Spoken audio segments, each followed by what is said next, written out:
Elder Scrolls V Skyrim, yes indeed. We are playing as Celril. We are currently 125 hours and 52 minutes into the playthrough, which is quite a long time, actually.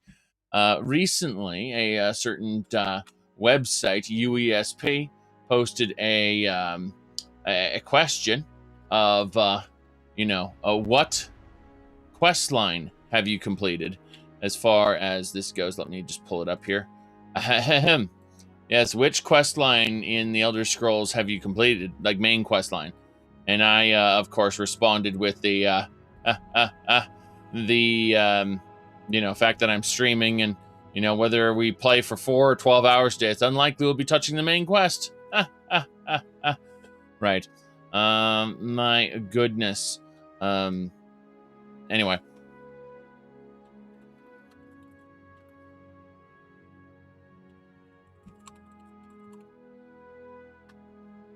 So, as I was saying, yes, indeed, we are, again, loading into our Skyrim playthrough. Yes, indeed, we are playing as Celril, the Aldmeri Noble, who came to Skyrim on his journey across the Tamriel, really, across the continent, I was going to say. And he ran out of money. Unfortunately, his family wasn't willing to pay for his extravagant lifestyle anymore, and he was cut off right when he got to Skyrim. Now, we've destroyed the economy completely. A loaf of bread is 400 septims, and, some of our spell scrolls have been costing about 12,000 septims, roughly. Spell tomes have been costing about 12,000 septims, roughly. So, we're saving up for the good, master level stuff, which will be about 60,000 a pop. Very expensive. The economy is just out of control. Also, the NPCs are not buying anything. Yes, indeed. Not joking. The end. So you think, oh well, I'll steal a loaf of bread and sell it. No, you'll get 0 septims for it. Sorry. It's a one-way discrimination economy, where you pay massive amounts of money and they pay nothing because they don't want your stuff. So what we've done is we have actually become a Relic Hunter under the, under Auryen. And we ended up becoming not only a Relic Hunter under Auryen, but then we actually became Auryen's partner. We own the actual gallery, the actual contents of the gallery, the entire displays and everything belong to us, and then Auryen simply curates. He maintains the museum, maintains the set of trade contacts, nobles, and everything. Makes sure that we have a place to stay, and I get a cut of his profits, which is nice. I maintain the museum. I expand the collection, and then he maintains it, and I get a cut. That's pretty much how it works. So we are a relic hunter, and we are hunting relics. Now, we may have gone a little bit away from Ariel worship, just a little bit in the corner there to, the dark moon, all right?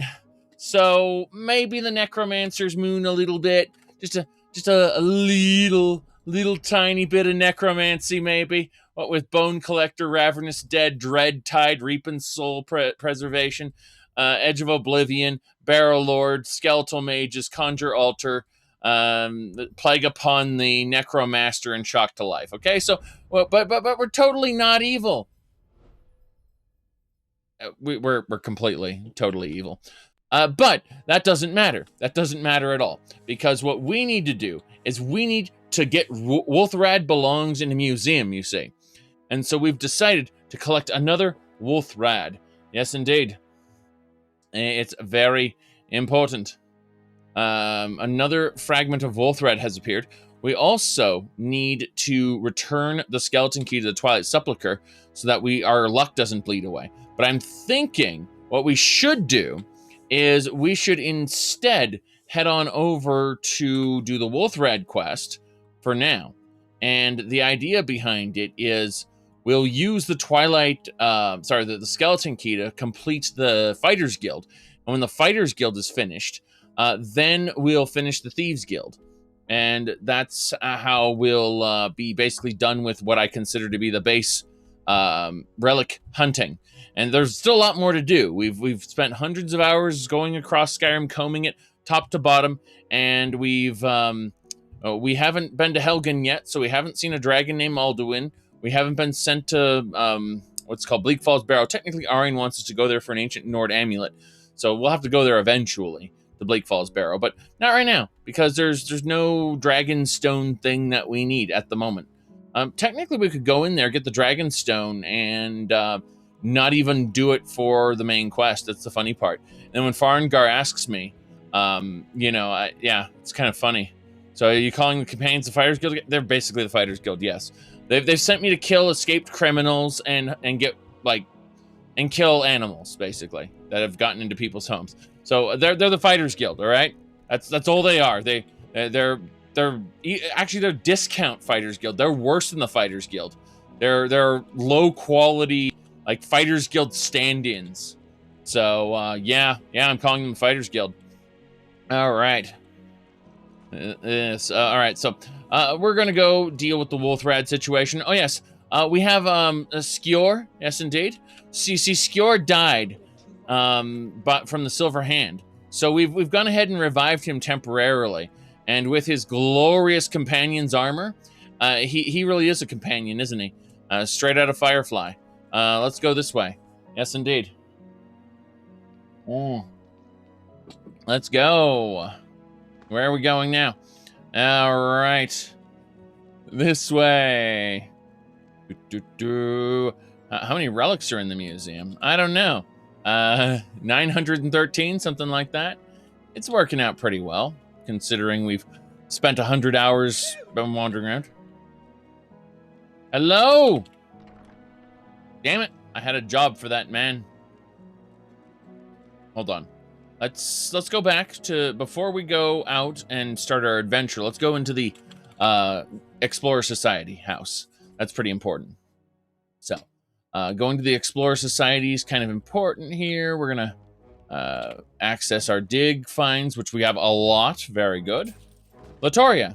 Latoria greets you. Found anything interesting? Yes, in fact. Latoria was able to decipher some tomes which yielded some interesting spell scrolls. Here's a few she made for you. Mm-hmm. Yes. All right, so let me see here. Yeah, when I make replicas, it's not quite how you think. So we're going to go grab all the rune books. So all 107 rune books. Very good. Hello, Latoria. I have some rune books for you. Ah, excellent. Let's see what you have found. Ah, good. It will take some time to decipher these. Come back tomorrow and Latoria will let you know what she has found. Yes, but in the meantime... How can this one help? Why don't you go excavate? What do you want? Yeah, just excavate. Of course, Guildmaster. Yeah, she'll decipher those hundreds of books for me later. Yeah, I'd like you to prospect as well. Sure. What can I help you with? Sounds good. I'll be back in a few days. Madras isn't here. We'll have to go find him. He's the pain in the ass guy. Hey. Yeah, I have a job for you. Mm-hmm. Please go excavate. All right, then. We're sending these guys to excavate to get fragments so that I can continue to expand. Wait a second. That's Sans Torch replica? I think that's the replica of Sans Torch. I hope yeah, my actual Sans Torch is right here. That's good. The echoes are just in all interiors. It has to do with the sound thing that I'm using. No big deal. Nothing I care about too much. So audio and interiors have a tendency to echo. We're grabbing this Dwemer Bull. Make one of those. Yes, it belongs in a museum. Excellent. Speaking of which, Excavator rank 3 Surveyor is locates a nearby dig site. Relic Hunter is locate relic power to locate a nearby relic. We'll do that. So we can locate a nearby relic. That's kind of nice. Very, very good. That special order indeed. Well, either way, we've built what we need to build, I think. I don't suspect there's anything else. Yeah, we could make more bowls, but that would be just wasting fragments right now. We're going to put all the fragments away currently. Just, yeah, all the keystones and fragments, no problem there. And we're going to go place the bowl in its place in the gallery. Yes. So, very, very good. The bowl should fit right there. Excellent. We've got Marwind Goblet, Marwind Bowl, Marwind Pitcher. We got a Nordic Cup.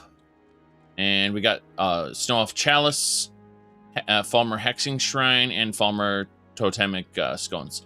So, yeah, we've got... these are the items we've reconstructed with the fragments that these people have brought back to us, which is nice. Let's see here. So that bowl there counts as an item. It goes in the museum, which is nice. We have to go find Madras if we can. I think he's gone into the Dragonborn Hall. Or the East Exhibit Halls. Let's go. Let's go find him. Yes.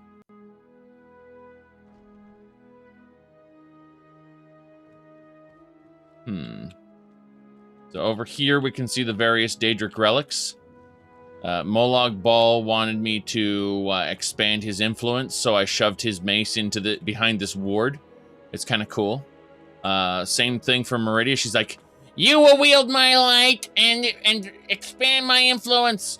And I said, "No, I'm gonna seal it behind a barrier." That was my my ultimate decision. Hello, I have a job for you. Yes? Go out and excavate. Fantastic, then. Good. Now, everyone in the Explorers Guild is excavating. That is perfect. All right. Hello. Tell me about the Daedric Hall. Daedric artifacts are not something to be trifled with. Many a hapless hero has succumbed to the dark influences that many of these relics possess. And as such, I have placed various enchantments to contain their powers and prevent those viewing them from becoming overtaken by their call. The enchanted barriers will also dampen their energy to prevent Daedric forces from seeking them out by suspending them between planes of reality. See, Auryen's like a mega wizard. We just didn't know he was that powerful. Seriously. He can suspend Daedric artifacts between planes of reality. That's Auryen. Serious business. All right. We have 2 of the stanzas of Kagranak currently. When we get the 3rd, we'll be able to get the prototype Wraithguard.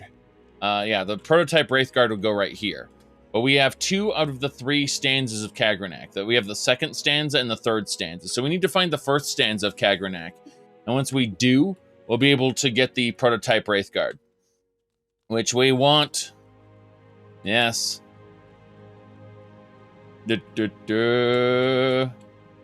Yes. Funny how all the sensible people in Skyrim happen to be Altmer. Oh, that's hilarious.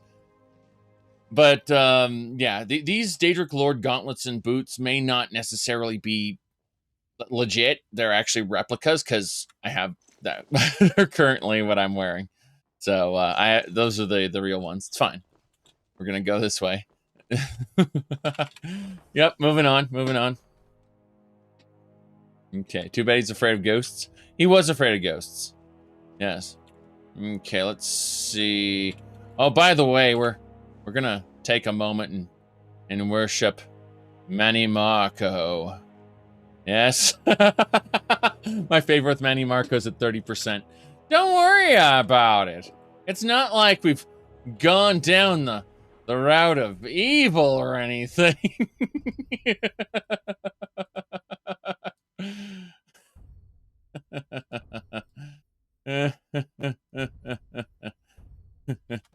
Okay. As I was saying, we are going to now figure out where we're going. Yes, we need to go deal with the what benefits does Manny Marco give me? Well, when my favorite gets over 100%, I'll gain powers. But until then, my passive benefits are, let's see, under the Dark Moon, undead conjured at night lasts 30% longer, based on favor with Manny Marco. Additionally, we look over at, let's see, that's the blessing of Manny Marco. Where's the actual thingamabobber?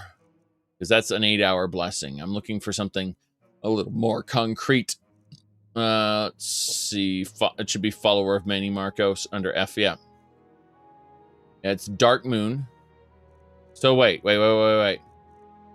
Oh, conjuration spells are 15% more effective, right? So the blessing is 15% more effective conjurations. The follower bonus is 30% longer, based on favor. And the tenants of Mani Marco are trapped souls in my name. Pray only at night. Never accept Arcade's blessing. And those most skilled in conjuration are deserving of my favor, which I just happen to be very skilled in conjuration. So this is fine. Well, that's all we need to do. Let's head on out. Not like you're trying to mantle the god of worms or anything, Baka. All right, let's go ahead and get out of here. Yes.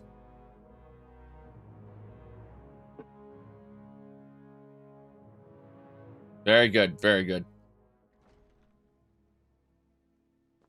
We're leaving. Oh. Just grabbing some herbs on our way out. By the way, we keep all of our herbs inside the Alchemist's Crucible. The Crucible holds an infinite number of alchemy ingredients. However, it also spits out anything that's not an alchemy ingredient. So, for example, we have these 6,000 mountain flowers right here. No big deal. Just something that, you know, is in that container. And as we go through, we were getting more blue mountain flowers. Yes. And your madness is the method and the melody. Yes.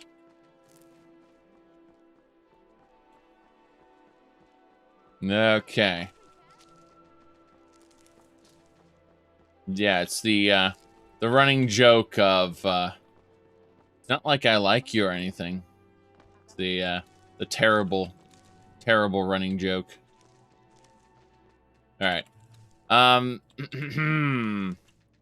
We are running this way.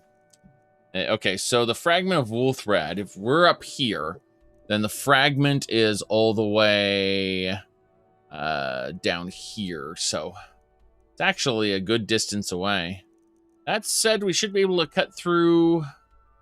We should probably run over toward Dragon's Bridge and then just head down, cross Dragon's Bridge. That should be fine. Don't want to go through the swamp. Not really decent, yes.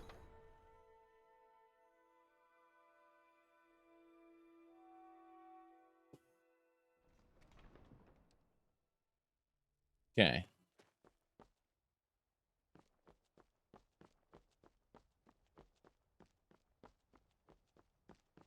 Ooh. Okay.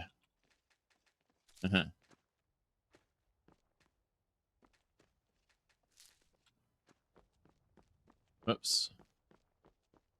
Hold on. I have to pay more attention to this. How do traders have to sail around the Sea of Ghosts? Ugh. I mean, to get to Solitude, they pretty much sail around all this because there's rocks everywhere. I mean, I'm flashing back now to Oblivion, honestly, where if you actually pay attention to the river going south of the Imperial City, it's actually impossible for a ship to go all the way there because they made several areas where the ships would run aground, unfortunately. Bethesda's planning as far as sea routes go are awful. Just awful. So we have to assume that they get through either here, or they kind of pass through here. But there's a bunch of ice sheets here, so that's not really possible. No, they have to go out, just out into this mysterious fog. There's really no other way. But, how are goblins different from orcs and such? Well, I mean, the goblinoids, they usually operate under goblins with a hobgoblin as their leader, or worse off, you know, a bugbear, which is the pinnacle of goblinoids. So, usually you have something that, you know, they tend to be cave dwellers. They tend to set up a base like in an area nearby, kind of a den. And then the goblins tend to kind of... I'm assuming you just want to know about their raiding behavior and not their mythology or anything. So just talking about their raiding behavior, you know, they tend to start off in a specific area and then kind of attack nearby areas. You mean the mythology? I'm not the person to ask for that. I have not spent a good deal of time looking into the beast races because... Or, sorry, not beast races, but I put this, the monster races. Really haven't spent time looking into that very much, so... Yes. Exactly. Someone out there is like, "Excuse me, sir." And then they know all the details. But, I tend to focus on the humans, the elves, the various elf sub-races. And, you know, the dwarves, gnomes. Not gnomes, but halflings. You know. The more conventional races. So, when I'd say I'm stretching it when I start talking about the drow. Like that's where my knowledge is basically starting to get stretched, and I only really research them because they're like they share an underground space with Ayleid. And oh, look at that doge. There's a doge there. Yes. This doge is running to the cabin. Uh-oh. Nico Shack. What's wrong, boy? You want to come with me? You can follow me if you want. Look at that. Green magical runes on that doge. You're not thinking of taking this mangy dog with us, are you? Well, I'm not sleeping in the same room.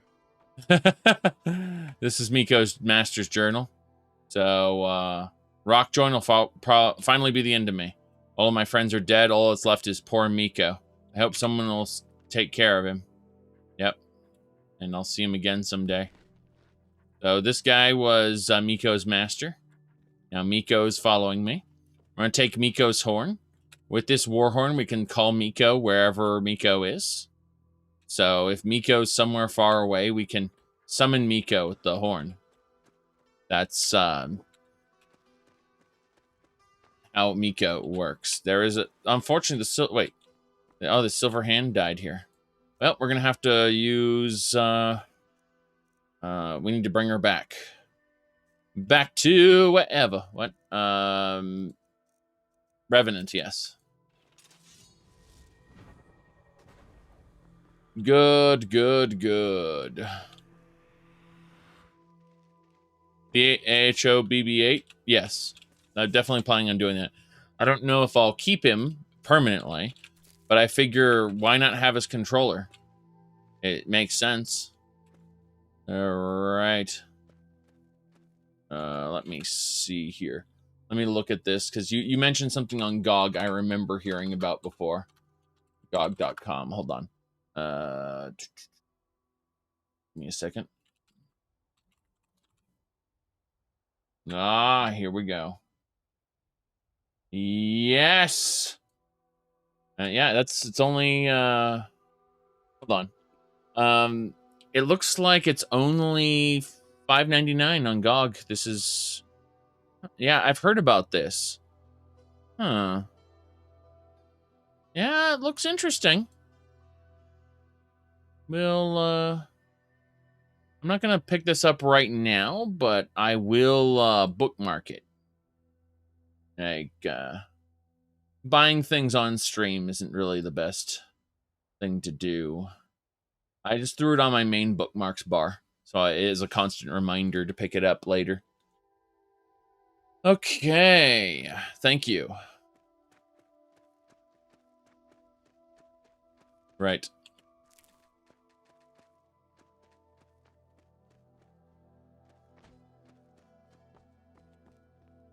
Now you're reminding, like, when you're asking about a halfling girlfriend, all I can think of now is the gnome from World of Warcraft. The female gnome has a /shilly that goes, Someday I plan to find the nuggets on a chicken.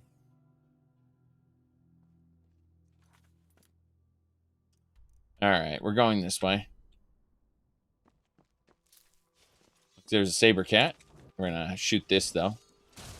Oh, that didn't work out as well as I thought. That'll do. Good.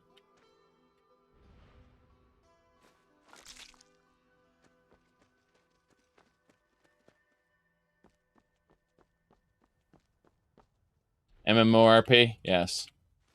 Yes, indeed. I actually have... Oh, hello. Take care of that. Guess that's the last of them. Yes, I guess that is the last of them. Destruction skill going up. Hold on a second. Con, are you talking about... if I go to pictures... let me scroll down here. I know I have a picture somewhere of this top quality World of Warcraft RP. Yes. You know. This right here. Exactly.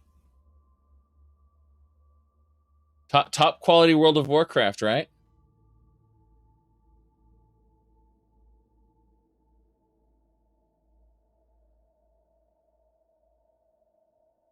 Yes.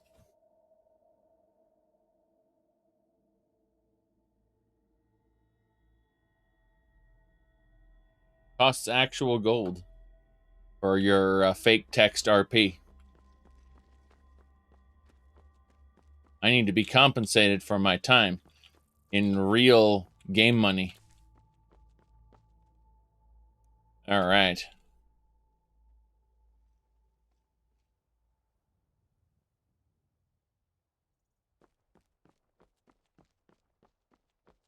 None of that fake gold, yes. You can't just role play handing me the gold, okay?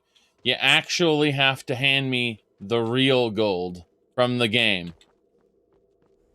Look at that horse. Wow, that is definitely definitely a horse and carriage there. What is this? This is Rogan's house. Oh no, not Rogan's house. Good thing we got Skewer here. No problem there. Only 8 p.m. Adventures, question mark. Okay. There's a ghost. Oh, that's a spirit tutor. Cool, we need to talk to him immediately. Hello, sir. Mr. Spirit Tutor. We must speak. Hello? Train me in restoration magic? I've already taught you all you can learn. Grant me your blessing. Damn right. Teachings received. All right, there are only 2 spirit tutors in Skyrim, and we've got both of them now. I'm not even joking. We now have both spirit tutor blessings. Which means... if we look at this... spells are they're 2% because it's each blessing, right? 1% more powerful per 20 points of magicka. In other words, my restoration spells are much, much stronger now that I've spoken with both spirit tutors. This is good. This is very good. And we still have wild shrines to find and other things to run across. But in the meantime, pretty good. Pretty good. Not disposing of the horse. Very good. Well, oh, hold on. So, as far as so many save files has trouble loading in the display. Well, yeah. Well, when you scroll down past about 2 pages, it has trouble loading them, and you'd have to wait a little bit. But all I'm doing is clicking down on one of the older files and saving over it. I don't really need save files from more than about 20 hours back, because that's the threshold at which I am unwilling to go back if something goes wrong. That's the best way to put it.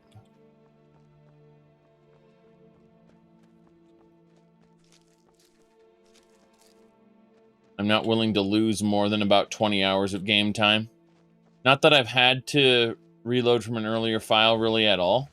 I'm just saying that's, if it were the case, that's my limitation, I think. All right.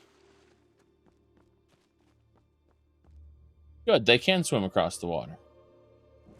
There's Miko. Yes. Very good.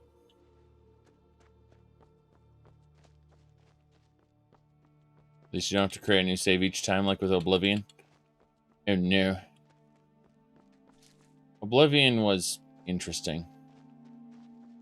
In many respects. Okay. We are almost there. We just have to get by this, this fortress. So we're going to kind of, skim along the wilderness here. I'm going to ignore that elk. I just want the butterflies. These are alchemy ingredients. I actually have plenty of elk parts, believe it or not. I've killed my share of elks. However, butterflies, these are high-quality ingredients that are actually difficult to get in mass quantities because, you know, each butterfly is just one ingredient. Aren't you supposed to rip the wings off the butterflies? No, you capture the whole thing. All right, hold on. I think Skjor just fell over and died somewhere. And Skjor's gone. He's way back there at the bandit area. I'm just not willing to go all the way back, I think. Wait. Was that a bandit? Person just ran by. Looks familiar. Yeah. Okay, now I'm looking back just a little bit. Now I'm not willing to do it. Sorry. Skjor's Skjor. And we're not doing it.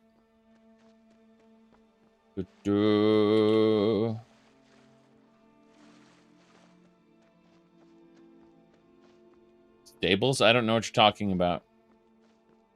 I have no idea what you're talking about.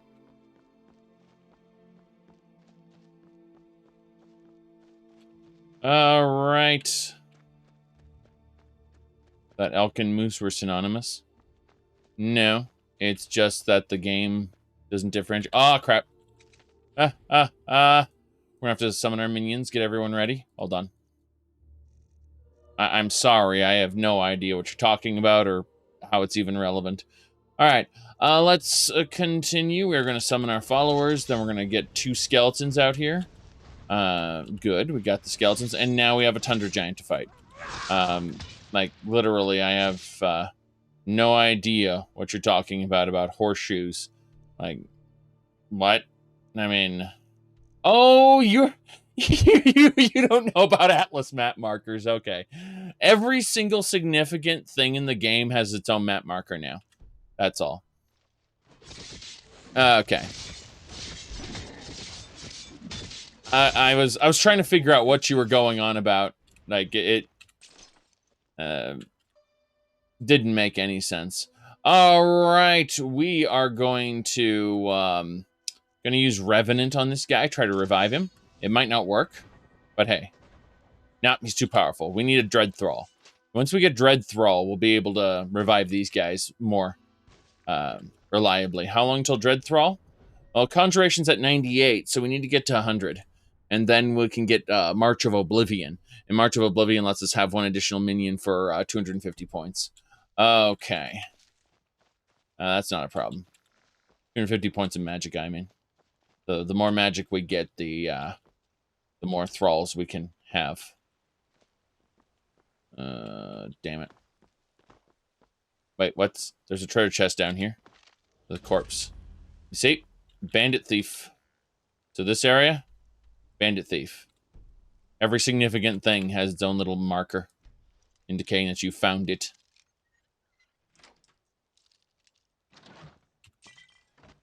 Okay.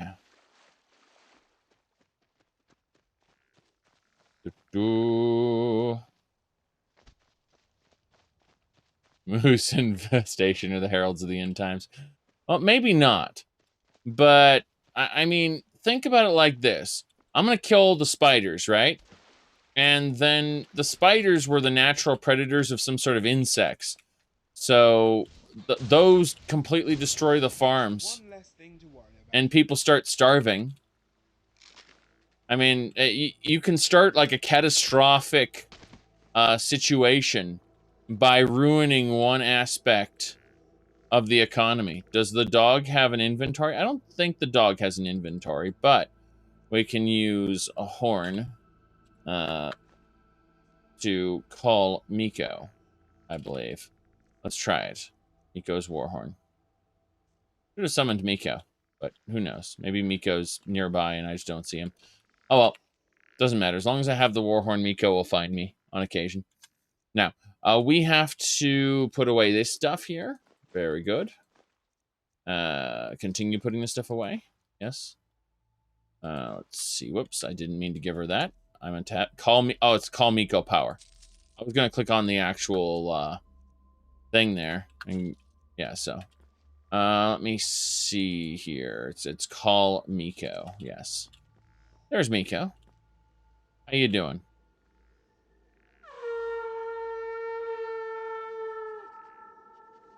Everyone knows I'm here now. I could probably force recruit Miko using extensible follower framework, and Miko would gain an inventory. So it's just kind of funny. There's an Azura shrine up here. By Azura, by Azura, by Azura. Resist 15% magic and worship me, please. Worship me. I'm not going to worship you. All right.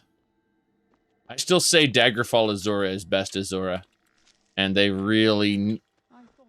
They removed her character in Morrowind. She just lost all of her unique characteristics. Now, I'm not saying her characteristics were great. She was basically a Daedric bimbo. But... current Azura is actually very disappointing by comparison. Alright?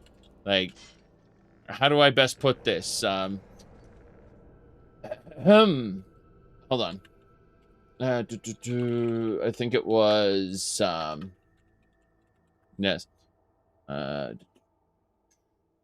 Okay. Let me grab this. Yes. Let me, so. Right. Azura's quest. So.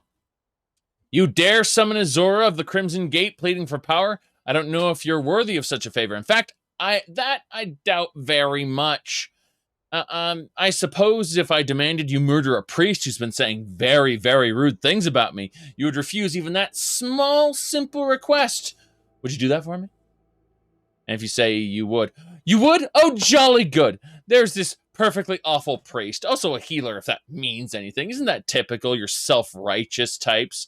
And then the priest name is included in the dungeon name. Is it cleansing or some ridiculous thing? Anyway, why don't you hop over there and stick a sword in him or something? And scurry on over the town and see my darling worshipper, who will give you my star. That's enough power for anyone, I think. Don't be a stranger. Okay, bye. And then if you say no, you're supposed to say yes. Yes, beautiful Azura. I would gladly murder at the snap of your ivory fingers. Boor, bigot, barbarian. Now, I must go before I forget I'm a lady and say something I'll forget. Yes. Forget, regret. Forget, regret. Regret. God damn it. I can't even read it right. Say something I'll forget. Yes. Why not? Oh, that is the perfect line right there. Say something I'll forget. Yes. Why not? Why not? Why not? We're going into the dungeon now. We're going into the dungeon. Yes. It's yes. My point is, she then went from that to generic. Like, they stripped out all her personality, and now she just goes, "You no longer bear the burden of prophecy. I have no emotions, but I am watchful. This will all transpire as I have foreseen it. It is your destiny. Join the dark side. Although I'm not very enthusiastic about it because I don't have any emotions. Alright. Alright, we gotta kill these guys. 1 and 2 and 3 and 4! Damn. I don't think we'll be hearing the bards sing about this battle. Bandits are coming. I'm just gonna let them come to me. Over here. It's nothing. Over here. See that one up there? That ranger's scary. And I'm trying to snipe her. She's unfortunately very dodgy at times, as you can see. Got her. Good, good. The Altmer, all the Daedra are trash. Bingo. Look at that one casting fireballs. She's actually quite scary. She just summoned 2 Atronox. I'm actually quite scared. Okay, we have to pay attention. Here we go. Okay, we got. Oh crap! Wow, that lady is strong. I was not expecting that bandit to come with a fire cloak, tossing fireballs and summoning storm Atronox. It's almost like she's a competent enemy instead of a bandit. Oh well, this is the game I signed up for. Let's actually do something a bit different then. We're going to put on our armor. Alright. So, same deal. This time with armor. She's not dead. I don't think we'll be hearing the bards sing. Janessa is going in, just like before.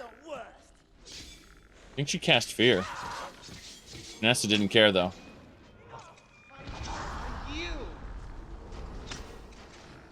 Okay, this is bad. That, archer there is... Okay, we got the archer. I'll kill you where you stand. Okay, I have to be careful. There's this... Okay. She had a duplicate. Wealthy Noir. To be careful. Okay, we're going to do 2 things. Step 1, we're going to have a health fortification elixir. Then we're going to go with a magicka elixir. We should be fine now. I think. As I can see that one who's not dead. That Draugr Warlock's a pain in the ass, though. I thought he was maybe a summon, but I don't think he's a summon at all. I think he's evil.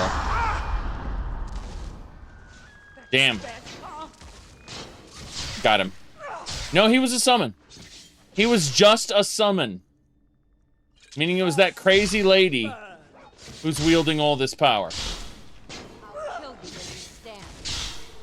Yes. Count on, is that all you've got? That's what's going on.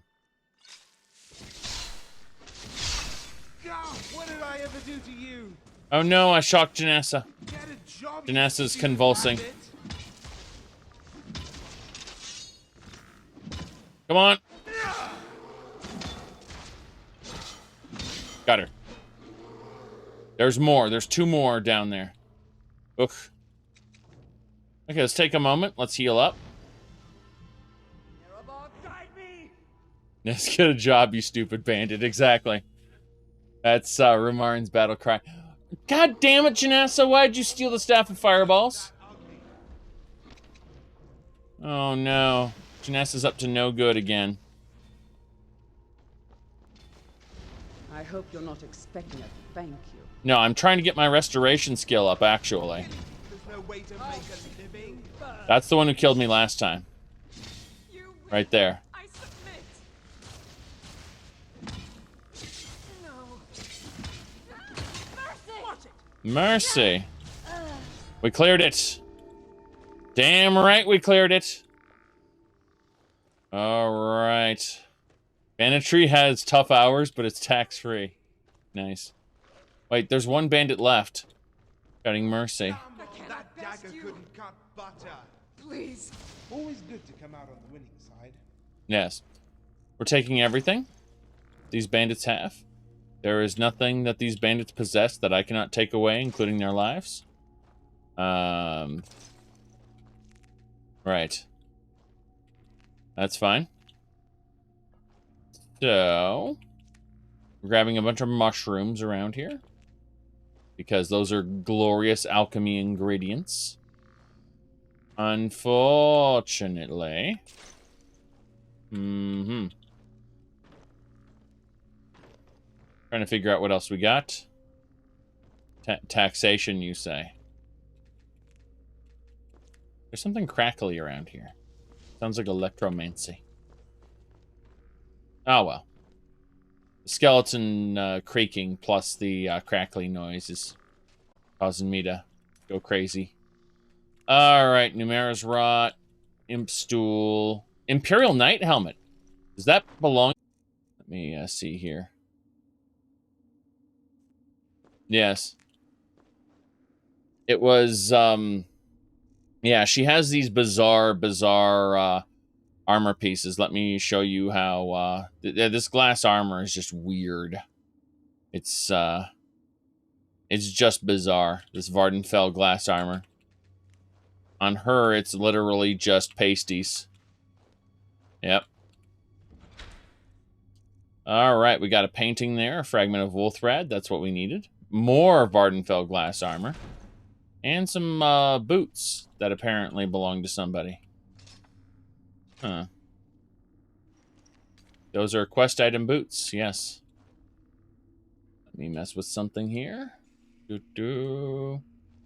Okay. I need to grab some stuff. Right. And to mess with that. Okay, we're good.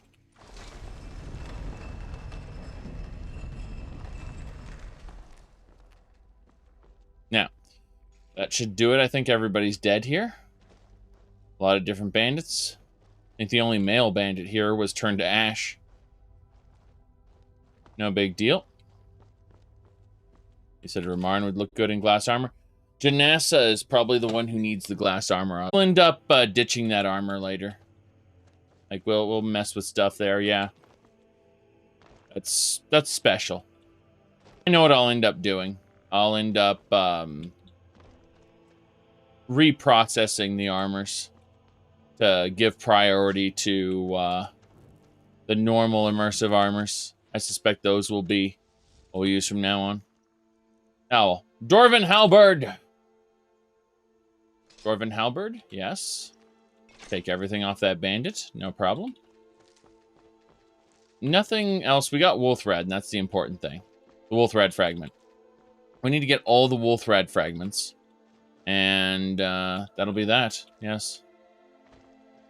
Once we get all the wool thread fragments, everything will be as it should be. But no, we'll have to mess with a lot of these configurations to make sure that doesn't happen in the future. Should be easy. It's not like we have to change the... we have to remove mods from the load order. It's just we have to rerun... what do you call it? Let me see here. When you sign up for skimpy armor, but you get extremely skimpy armor? Yeah, exactly. No, if I want these to form fit properly, I just have to run CBBE body slide again and just kind of process the armors, make sure that they are adhering to the body shape. That's probably what was happening, is they were adhering to a different body shape because those specific parts of the body were supposed to be a little more covered. Just a little more covered. Wait, why was I giving her this? No idea. All right, Rumarin. I need to give Rumarin the junk. So how we do this is we sort by favorite, and that way all the important stuff we want to hold on to is at the top, and then we just start from the bottom and kind of work our way up. And that works out far better than it should. Yes. Most of this stuff will get processed. Yes.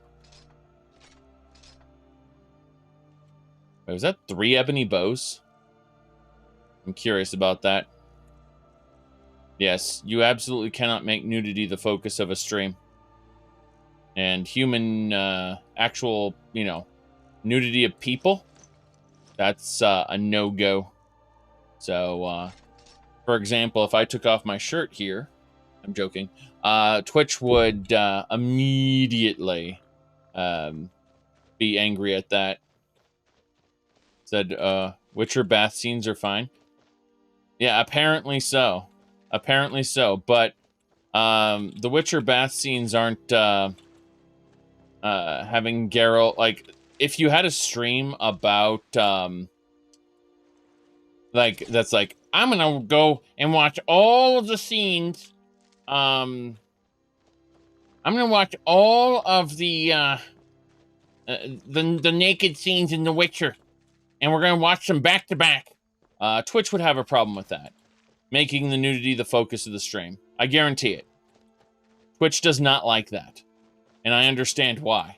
I respect that mentality as well. But we're appreciating the nakedness of the human form. Alright, let's see here. The magic line between rated R and Lover's Lab. Yeah, exactly. Alright, let me see here.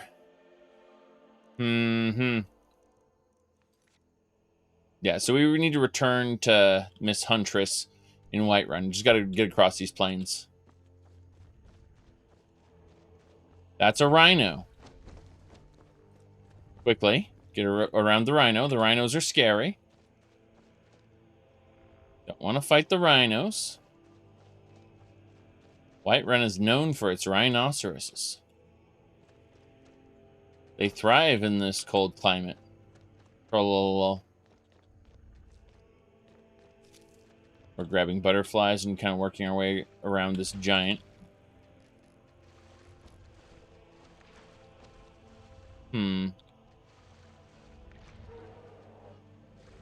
Stop it, mammoth. I was looking for this water to see where the water came out. No big deal, though. Yep. Yep.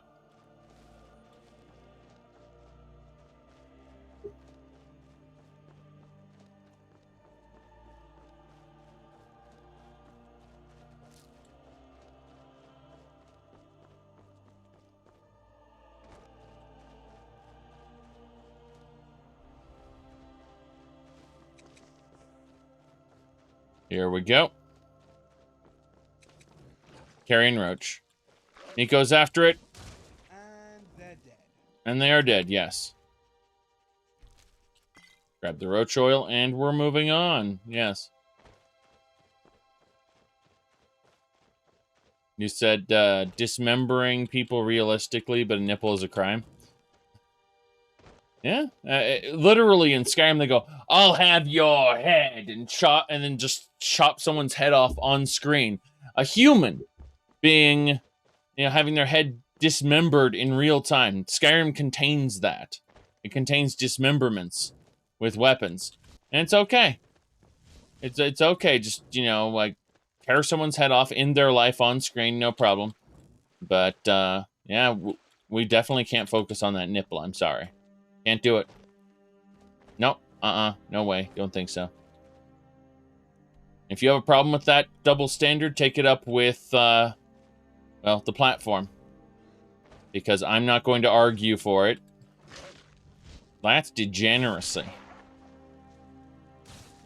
Oh no, Miko. Miko got a bit burnt. Just a bit.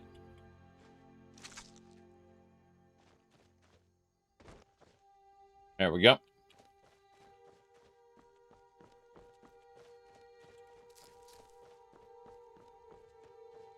I was raised in a nudist cult, and I feel that the human body is natural, and we shouldn't be ashamed of it.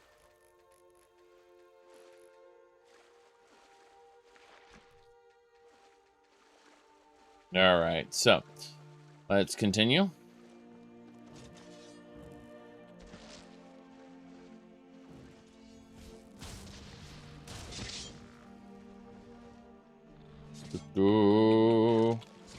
Takes care of that. You said, Victory is ours. I've always wanted to say that. Yeah.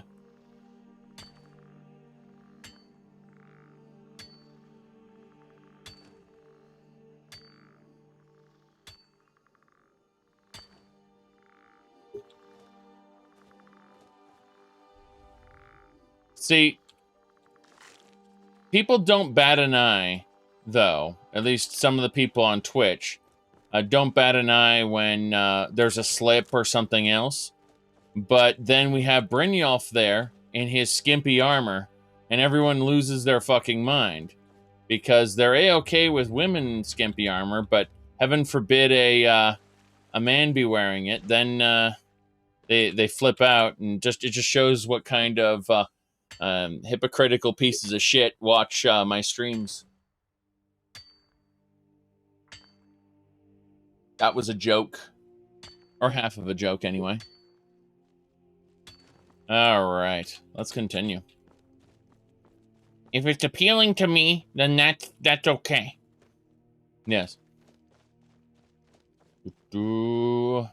Star Trek, the original series, man skirts? Okay. Yes. Exactly. Yes, Brynjolf is an attractive man. It's just a shame I hate him because of how he's introduced. He walks up to you and goes, You aren't, done an honest day's work in your life for all that coin you're carrying, lad. Shut up. Yes.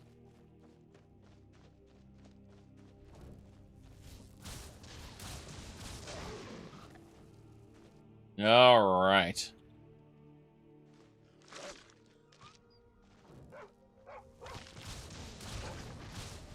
We gotta get this. Janassa, why are you throwing fireballs? Look at what Janassa did. Janassa was using fireballs, and she aggroed all the things. Yes. There are more of you! That accent makes Brynjolf a douche. Hey, he certainly sounds like it. Yes.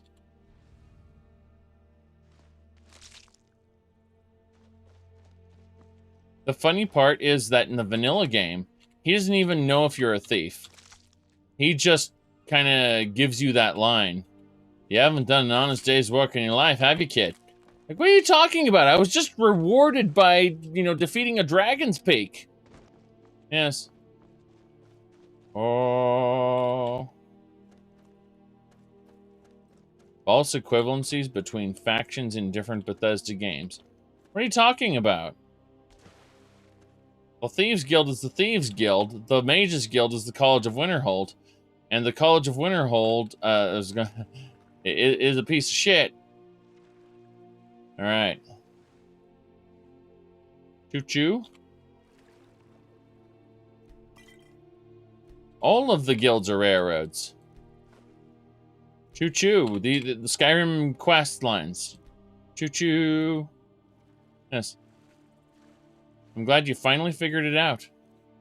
Took you a moment. Skyrim itself isn't a railroad, just the quests that inhabit it. Yes. You can do anything you want and go anywhere and approach those quest lines in any order, but once you start engaging with one of the quest lines, you're basically roped into that quest line for as long as you're going through it.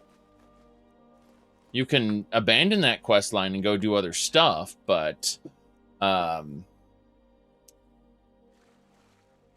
like the Brotherhood of Steel in Fallout 4, actually.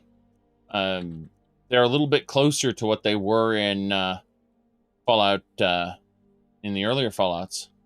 A little more extremist, of course, but, like, if you look at New Vegas's Brotherhood of Steel, then things start making a bit more sense. Yes.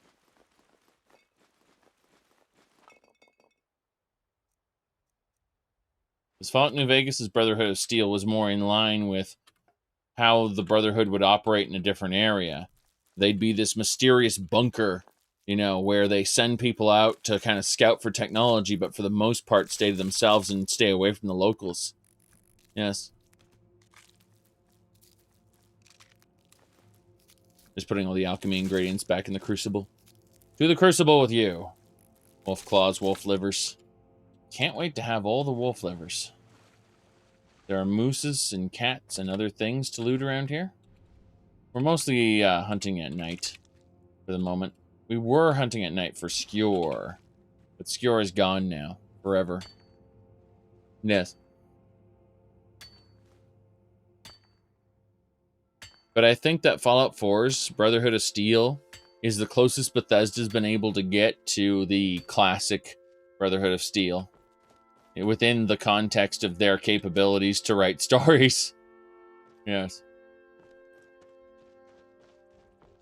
Why can't people join the Silver Hand? Because the Silver Hand are bandits and they aren't a well thought out faction. They are the opposing force to the Companions. They weren't thought out as a playable faction.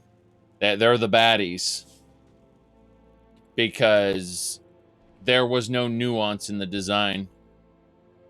So there's the goodies and the baddies, and you're the goodies.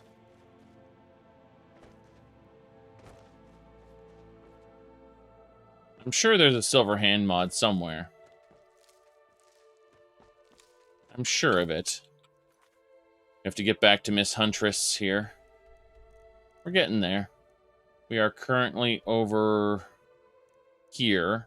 We need to kind of work our way back to Whiterun. Yes. The Blackwood Company, yeah. That's a good way to put it. A goody werewolf. Yes. That. Well, what if we made the werewolves good guys?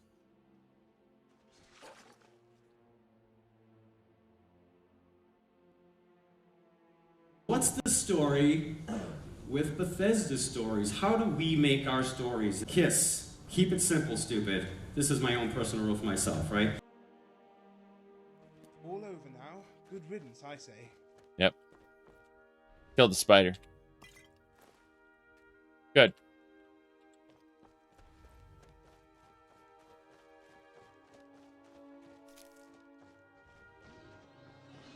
Ah, crap.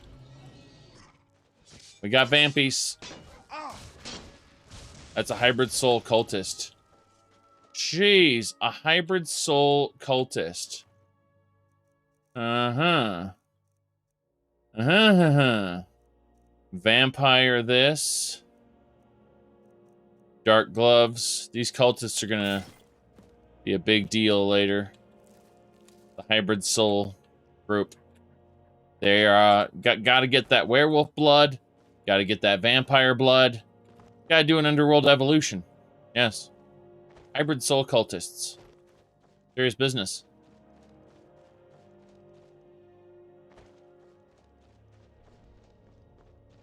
The plot of Captain Marvel? The plot of Captain Marvel was a lady who had been repressed her entire life that she could remember.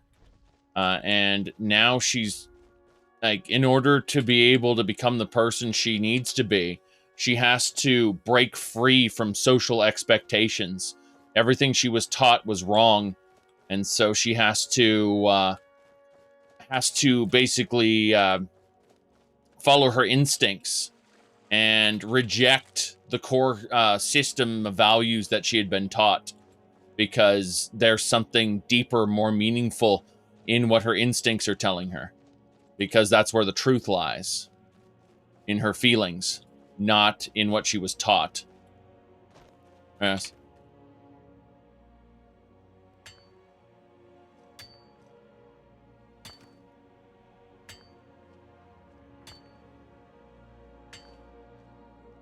People just don't like the story, and I understand it. But it wasn't a bad story. It was a pretty good popcorn, what's it called, superhero movie. It just kind of separates from what... Oh, here we go. We got the LODs. Ever been to the LOD district before? Yes. Bam. LODs are gone now. That my interpretation of Captain Marvel isn't what most people got? Well, I mean, it's the correct one. That's the thing. Like, people like, feminist SJW movie! Because they have no idea what they're talking about. And they don't want to watch the movie. They don't want to like the movie under any circumstances. They've already made up their mind and they don't want to analyze it. And the people who do analyze it from a disingenuous place. I don't particularly care for any of the new Marvel movies, including Captain Marvel. I'm just saying that it isn't the way the YouTubers have made it out to be. Its core messaging has nothing to do with what the YouTuber space calls it.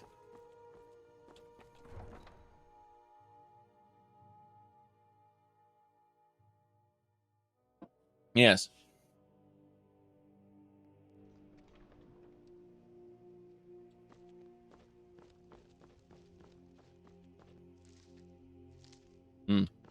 I liked the original Iron Man movie. That out of the new, Marvel Cinematic Universe, just Iron Man 1. Nothing else. That's the only one that I really enjoyed. My wife liked Thor, and I respect that she likes Thor. She's wrong, but that's fine. We all get to be wrong.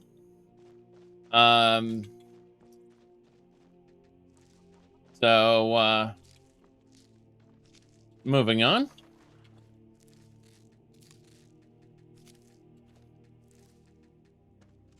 Still grabbing this stuff here.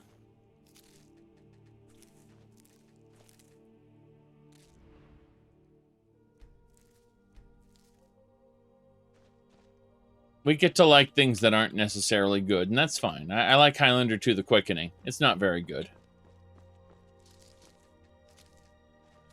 You like all the Marvel movies. Okay. You can do that. You can like all the Marvel movies if you want.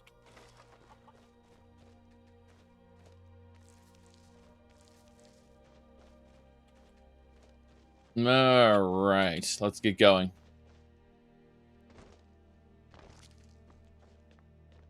Yes, you figured it out. You figured it out. Okay.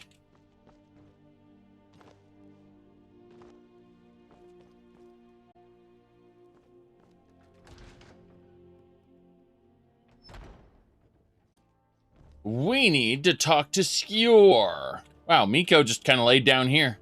There's a space for animals to lay down. Like, okay, so the animal doesn't just lay down anywhere. This is like a predefined animal lay down spot, apparently. I don't know if that's true or not, but it'd be hilarious if it was. Okay. Yes. Oops. Hold on, I have to move my mic stand a bit. That'll do. Oh no, what's she doing here? Run, run, we gotta go talk to Skewer. Skewer's dead. Who are we talking to again? Oh, Miss Huntress, right. We've been up to sneaky stuff. I was gonna steal all these silver goblets that we're gonna melt down. Hello, Miss Huntress.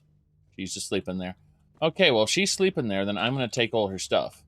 These Ice Wraith teeth need a place to go. And that is my... No, I was thinking the museum, but no. The Ice Wraith teeth are gonna go in my Alchemist Crucible.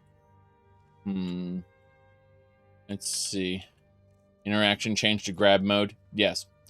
Alright, let's go in the chest here. Very good. That's straight out of Daggerfall, I see. You know your Daggerfall well. Oh, we've got the skeleton key, so we can just open anything, right? Marksmanship lesson. That's archery. Give me the elven bow, please. Thanks. Ahem. I know you're taking my stuff. I'm just pretending to sleep. Someone stole your sweet roll, though.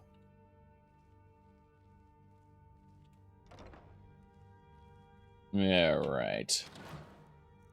Mammoth tusk. Wait, I need that Horker tusk. Horker tusks and silver bullion. Yes. Can you believe that stupid Khajiit wants a a 400 septum silver bullion, yes, for his little quest, so that I can summon forth Periite to vomit all over the ground. Yes. Mad they didn't give you Skjor's room? Yeah, well, the quest line isn't that long, so they just give you the companion's leader's room. Like, if you don't do any side content and you just fast travel, this will be over in, like, an hour, this whole quest line. And understanding that is a bit sad.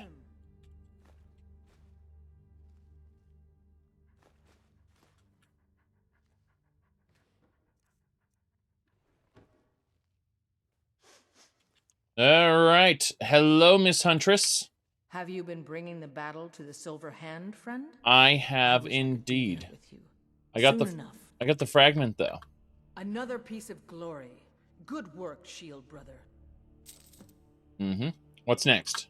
I've been hearing rumors of Silver Hand activity. A group of them has holed up in Whiterun. Really? Run fast, my friend. All right. We gotta go, like how it's like, talk to the companions leaders for work. Yeah. Yeah, for work. Our work is assassination. We've done 2 normal jobs for the companions, and now we're just murdering everything. Very good.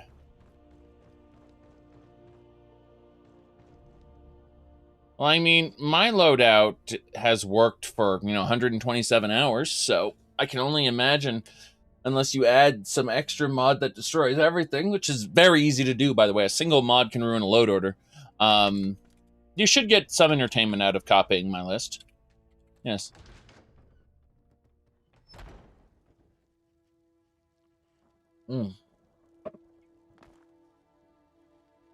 What's closer to finished? You said Skywind or Skyblivion? I believe Skyblivion. I believe. I could be wrong.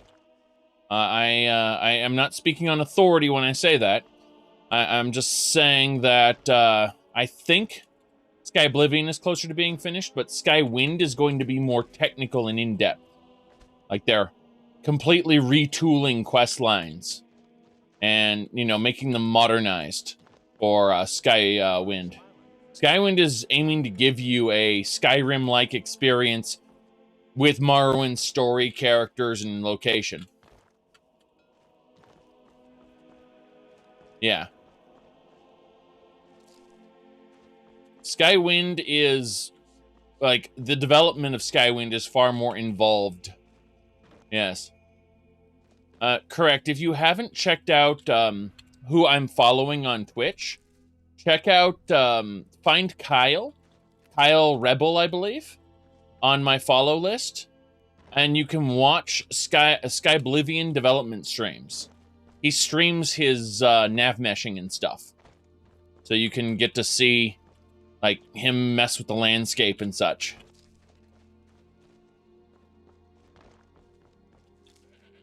Okay, Twitch updated that so you can't see that I'm following Tyler1. Really? Yes, I actually know Tyler through a real life friend. It's kind of funny. I met him like once. He probably doesn't even remember me though. But we occasionally talk about him because, it's just having a mutual friend.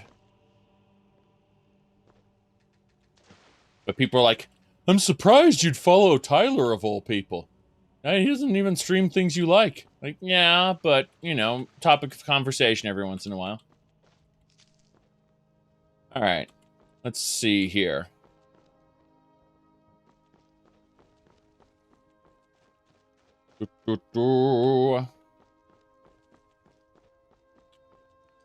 Mm-hmm. Pretty chill. But I've noticed that most streamers in general are just extremely chill in real life. That's cool. I'm a little bit on the snarky side, but I definitely try to be civil. In other words, when I make fun of people online, and I tell you that's a stupid question, and, you know, I laugh and make jokes at other people's expense, that's really contained to the online space. Now, they say you are who you pretend to be, all right? That is a saying. And, well, let's just say I pretend to be different people depending on whether I'm in person or not. Yes. All right, so Silverhand leader is, oh wow, Veterans Retreat. We cleared that recently. There's like 4 people in there. Let's go kill all 4 Silverhand members. I bet I've cleared out that place when it was just bandits, so now it's bandits plus silver materials I can loot. Let's go do that. Yes. No, I typically don't do straw men or nerd voices in real life very much.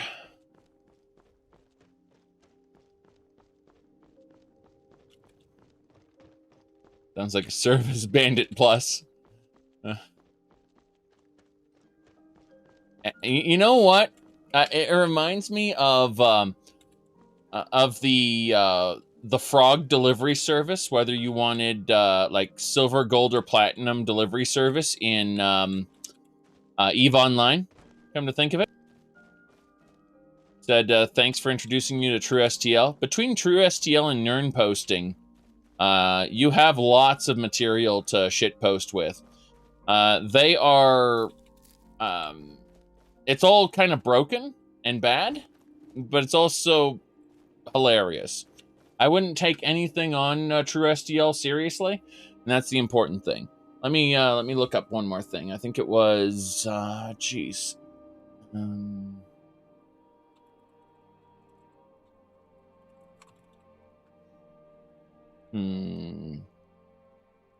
Okay.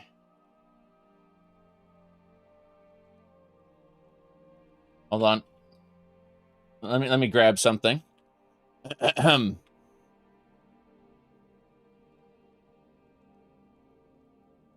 There you go. There you go. All right. Got it? Got it.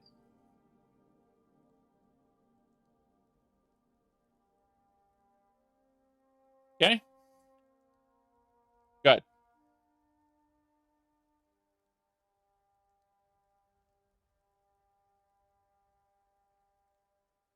Wait, are there people who believe memes to be canon lore? No, I don't think so. All right. Let me see here. I think it was...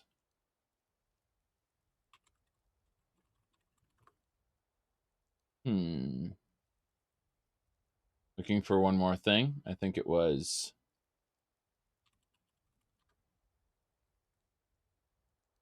I can't find it. Oh, well. There was a good picture that I have somewhere. I'll have to go find it, though. Unfortunate.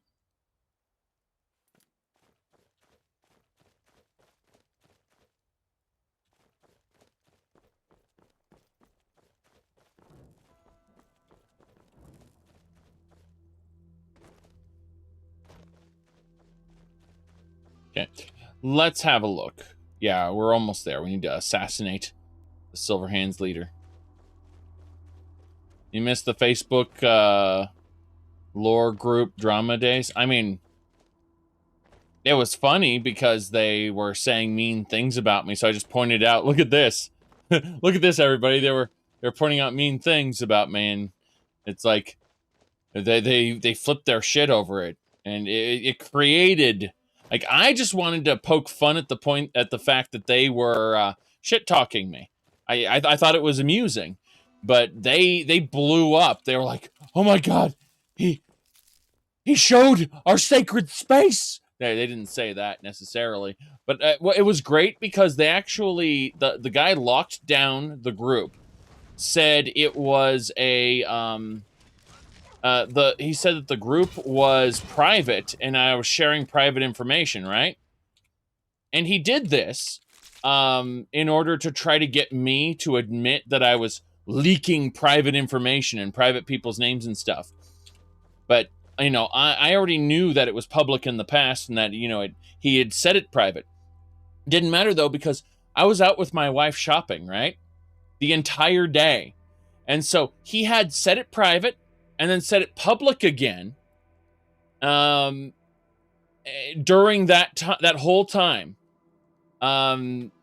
They tried to, quote unquote, reverse troll me or something weird like that. I don't know what he was calling it, but he basically wanted to try to claim that it was a private group and that I was leaking private information. And then he actually he got he's like, he didn't take the bait, so obviously, you know, he wins this round. And it's not that I didn't take the bait so much as I was busy with real life and I couldn't be bothered to follow whatever was going on. It was that simple. I was with my wife at the time. So it was just like, yeah.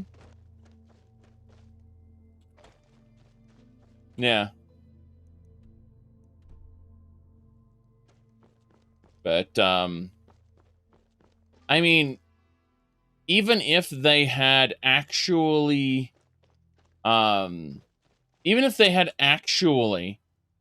gone and, gotten my attention and said, you went and, shared this private stuff, I had a screenshot of the page when it was public,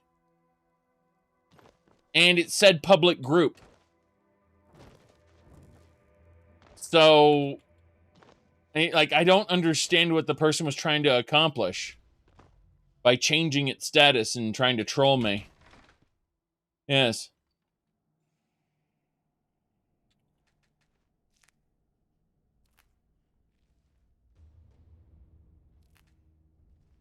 While we weren't at a Bed Bath & Beyond, I'm actually...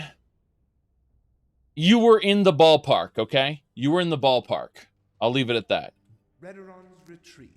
Is that like House Redoron? I didn't know there was a clan in Morrowind completely devoted to banditry. Rumarin. Great. Great. Alright, there's an evil doge there. It must die. Dead. Rumarin's next. I hear Sovngarde's lovely this time of year, Nord. Oh, jeez. I'm almost dead. I took a powerful arrow. What I call good teamwork. Okay. I need to heal, or I'm dead. Yep.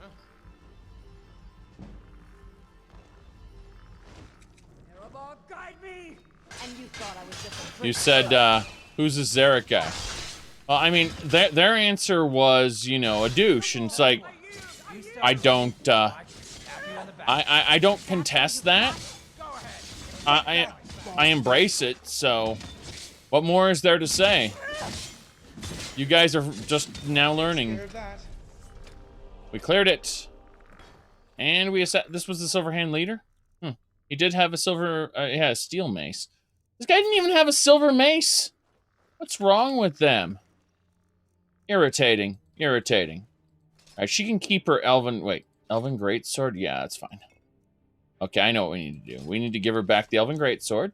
The silver mace is neat. Okay, we're gonna give her the Greatsword. The Elven Greatsword, yes. And now we're gonna summon her as a zombie. Yes, a zombie. Revenant time. Good. Most excellent. So we got a Silverhand. Silverhand leader's quite dead. The group was creating their own lore, basically. Yeah, I mean, there were people who, you know, had gotten into Elder Scrolls lore because they were told, oh, it's this open source thing, you know, this open kind of universe where you can make your own stories and it's all up to your interpretation.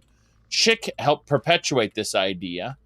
The current quote-unquote lore master hasn't been paid enough to pretend to be anything other than the lead writer. But the result is that you know, people like this idea that you can have your own spin on the Elder Scrolls lore, kind of like my modded loadout, right? And that it is just as legitimate as anyone else's stuff.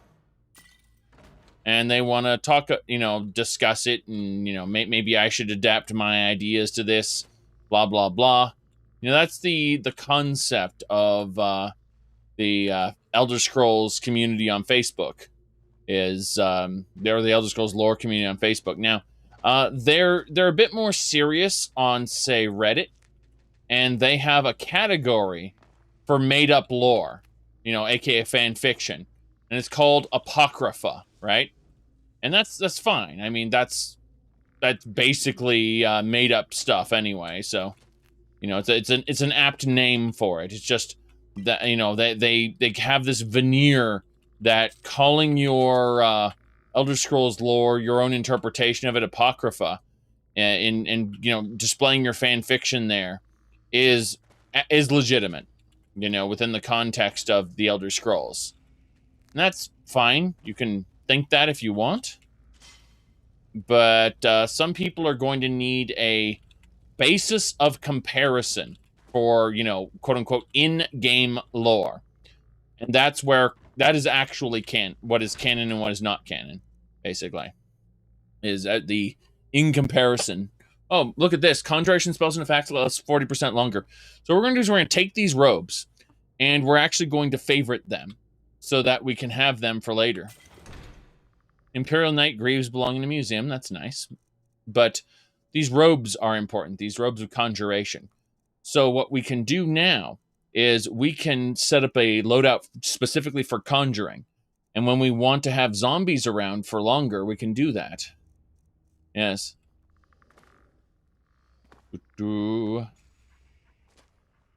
Anyway. What I was getting at more than anything is that there are all these different groups and they all believe different things. I mentioned earlier the somewhat obsessive person on my Discord server who's decided that it's very important that you know, like ESO lore be considered in everything, and that, you know, ESO really is, like, people need to know that ESO isn't as bad as people like me make it out to be. I find ESO to be rather fun, entertaining, badly written. Yes. Kind of like Skyrim. Actually, ESO didn't do as much damage as Skyrim did to the overall storytelling of the Elder Scrolls universe. Skyrim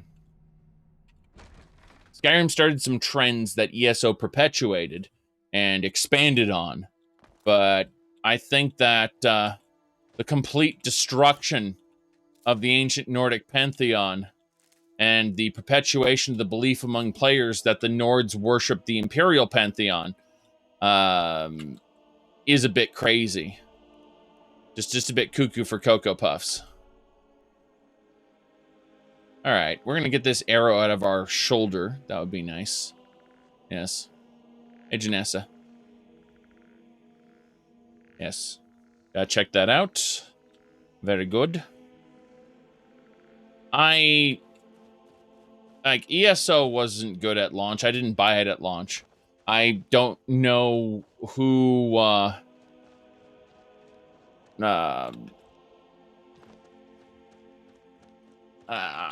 don't know who thought that it was acceptable at the beginning. Some people did, but it took quite some time. Crap, more hybrid soul cultists. Took quite some time. That's a level 1 hybrid soul cultist. And, yeah. Guess that's the last of them. That's fine. Ugh, my goodness, more hybrid soul cultists. These are werewolf, vampire hybrid cultists. They're trying to make them. You saw auto-aiming with a bow and went, nope. Well, the problem with that is it's a World of Warcraft clone that has had some significant changes done to it. And those significant changes make it the combat arguably more active and interesting. For sure.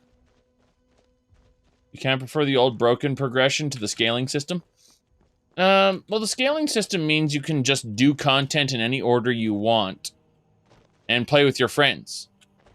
Because I think that's a big problem people have had traditionally with ESO in the beginning. Is that,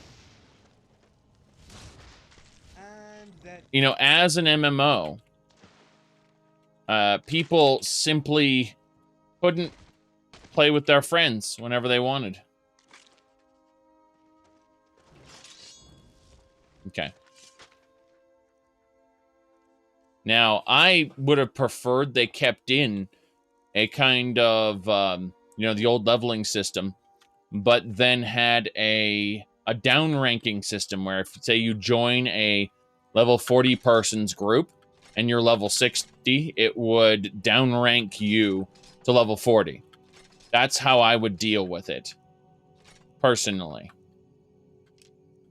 That's how I would allow you to play with other players at a level relevant to them.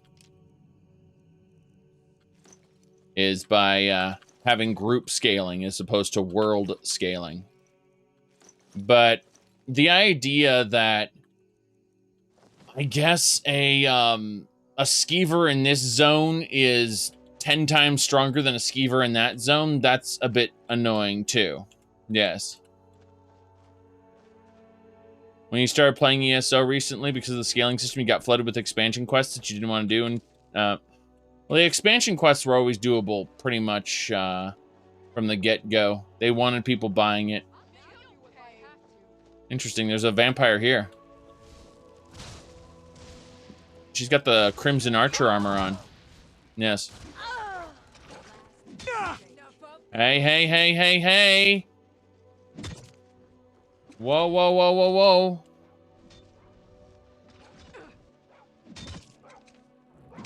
That Vigilant hates me. Don't know why these Vigilants are attacking me. Probably because I may have killed one of their group a while back. They demanded I... Oh, I see. I'm using Daedric gear. Okay. When you use Daedric gear, the Vigilants want to kill you. So we'll have to correct that at some point.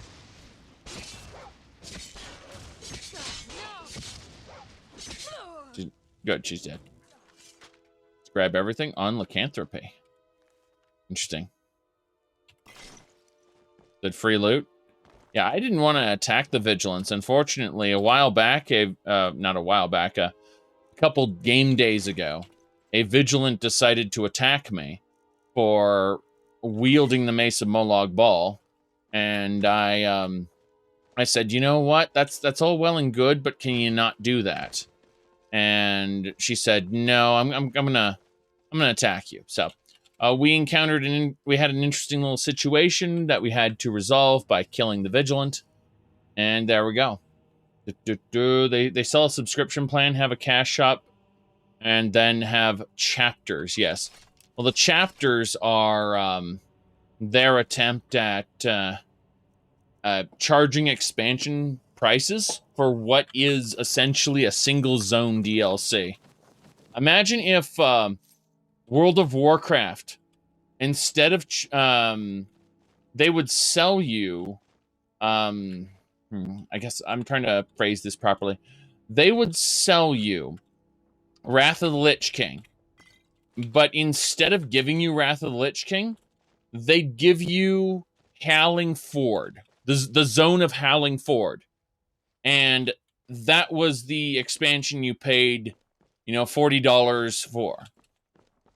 You bought Howling Fjord, whatever you want to call it. Doesn't matter. That's ESO's DLCs. Or quote-unquote chapters, I mean. Now, they're entertaining. I like them. And because I get to stream them, I will always consider them a business expense. Buy them, stream them, and that's it. You know, I won't it's the cost of doing business. I have to buy them to stream them, so there we go. Which DLC do you like the most? Oh, Orsinium.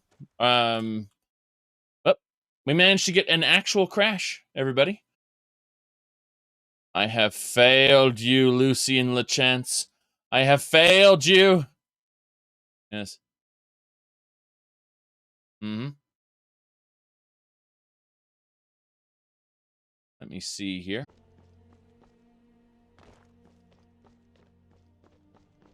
They say write what you know, so it's good. Emil's parents dragged him to church a few times when he was 8. Jeez. I had a bad time a few years back, and I turned to drink. But Vignar, he wouldn't let me stay weak. Good work, Vignar. Let's see.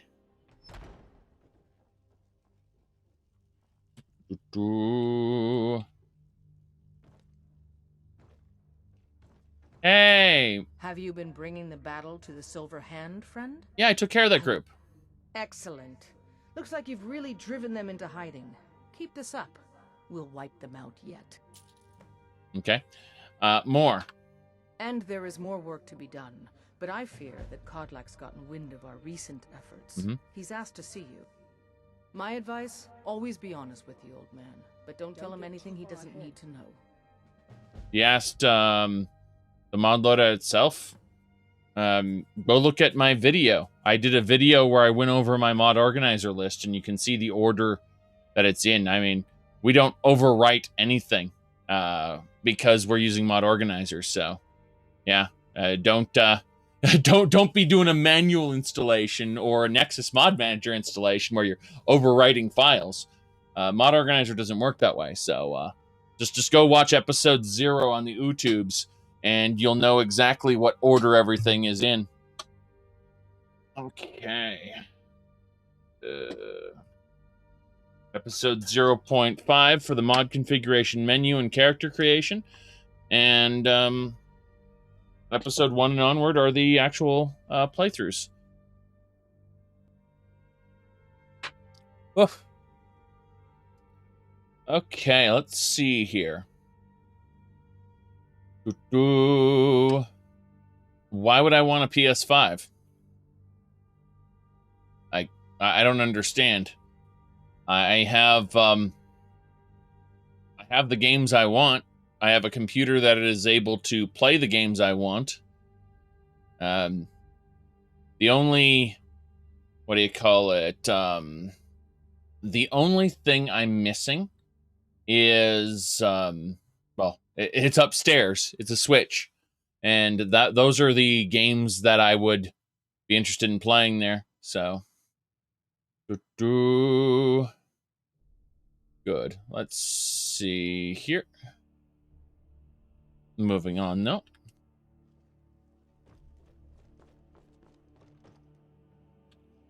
Go see Codlag. Codlag. PS5 Pro. Lol. I've been tending to the warriors of your Vaskar for as long as I can remember. Right, goodbye. I just want this coin purse. And it's considered stealing if I take it. Yes. Oh no!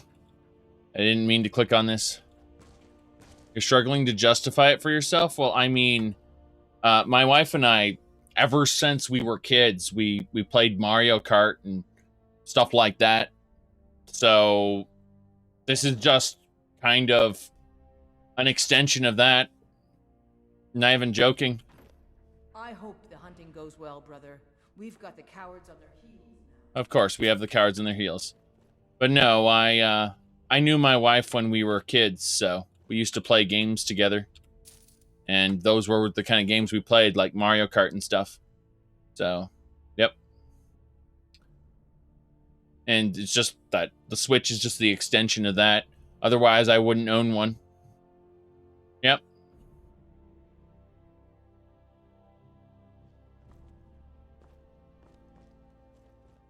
Hello. Thank you for coming. Mm-hmm. You want to see me? Yes, youngling. Have a seat. Have a seat? How about I turn invisible, take this gem because it belongs in a museum, and then sneak over here.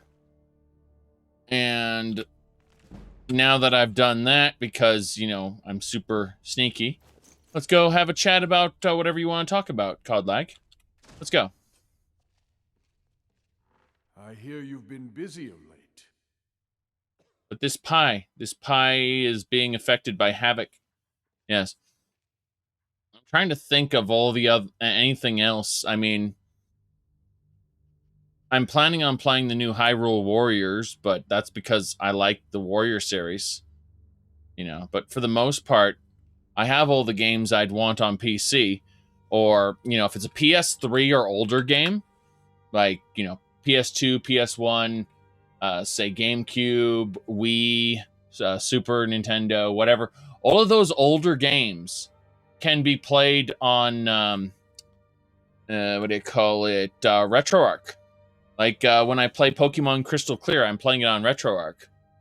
So, yeah, I mean, do I don't know. I have all those consoles in storage right now.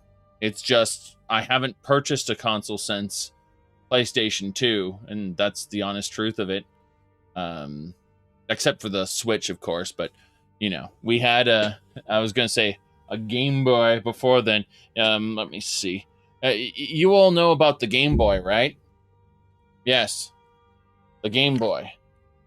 It's a DS. Yes, this is the last thing we got before the Switch. But I always call it the Game Boy. And because I always called it the Game Boy, my wife got me a case that makes it look like a Game Boy. Because people get triggered. They go, that game isn't on the Game Boy. It's on the DS. Right? And because people flip out and say, like, it's not a Game Boy, I end up getting a case so I can tell them it's a Game Boy now. The Game Boy now. Yes. Yes. The dual screen Game Boy. Exactly. It's a Nintendo DS. Mm-hmm. Said, what's your opinion on Skyrim combat? The Elder Scrolls, from, you know, Arena to Skyrim, is all about hand waggling. Hand waggling.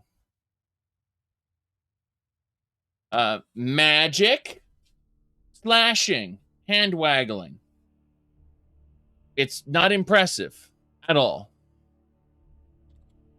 But it's okay. Like, it's just kind of a means to an end to have a little adventure. All right. Let me see. We work to avenge Skjor's death. Your hearts are full of grief, and my own weeps at the loss of Skjor. Yes. But his death was avenged long ago. You have taken more lives than honor demanded. The cycle of retaliation may continue for some time. Do you like Kingdom Come's combat system? It's clunky. Kingdom Come's combat system is very, very clunky. It's definitely no chivalry medieval warfare, is it? But here's the thing. People go, well, actually, real life combat is very clunky too. You see, if you weren't an expert swordsman, you'd be just as bad as Hungry Henry is. That's fine, but, you know, I'm here for a power fantasy as far as combat systems go. So, you know, my favorite combat systems are when Kratos uses his fire chains to pull the enemy over and then I slash the crap out of them. In any case, I have a task for you. Have you heard the story of how we came to be werewolves? Uh-huh. All right, so Vilka said it was a curse laid by the ancient companions. The boy has a nugget of truth, but the reality is more complicated than that. It always is. Yeah, what's the truth then? The companions are nearly 5,000 years old. This matter of beast blood has only troubled us for a few hundred. Mm-hmm. One of my predecessors was a good but short-sighted man. He made a bargain with the witches of Glenmoral Coven. If the companions would hunt in the name of their lord Hircine, we would be granted great power. Mm-hmm. And they became werewolves? They did not believe the change would be permanent. The witches offered payment, like anyone else. But we had been deceived. I see. The witches, wait, but aren't you more powerful now? The witches didn't lie, of course, but it's more than our bodies. The disease, you see, affects not just our bodies. It seeps into the spirit. Upon death, werewolves are claimed by Hircine for his hunting grounds. For some, this is a paradise. They want nothing more than to chase prey with their master for eternity. And that is their choice. But I am still a true Nord, and I wish for Sovngarde as my spirit home. I see. Your spirit home, so you want to cure yourself. Well, I'm on board with this curing. I've been a werebear since a lab accident some time ago, so I'd like to obtain this cure for myself as well. That's what I've spent my twilight years trying to find out. And now I've found the answer. Mm-hmm. The witch's magic ensnared us, and only their magic can release us. Right. They won't give it willingly, but we can extract their foul powers by force. I want you to seek them out. Go to their coven in the wilderness. Strike them down as a true warrior of the wild. Okay. And bring me their heads, the seat of their abilities. From there, we may begin to undo centuries of impurity. So in other words, just kill them and bring their heads over. That sounds incredibly stupid. Optional, wipe them out. I'm not going to wipe them out because I want to be able to farm them. Isn't that... So, I don't wish to remove this blessing. No, it shall be done. Good. Now move quickly, and don't leave any of them alive. Talos guide you. I'm not wiping them out. I may want to do business with them in the future. And, you know, where there's life, there's exploitability. So, we're going to keep them alive in case we want to mess with them in the future, yes. Mess with them. Exploit them. Who do you think told Kodlak about what you and Ayla were up to? My goal's on Skjor.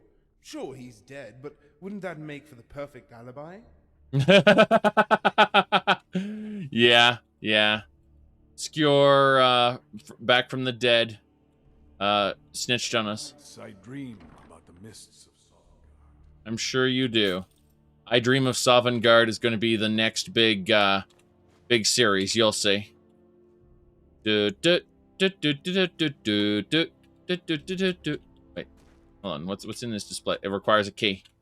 I don't have the key. By the way, these little exclamation points next to this means these are protected storage. They don't respawn. So you're safe to put anything you want in there. And you don't have to worry about Kodlak's underwear overriding your whatever you put in there. Because this can be your player home. Do you really want this as your player home? In ESO, they give you space this big for free. What do you need? Yes. Anything else? Please use our housing system. Just grabbing all the silver while we have the opportunity. We're going to melt it down, convert it into silver bullion, most likely. Can we do that? Can we even make silver bullion? Probably. Let's find out, though. He's like, I can't fight the creepy crawlies anymore. I tried, but they scare me.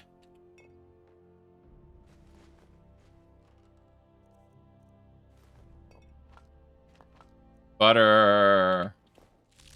Why are there so many Charis eggs here?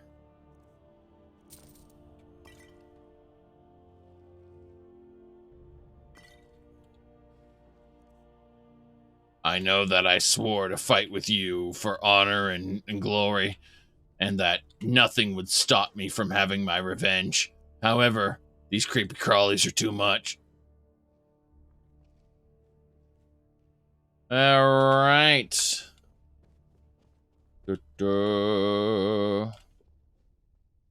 Good.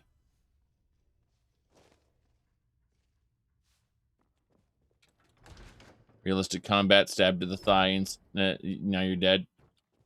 Oh no. You bled to death. Hold on a second. This is all silver, isn't it? Oh, interesting. The companions actually don't care if I take the silver items here. Yeah, is it not considered stolen? Interesting. Boiled cream treats. Yeah, I just want the silver, though. So I'm gonna melt this down and create high-grade silver bars out of all this stuff. You'll see. You'll see. You're a bad sneak. You're not creeping up on anybody like that. Oh, I'm a bad sneak. Okay. Why do they use silver stuff? I don't know. That's a very good question. I mean, it's not like as a beast you're 25% weak to silver and fire and take 20 extra points of damage on top of that. I don't know why they use silver. You think that the companions wouldn't want silver anywhere near them. But they seem quite stupid, actually. As you know, never having gone to the college, they are exceedingly stupid. Alright. You ain't made that stew in a long time. Which? The mutton or the vegetable? Mutton. So I haven't. All right. I'll buy the ingredients tomorrow, and we can have it for dinner. Mutton! I want mutton, damn it! You haven't made that stew in a while, and I want it.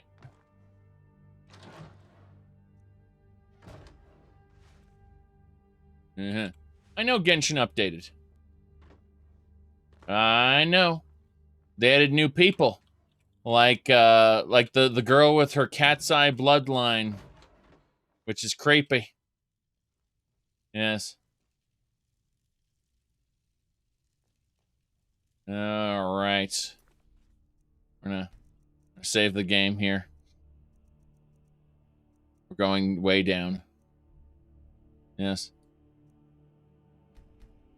Literally. In, you said you read messages before they load in your client? I know. Looks like the witches are on the way. We should deal with this Twilight Sepulchre first. And do that. So give me just a second, hit the button. So yeah. Looks like the Glamoral witches are over here.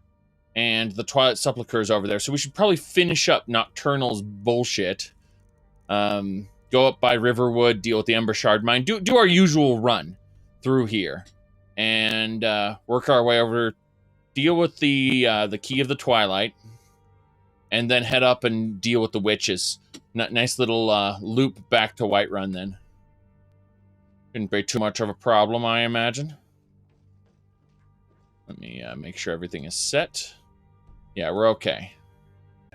Let's continue. Hello, sir. Yes? Drunken man.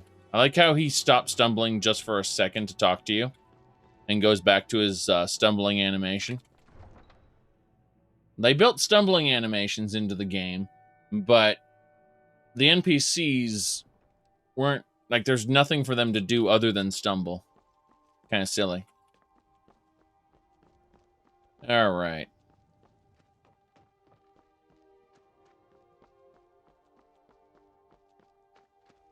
Yes.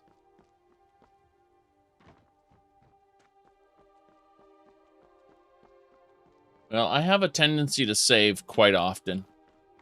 So the most I'll lose is like 5 minutes. If something were to happen colossally bad.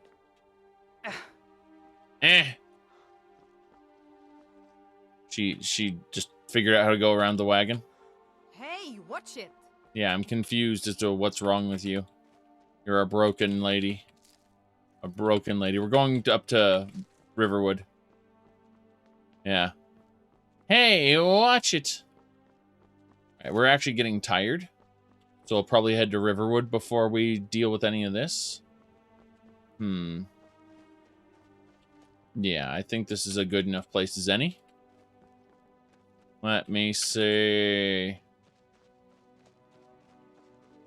Or they rework their animation / physics in preparation for Elder Scrolls 6. Starfield? Nah, that's nothing special. Like, if anything, hopefully it's less about locking on to the target and performing an animation. I notice how awful... It's not the variety of animations that gets me. It's the, how it has to snap onto objects in the world to perform animations. Like a little girl who snaps onto a, what do you call it? A girl who snaps onto a crafting station and grows bigger. It's not the variety of animations that's the problem. It's the entire system by which they're governed. I nearly died there. That was painful. We're fine now. The bear is dead. I yield! I yield! You yield? You yielded the bear into the ground. It was amazing. Pretty sure the bear... Yeah, the bear went away. It has ceased to be. Okay. Good, good, good. Now, let me see here. We are setting up the tent over here. Right on top of Janassa.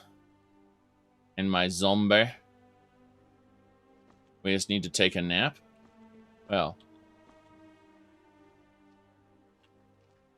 You see about retrieving arrows off people? Nope, don't need to do that.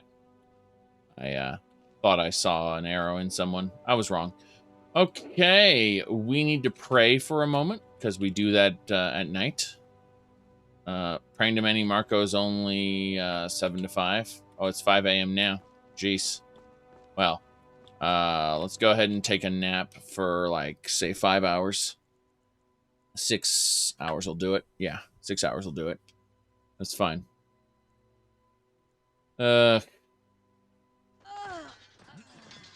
Oh no. The bandit berserker has died. Whatever shall we do?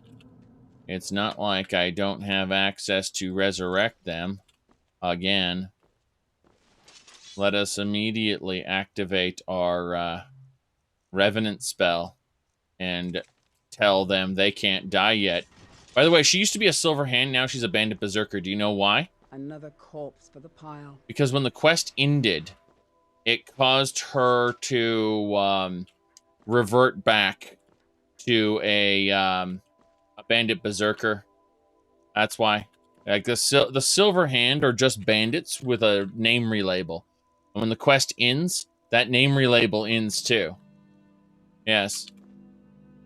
So once we killed that silver hand leader, they de facto reverted back to being bandits, including her. You know, that action might have been what crashed the game the one time. Come to think of it. When I had a different silver hand and I was running around with Skewer. Yes, we're no longer silver hand, now we're just bandits. Exactly. Oops, I gave her rain shelter by accident. Wish I could actually favorite rain shelter. It annoys me that I can't do that. Okay, I have Sans torch. I don't need a regular torch. Give me the shelter, though. Yes. Alright. We are leaving. We've napped. We've re-summoned our zombie. No one knows she's a zombie. They just know that she's a lady that doesn't say very much. We actually modded out the and the and the r's just for our own state of mind there. Han Solo, thanks for subscribing once again. I appreciate it. You're right.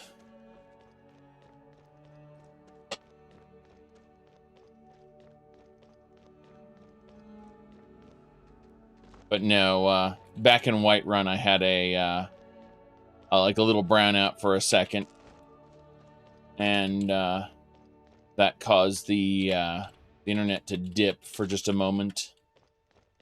So I had to wait for it to come back up. Restarted Skyrim while it was doing its thing. I wanted to know if there was something on my end that was causing it, and no, it was just the whole router that was resetting because of the power drop. The problem is that the internet is still tied to the power, so even if you put the internet router on a uninterruptible power supply, it would still cause the internet to dip. It's just that the router would go, "Why you dipping, internet?"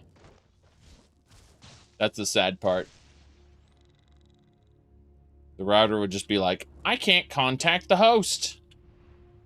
Because I have tried it in the past, unfortunately. We are prone to a slight power dip once every, I think, like 3 weeks or so. That's basically how it's been. Every 3 weeks to a month, it happens once, which doesn't do much when we've surge protected everything and, you know, put uninterruptible power supply on the important stuff. But it happened frequently enough that I've been able to identify the eccentricities of, you know, the internet connection and all the things around it.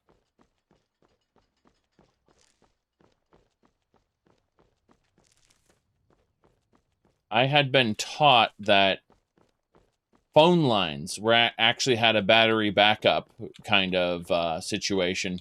And it's funny because the dial tone would still work, but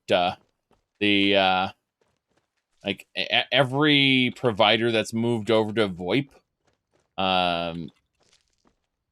like it's hit or miss whether a VoIP connection will still work during a brownout. It based on the provider and the equipment they gave you. It's kind of funny. We got wolves. Alright, that's one less thing to worry about. But old-style telephone circuits should, in theory, still operate while the main power grid's having trouble. And, interesting. The zombie just kind of yawned there for a second. So the Draugr are just White Walkers? Well, the problem is that the White Walkers are just Draugr. that Draugr came first. I'm sorry. You're wrong.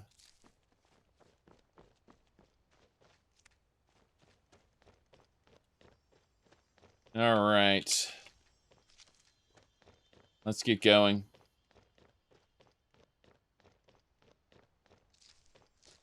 Now, the Draugr being tied to the dragon cult, that's new. Skyrim invented that. But no, Skyrim didn't steal the Draugr from the A Song of Ice and Fire. That's just not true. The mine is still empty. Okay. I thought maybe we had a good situation here where we could refarm those bandits, but they're not back yet. They only come back like once every week. Something like that, every 7 days plus. And we've been through here this week. Makes sense. We gotta go to Falkreath, though. Have you seen a dog out there? What? Don't know what you're talking about. Okay.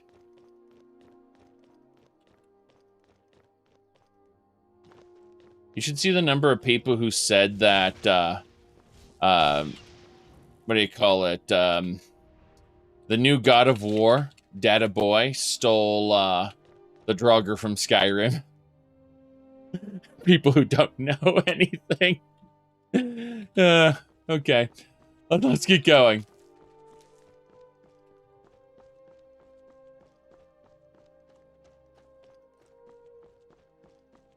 Jeez.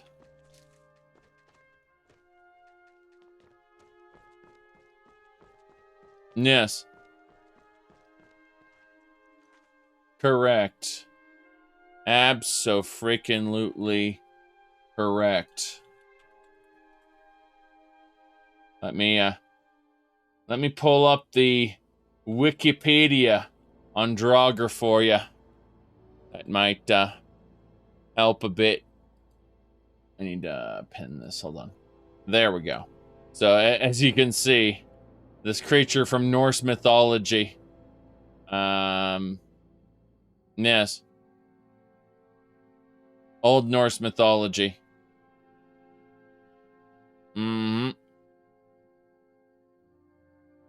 Yeah, remember the rune stone of Blake Falls Barrow? Those Bethesda people, you know what I mean? All right.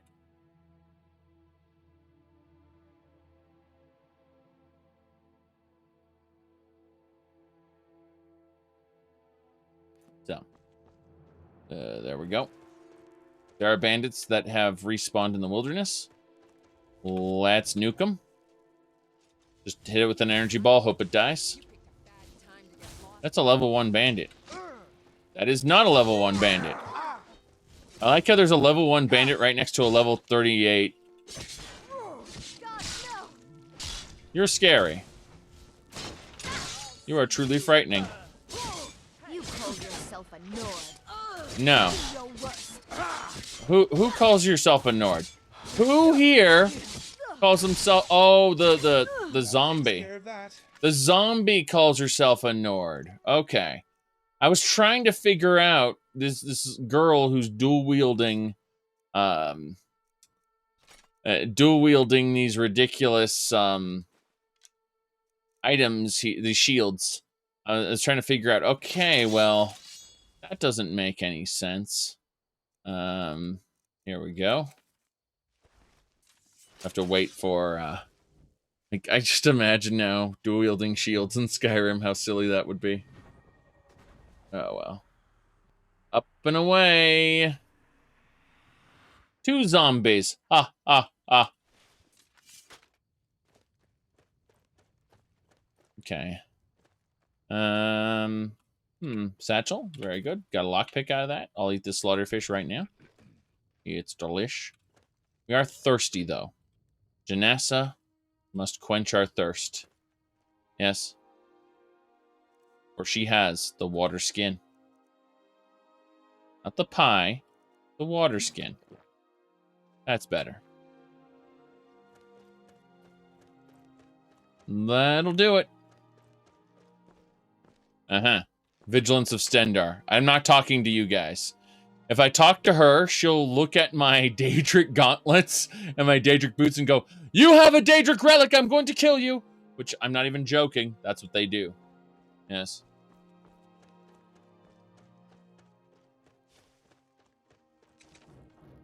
Let's kill these Aldmeri skeletons. They're about to rise up. Yep. What was that, that meme?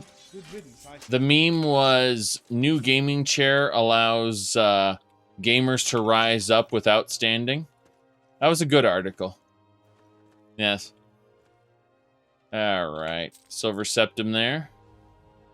Let's see. Skeleton behind you.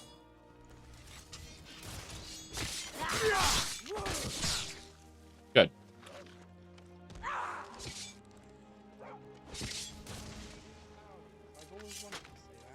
Good.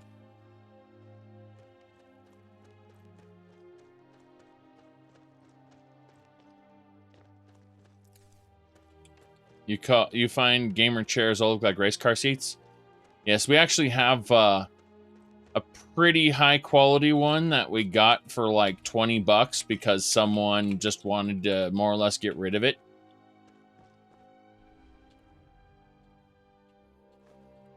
It's upstairs though. Yes. Yes, GAY-MER are the most oppressed elves. You see, mean town criers were saying negative things about them. Their feelings got really hurt. And they had to express their outrage about it.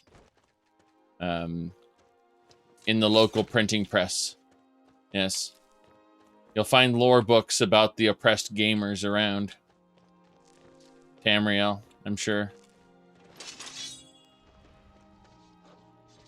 And we're gonna stay away from this whole wolf situation and just kill a rabbit instead. Yeah, I don't want to fight those wolves. Miko, why are you doing this? I don't want to talk with the necromancer girl. That's what I call good teamwork. Good teamwork. Really? Is this what you want? Damn. Look at her, this red guard.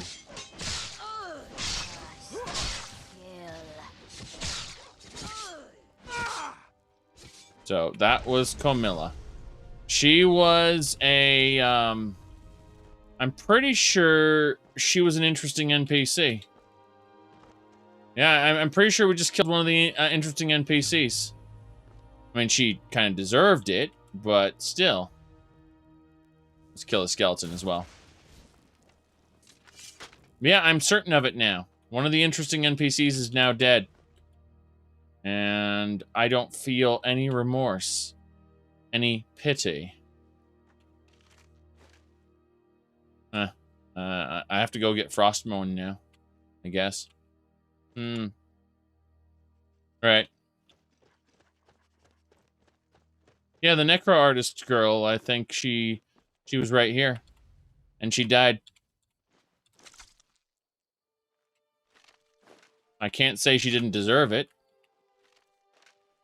She, her dialogue is exceptionally boring. I guess that was the only crime she actually committed. She assembled a bunch of skeletons and said a lot of exceptionally boring dialogue. And unfortunately, you were all deprived of that exceptionally boring dialogue this playthrough, since she kind of, I don't know, just aggroed on Miko, I think, of all people. So, found at the back of the DLC player home and you thought it was silly? Well, this is where the DLC player home is, like, right here. In this little section. Yeah, where we are.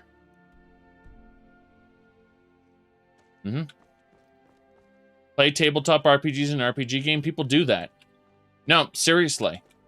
Like, there are World of Warcraft guilds where they do, straight up, they do straight up, like, tabletop roleplay of Warcraft in their Discord server while everyone's standing around in a room in World of Warcraft. They try to integrate the two in some meaningful way. It comes out bad. It always comes out bad. But people swear by it, say it's of quality. And I don't believe them. Was your mother a farmer, or are you just that ugly? The whites take you. The whites take you? Who are you? You're a fisherman. Why are you attacking me? Why? I mean, you're a generic NPC, so I don't care. Now, we're not talking about Goldshire RP. We're talking about guild storylines. And they take... How do I put this? They take pride in their guild storylines. They really do. There's quite a bit of it. Yes. I mean, if that's how you want to have fun, that's fine. But I've had people espousing how it's really, you know, how this is how Warcraft's meant to be experienced and all this stuff. I'm just like, no. We will disagree for the remainder of our lives. And that dartfly flew away. Gathering alchemy ingredients. Okay. If an evil Altmer necromancer came up to you, well, I mean, no one knows that I'm an evil Altmer necromancer. I was gonna say, I don't have any skeletons around. What do you have in your closet? What? We are, however, going to loot all this stuff. Classic was a bit fun, yes. Racism, you say?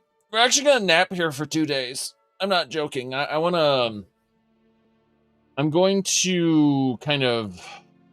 I guess, is there an interior we can go to? Someplace we can rest for a second. I'm looking at this. We can't go in there. That's the backside of Bleak Falls Barrow, and that is specifically linked to Helgen Reborn. There's a Flame Lurker over there. He's insane. I already got the Sky Shard next to Little Vivek. I go into Little Vivek, everything's going to go wrong. Thinking about this. Oh, there's an NPC that's going to fight that Flame Lurker. That's kind of funny. Oh, well. We'll go for this cave over here, see what it is.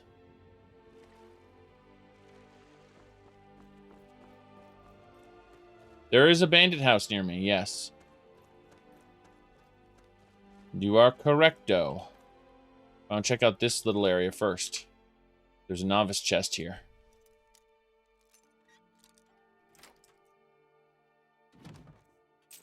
Silver bullion, yes. Top quality stuff. The whites take you. Yes. All right, here's Lakeview Manor. We're about to run over it. It's going to discover the location, I think. And this is where Lakeview Manor is supposed to be, where all these logs are. This is the DLC house you were talking about. Saber Kitty.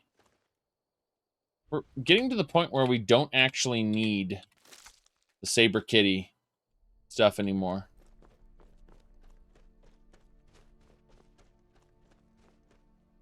Nords and Oblivion are so generic. They don't have much going for them. We're going to mine here. Hopefully get ourselves something good. Hold on.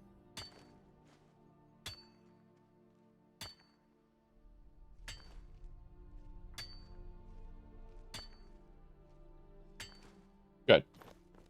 Wow. That happened. I did a little leap. Alright. As I was saying, we're gonna... Oh, yeah, I got a fossilized rock. Not very useful, but hey, whatever. You know what? I have an idea. It's incredibly dumb, and I think it'll work. Alright, Rain Shelter. Yes. Rain's Shelter.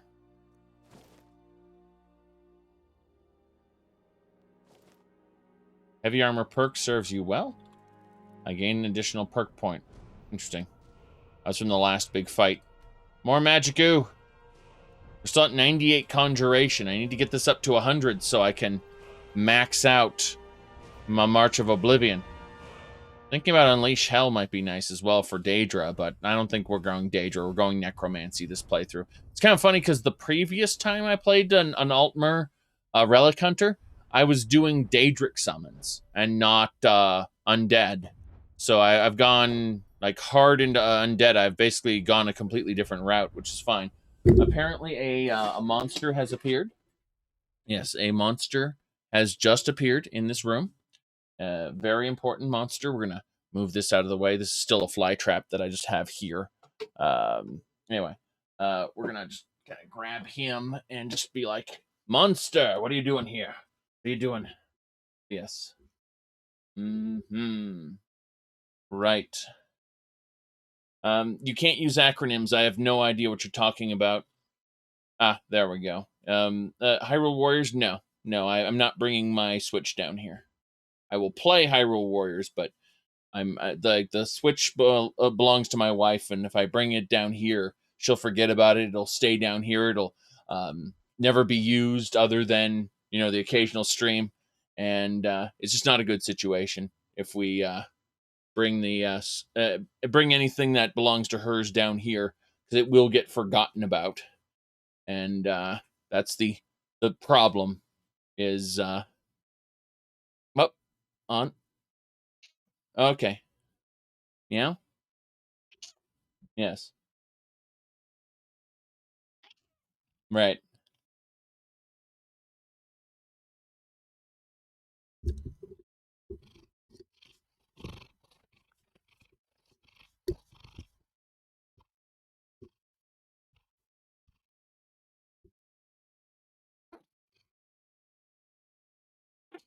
Meow? Okay. Okay. Let's send you up here. Send you up there. All right. Yes. He's actually telling me, his body language is telling me that he's barely tolerating what I'm doing. And he's getting ready to act. See, as you pet him, you're putting energy into the cat. And when you reach a certain point, the cat will explode with action. Be it to bite you, be it to like claw itself free, whatever. Like the cat he has little actions that he does, like subtle movements of the ear and tail and his back. And once you understand them, the little subtle body language that the cat does, you can anticipate their actions for the most part. That's why occasionally I'll go to scruff him, and it doesn't look like he needs to be scruffed. It's because I know if I try to pick him up, he'll bite me. So it depends on the situation. All right, so we've got this cot here. We're actually going to rest for like a few days and just gonna reset everything in the world. We're just gonna spend a week in our shelter, basically. That's an incredibly dumb idea. Yeah, I know.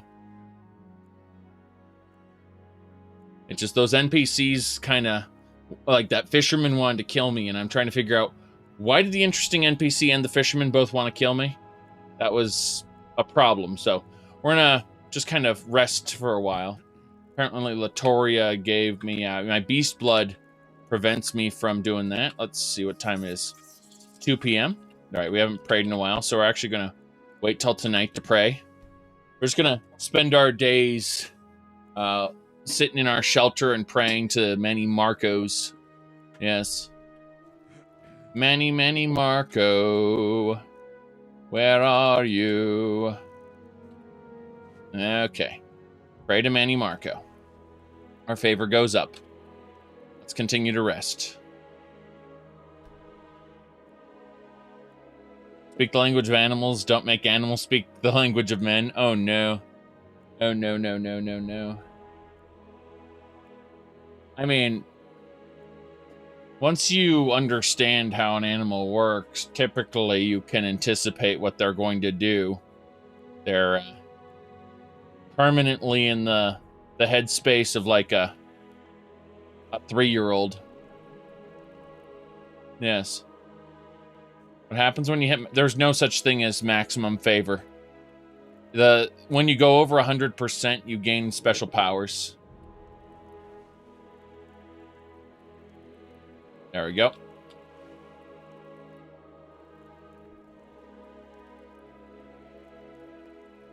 Give me supplies.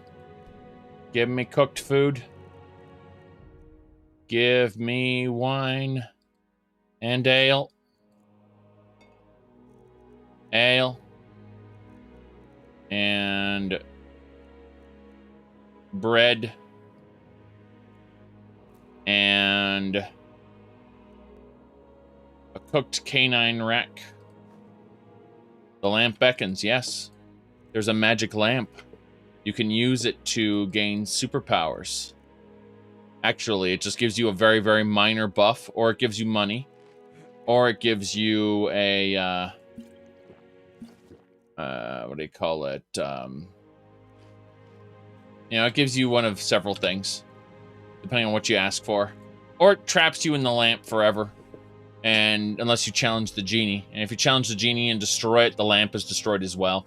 So what I did is the last time that happened, I save scummed it away and got the money anyway.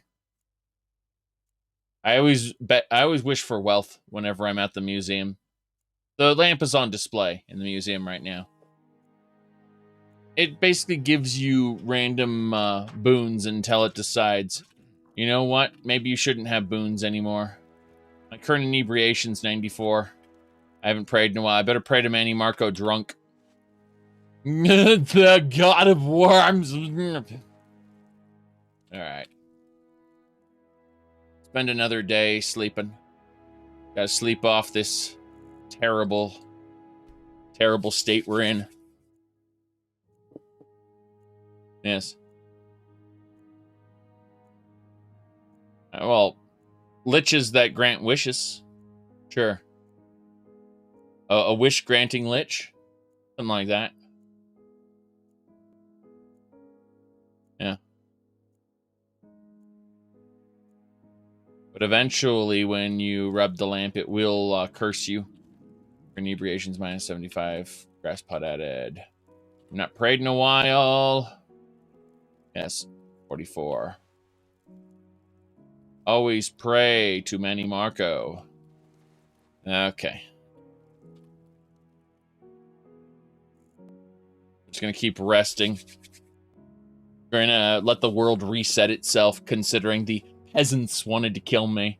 Some kind of random person out. Like, I just want to kind of rest for a bit. Like, let the peasants forget that I did some bad things. Yes. The power of Shazam. I like how people actually believed that Seth video when he talked about how the power of Chim and all that shit. Like, he actually did a review on Morrowind where he talked about the lore community bullshit.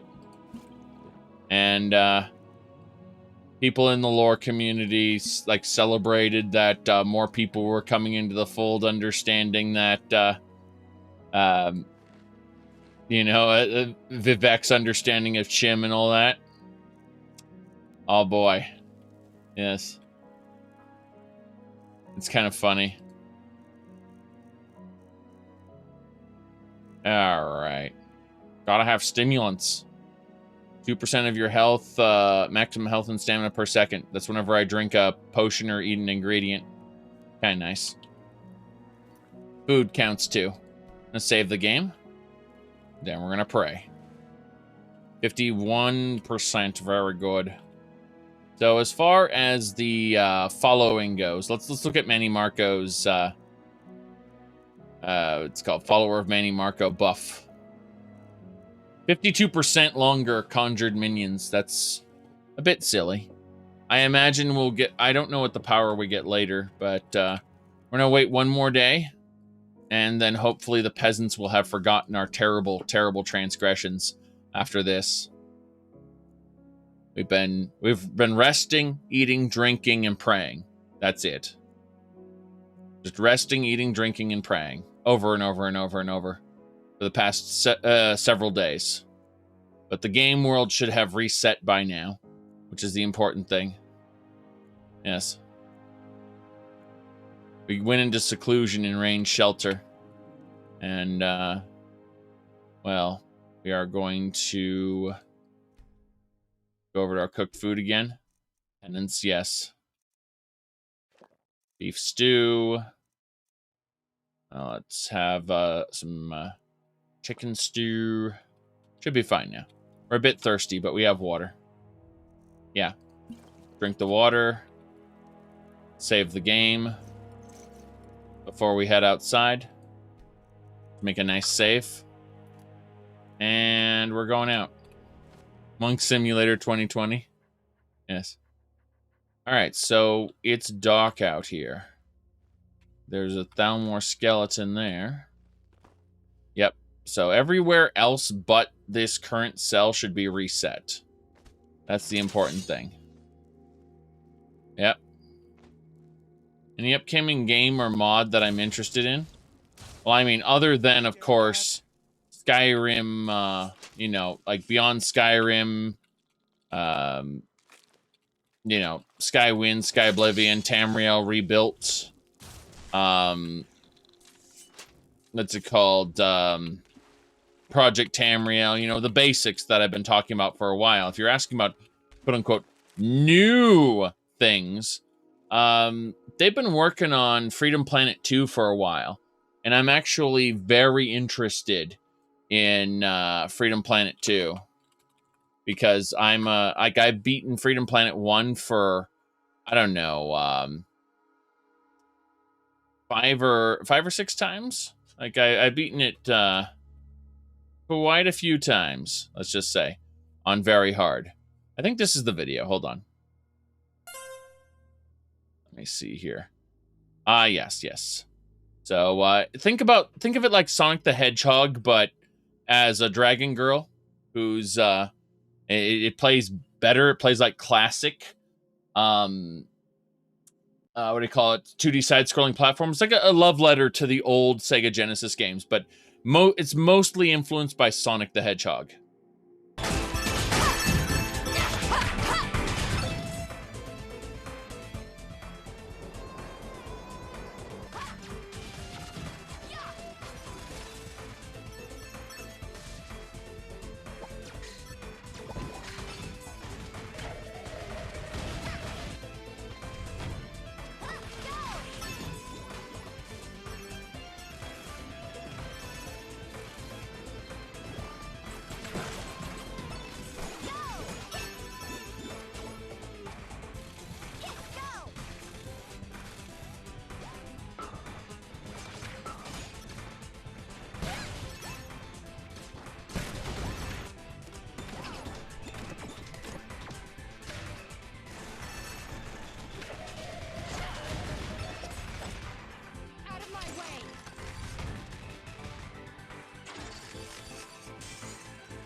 Nothing like Mega Man Zero. Yes. It's just straight up Sonic the Hedgehog. Yeah, I don't know where you're getting Mega Man Zero, because Mega Man Zero would be Azure Striker Gunvolt.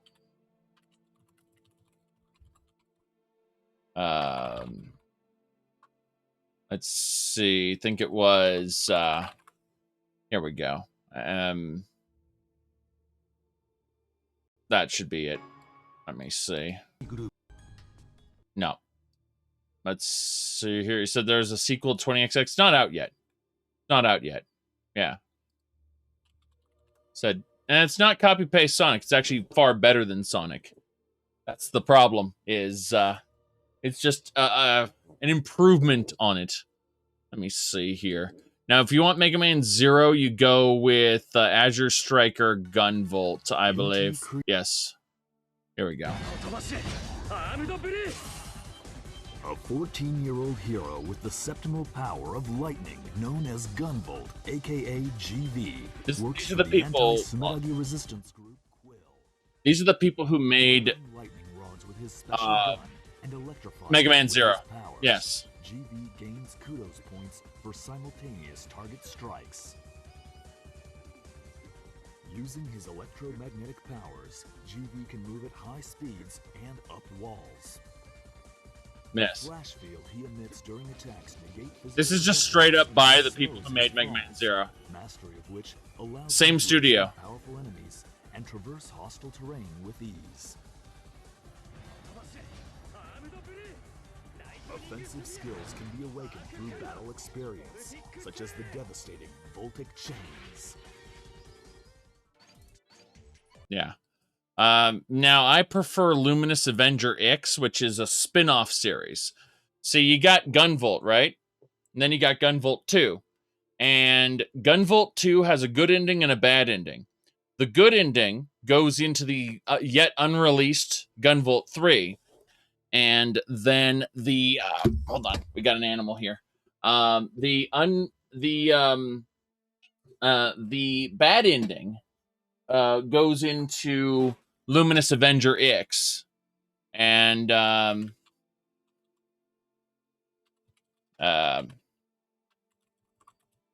Let's see here. Hold on. Avenger X is my favorite out of the Gunvolt series, personally. So let me grab that really quick. Should be here. That's not it. That's not the right trailer. That is the announcement trailer. Let me see. This should be it. Hopefully this one's it. No, that one isn't it either.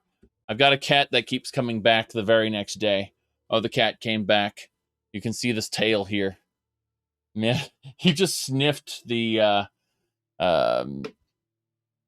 a shot glass and decided that he did not like what was in like the residue of that shot glass.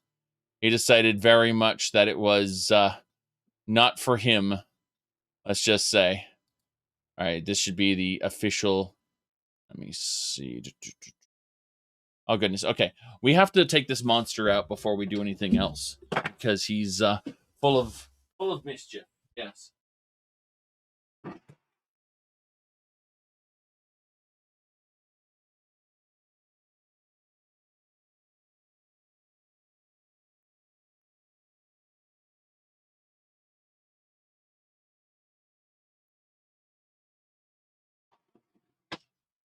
All right, we sent him out. He's gone. No longer here to torment us. Let me see. All right, so this is like 200 years later, and it's by the like the antagonist of not the antagonist, but the anti-hero. Because you have the hero who's Gunvolt. Then you have an anti-hero who's after the villain as well, but doesn't like Gunvolt because Gunvolt is a adept, and he wants to kill all adepts. So that's that would be this one.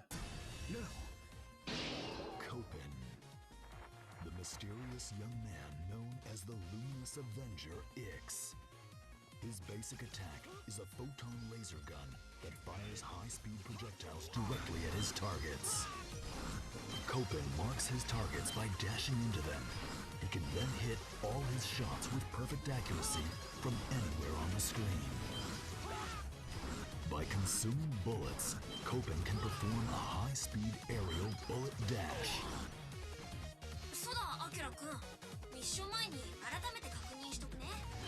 Lola, a combat support robot created by Copen. She can replicate enemy Septimas and turn them into EX weapons that Copen can use at will. Yeah, there you go. So, I prefer Luminous Avenger X to the standard Gunvolt, but keep in mind that Luminous Avenger X takes place in the bad timeline where Gunvolt was killed. And then it's like 200 years later or something stupid like that, where he's still fighting because he's super secret android, you know. Whoopsie. No, he's a cyborg. Sorry, he has a brain case and everything, and his brain's being kept alive by, you know, his robotic body, basically. There we go. He's a really fucked up individual who everyone thinks, oh, you're an ordinary 17-year-old boy, aren't you? No, he's technically like 236 years old, something like that, and he doesn't actually care for anyone or anything. He just wants revenge. That's his entire motivation. Eventually, he finds someone to avenge, but that's pretty much it. It's that there's a reason why they call him the Luminous Avenger X, because he's you know, he does good things, but he does them for not the right reasons. He's not the kind of hero that yes, exactly, vengeance. Pretty much. He's King Lysandas. No. But The whole point of Avenger X is he's not a hero. He's doing the right thing for the wrong reasons, basically. And I find that somewhat compelling in a terrible Japanese cartoon world that is extremely fun to play through. Yes. All right. Yeah.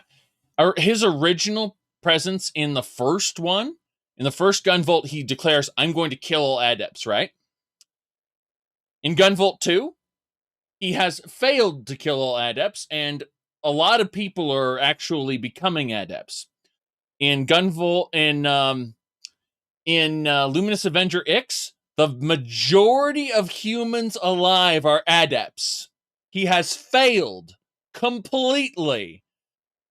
And now he's just after the leaders of the adepts now, because he's failed at this point. His I'm going to kill all adepts has just completely gone off the rails. And all he has left of it is his vengeance against very specific individuals. But yeah, it's absolutely ridiculous and a lot of fun. Anyway, cheers. So, all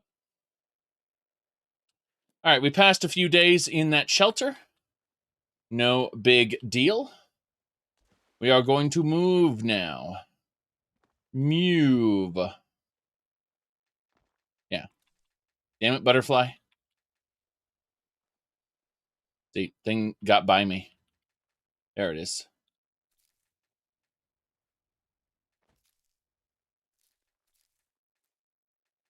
Good. Pine Watch. You don't care about Pine Watch too much. We could go inside. It's only an adept block. Adept, you said? Yes. Water, Thomas. Water. Always, always water. Nanomachines, you say? That's basically how he stayed alive, yeah. He stayed alive, Luminous Avenger X.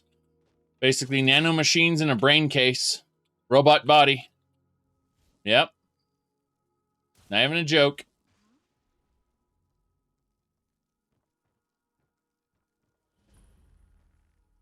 Oh, crap! She tried to roll in, or she tried to shoot me. I rolled into it. I don't know how I avoided that. Wow. I was shot in the back! I was shot in the back. Okay. Yes. Nanomachines and people who cannot be killed other than by the use of like something that destroys their whole body. That's nothing new. Like, it's that's been used in media long before a certain Hideo Kojima came on the scene. Let's just say. You need to do better than that. Hostile doges. That takes care of that. Indeed. Weeb JRPG with cat girls, you say? It's not that I don't think that it'll be a that it won't have cat girls. I know that they may want to prominently feature an Ohms Khajiit. That's what they'll do. An Ohms Rot, sorry. Let me pull up the God, you had to mention that. It was hold on. I think I showed this to Khan earlier because I was talking about how like I just occasionally show people how terrible Genshin Impact is, like how on the nose it is for being, you know, an awful like otaku thing. Let me pull this up. Yeah, Khan is here in the chat. All right. Hold on, let me find it. There it is. I found it. I had to scroll way up Discord. On. Diona, bartender of the Cat's Tail. I charge a hefty fee for private events. But ears a tail are no prop, they're real. Proof of my cat's line bloodline. Life as a mixologist is very busy. When I'm not at the tavern, I'm out collecting ingredients for new recipes, so unless something is urgent, don't bother me. I'm a rock!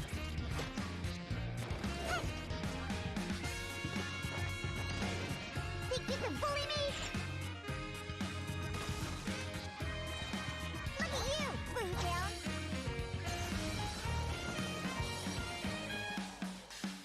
I wasn't waiting for you. I just happened to be resting. There you go. Genshin Impact. Yes, exactly. Exactly. Jeez. I also sent you something else, and it was a tweet someone posted. It was called, jeez, it took me way back, okay? It was absolutely the perfect, the perfect reference, and like, while we're going over stuff that's been on here, hold on. So, this is the kind of character development I need in JRPGs. Ready to go? This is gonna be cake. Demon Fang! Demon Fang! Damn, I must be a genius. Double Demon Fang! This is gonna be cake. Demon Fang! Demon Fang! Damn, I must be a genius. Double Demon Fang! Yes. When you use Demon Fang enough, all of a sudden the character goes, I must be a genius! And does it twice. That's the kind of character development we need. Indeed. Alright. Let's see here. That was, that's JRPGs in a nutshell, I think. You gotta grind your way to the top. Or, buy a terrible, cat girl thing and regret everything. Yes. Yes, stay away from the cartoons, kids, exactly. Mind you why you've taken over a 10-year break from anime? Recently, we've been watching a show called Uzuki-chan Wants to Hang Out. And it's a fair comedy. It's a fair comedy. It's degenerate at times, of course, but it is,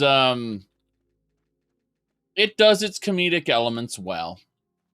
Yes. Let's see here.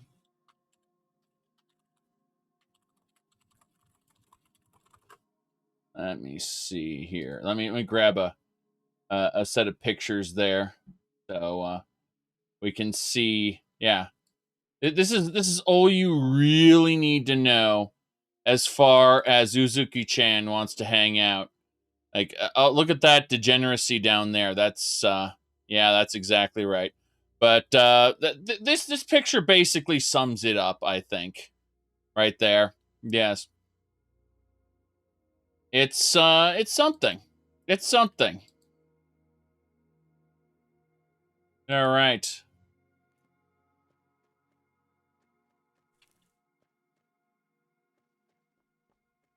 Yes.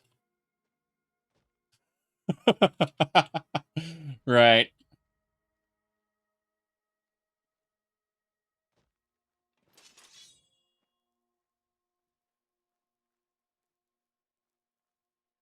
Mm-hmm. We have to snipe this target. Someone's there? No. What little game are you talking? Uh-huh. There's an enemy sniping at me. Sniping at Rumarin. Oh no, Rumarin, you took a hit. The enemy does not know I'm here. They are forgetting about me. I think my sneak skill really did its job. Wow.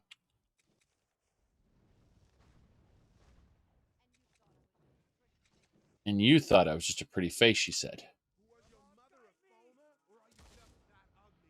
Did not get her. Did not get her. I never liked Detective Conan. I felt like it was too drawn out. I watched like season 1, and it didn't really get much in the way of development. It was obvious that the show, the premise of the show existed to just perpetuate more like episode of the day, you know, like problem of the day things. It was how do I put this? It was episodic, not serialized, and yet it had serialized elements to it, which pissed me off because like I wanted those serialized elements to progress, and I realized they would progress at like the rate of one element per season, at which point I just gave up the show entirely. Yes. For the most part, Detective Conan just existed to, well, do more, to have more Detective Conan, just endless. And so I was pretty done with it. All right.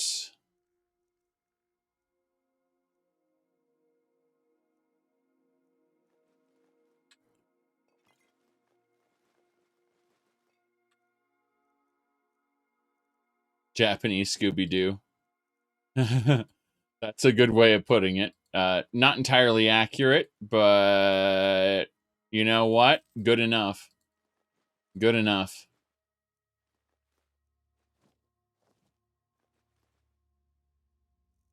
All right. We've got stuff to look at. Arrows here. We defeated the bandits. That's the important thing. Ruined book. Oh, nice. Archery book. Less rude song.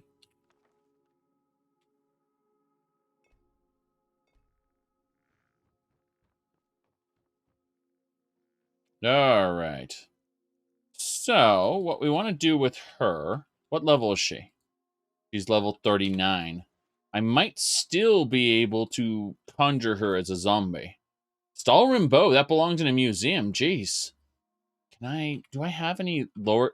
Rumarin, give me a lower quality bow. Something that isn't, God damn it, Rumarin.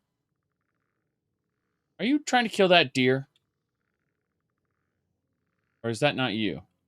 Now, that was you. I just got credit for it. Oh, jeez.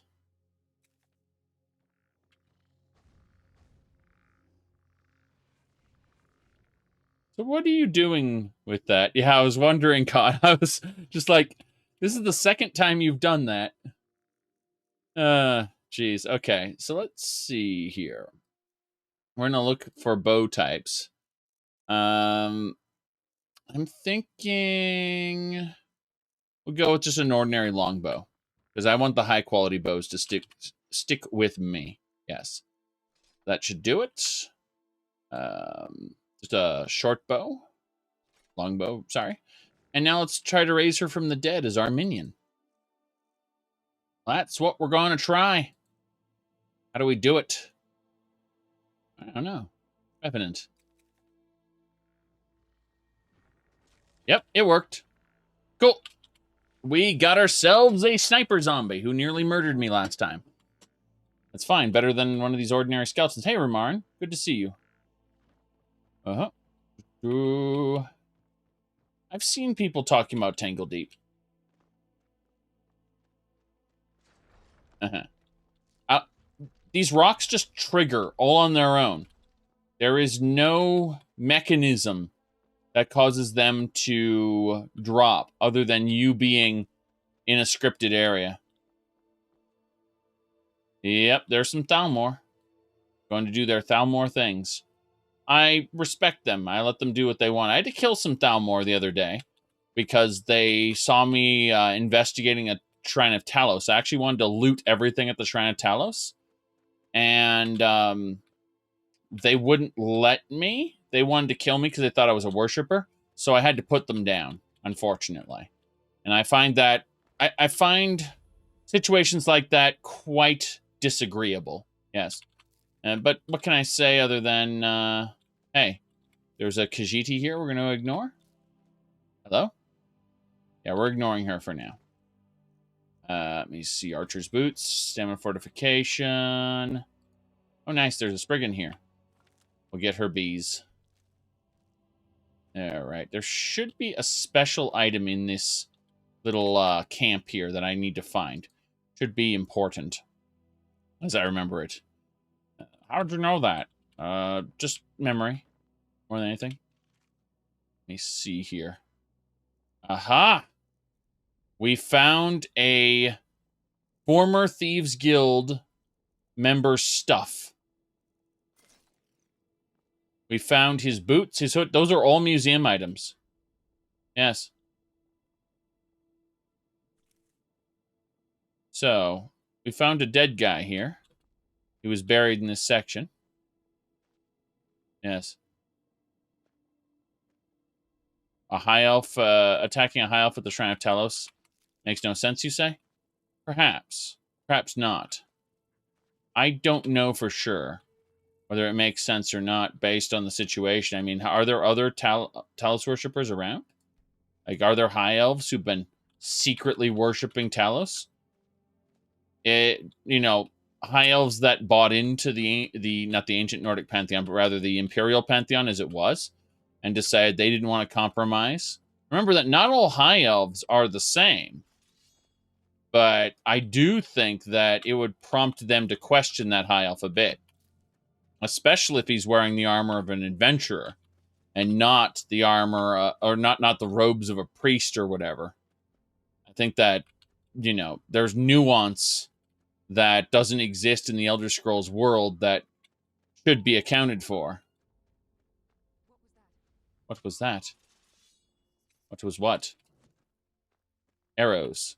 A level 42 wood elf. Okay.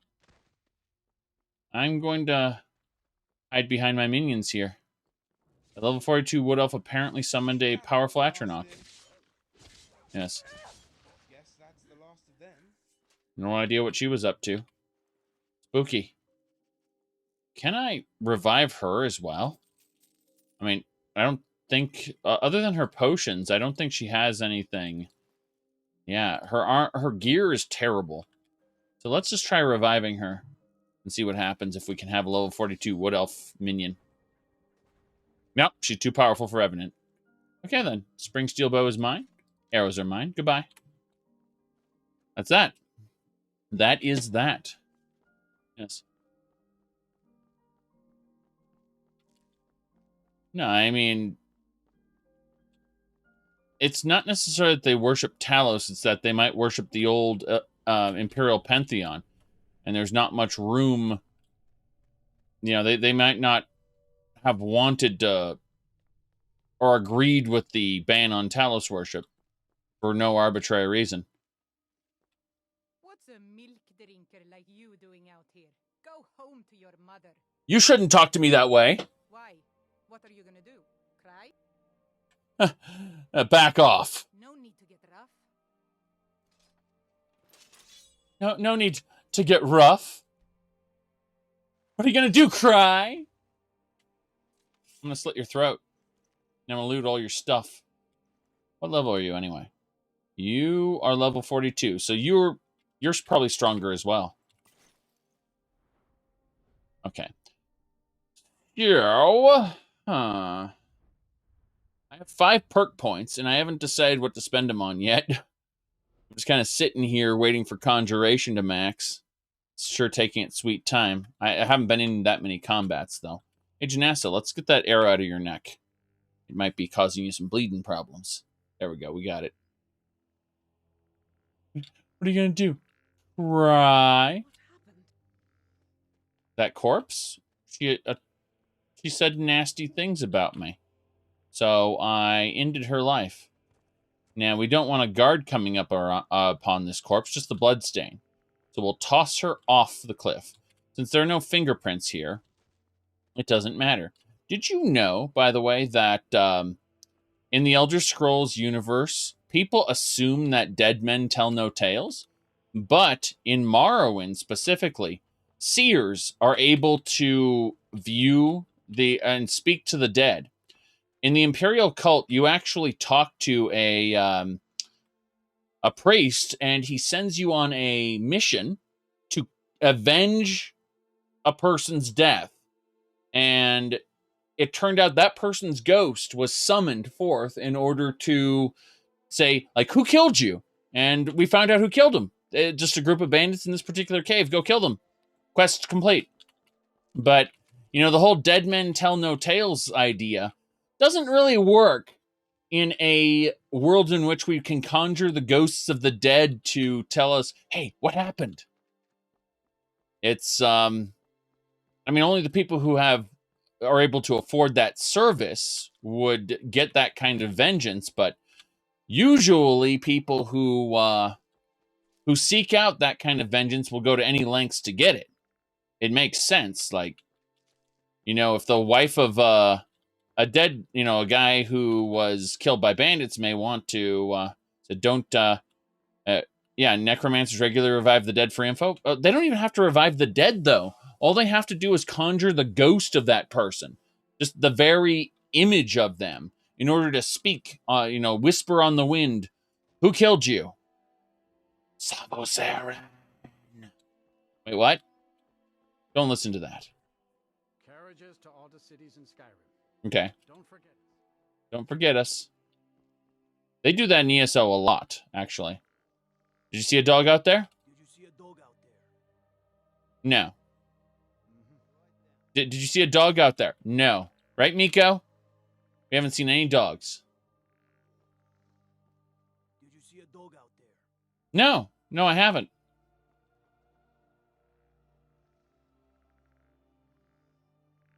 Did you see a dog out there? No. No, I didn't. I have a lot of respect for the restoration. Yes. That is illegal, you know. Yes. Necromancy. Truly terrible. Alright. Clear out Greywater Grotto. Get some raw salmon fillets. Oh, I already did that. I already did that. Lovely. Lovely. Let's go get the bounty for the thing we already did. I pulled this note down. I'm like, I already did this thing. Excuse me. Oh, you are Rebecca. Right, right. Okay, Mr. Imperial Legion soldier, please don't notice us rifling through your things. We're taking these opulent robes, as well as your Nord mead. You don't need it. It can go in my wine cellar. Not even joking, I have a wine cellar and I don't have that much mead down there. Deathblow, doesn't matter. It's a good book. It's not the good book, but it's good enough. I know there was a plus there, but that was being erroneously reported. So, I already know I have that particular item. Yes. Alright, so you can see this, this wench here, and the Jarl are sleeping. Rebecca and the Jarl are sharing a bed. That happens, I suppose. Sidgeir doesn't exactly have a wife or anything. But, so it shall be, I guess. We're busy opening stuff up with this. Weren't you going to turn the skeleton key in? Yeah, I kind of was, but it's an unbreakable lockpick, and I might as well abuse it here. Got a Valkyrie Thane's necklace. And an Ancient Nord Amulet of the Snake. Ancient Nord Amulet of the Dragon. This is fine. Got some items for the museum. Yes, Ancient Nord Amulets. I mean, it's not like Sidgeir's going to come to the museum, so... Just don't judge him, exactly. Alright, we got Ghost in the Storm. This is a book about ancient powers. Yes, not really. But it's a museum item. Night Mother's Truth. Oh, we need to know about the Morag Tong, the Night Mother, Sithis, so on and so forth. That's not bad. It's just, it kind of, you know, flies in the face of everything we learned in Daggerfall, that's all. Who cares about that? Dragon Break!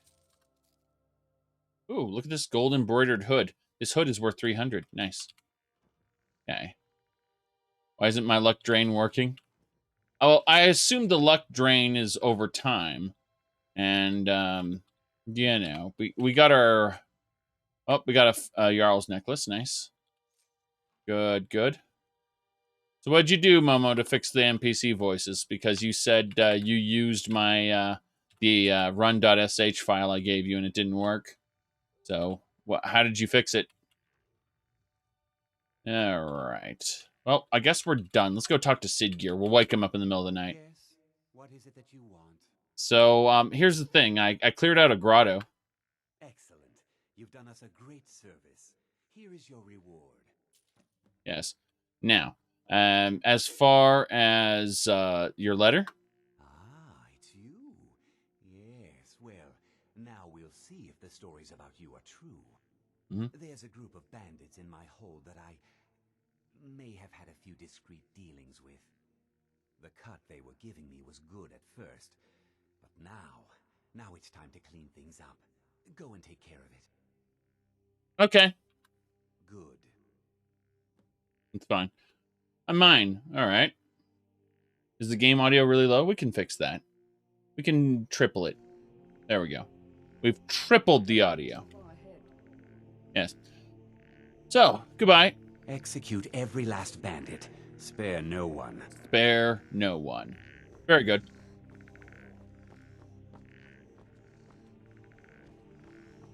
Sometimes people ask the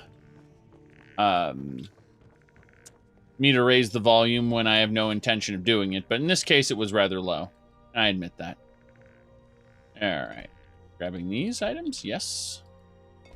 Mead, mead, mead. Mead me. Okay. We can eat the cream treat right now. There's a fishing tip. Lake Ilinalta. Pine thrush eggs and some salmon roe. Interesting. So, yeah, that's fine, I guess. This Nord is the Jarl's bodyguard. That's fine. We're still stealing the wine. What's in the box? Septums. No problem there. Yes, we got a unique hookah pipe. Indeed. Behold the face. The face of Janessa. Indeed. Indeed. Yes. Bye. Hey, watch it. Oh. Uh-huh. Your wine tricks is trying to... What? Okay, never mind then. So you weren't actually using F audio then. Okay. Need something? Yeah. Let's have a look. Wisp Mother, some coins. Drink the mead. I like how we ate and drank mead. Yes. Ate a boiled cream treat. All good stuff. Aha! A ring that I don't need. Let's go. Don't even think about it. Don't even think about what? You laid down with the Jarl. You got back up. Goodbye. You aren't needed here. Quick save before we go outside. I have this obsession with saving before I go to an area transition. Got some juniper berries. Chimera's rot. Yes, Imp Stool. Imp Stool makes good healing potions. Uh-huh. Sneak before we steal the wheat. Good. That should do it. We gathered a healthy amount of alchemy ingredients. Let's see. All right, based on this quest here, let's go see what miscellaneous quest we got over here. Leader of Bile Gulch Mine. All right, so we've got 3 things to do, it looks like. First, we have to go into the Twilight Sepulchre and return the skeleton key. Then we have to wipe out or collect Glenmora Witch's head. And then we have to go up to kill the leader of the Bile Gulch Mine. So we've got 3 quests to do here in just a little chain in Falkreath. It's no problem. We'll do all 3 of these.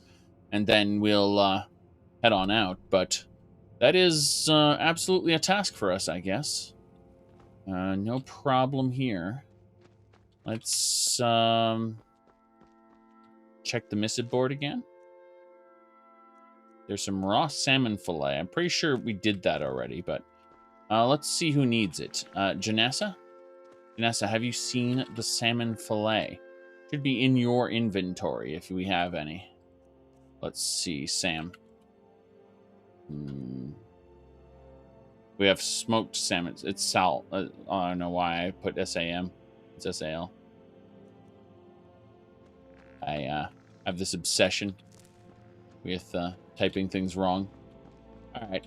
Well, in that case, we're going to range shelter. We're gonna poke around in our shelter really quick. And let's see. We'll take a moment and pray really quick while we're in our shelter. I know, just wait a second. Did you just go into your shelter in the middle of town? Did you just set up a tent in the middle of town? Basically, but let's pretend we went off to the side before we did that. Let's just pretend, okay? Favor with Manny Marco up. Very good. All right, so we need to look at raw food. Yeah, so raw salmon. We need 10 of those. Very good. You said the guards don't do anything about it? The guards will actually care if you set up a normal tent. But this will do it. Yes. Good. Yes. You need 2 heads. Actually 3. I need 3 heads. One for Codlag, one for myself, one for the museum. Not joking. Technically, you can produce as many of the heads as you want through the replica creator, and they actually have the full force and effect because they wanted to give you infinite cures. So, as soon as you finish the quest, you have infinite cures. I'm mildly annoyed about this skeleton warrior. All right, here's what we're going to do. We are going to tell Miko to wait here. Okay, so Miko will just chill out here. If I ever need Miko, I have, I'm going to say, Janessa? Janessa, I need Miko's horn, please. Miko's war horn, yes. With this, I can call Miko wherever Miko is in the world. Yes.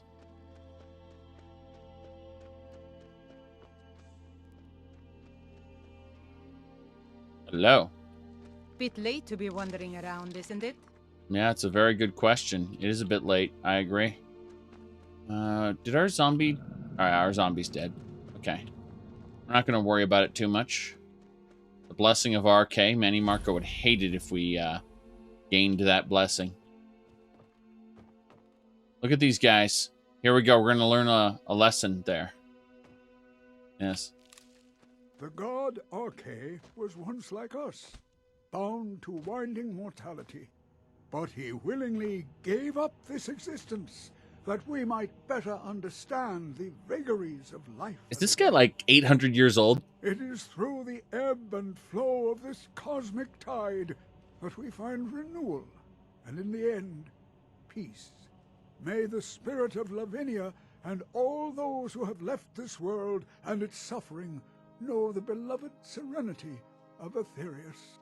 And may we one day rejoin them in eternity. Kust is responsible for the cemetery here in Falkreath. I take care of the shrine. A sad time. Far too short, my friend. Who died? Our daughter. Our little girl. She hadn't seen her 10th winter. Her winter?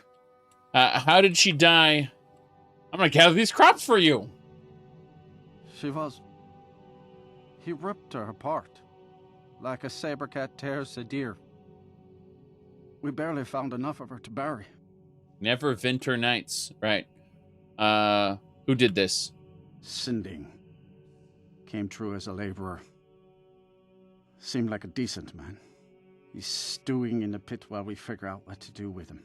If you've got the stomach to look at him. What could drive a man to do something like this? What could drive a man to do something like this? I'm gonna gather these crops for you! No. We should talk to Sinding soon. I just don't understand My what husband kind of man Matthias does and that. I tend Corpse Light Farm. But I have no purpose other than to signpost to my husband, right? Falkreath is a hard place, and tending a farm here is thankless work. Oh, thank God, she says other things. You have to understand, I'm still traumatized from...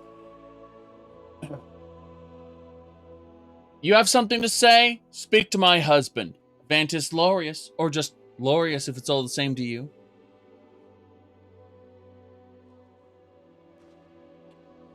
Indara and I like to keep to ourselves and run our farm.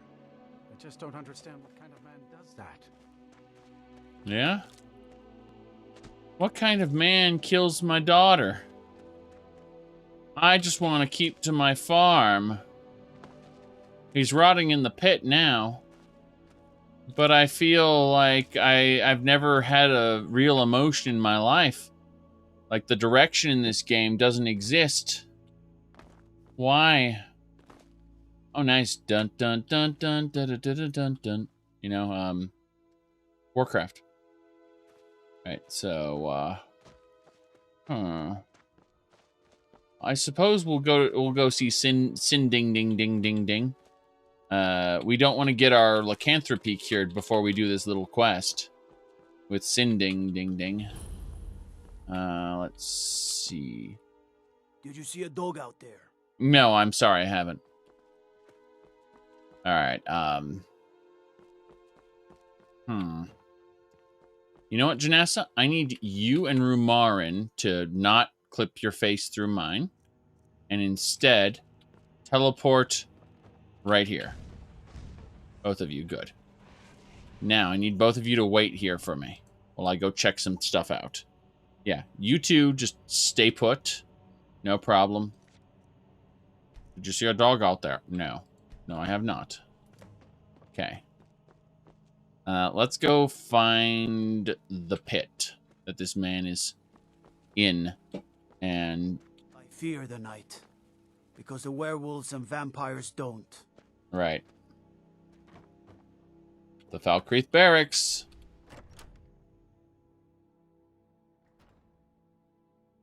You disabled him? I mean, all you have to do is talk to him and it starts the quest, which is fine. Yes. Let me see here. No matter which relic you get, you can just make a replica of the other one, I think.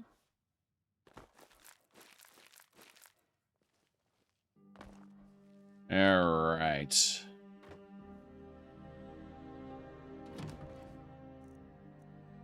Mammoth tusk some paper. There's beeswax. That Vampire the Masquerade. You're talking about the World of Darkness. The World of Darkness lore is better than the Elder Scrolls, and the answer is yes. Yes, it is. But it's also written to be different to begin with. It's not made for an open-ended adventure game series. Little secret. Now that you're a fully fledged Falkreath guard, let you on a little secret.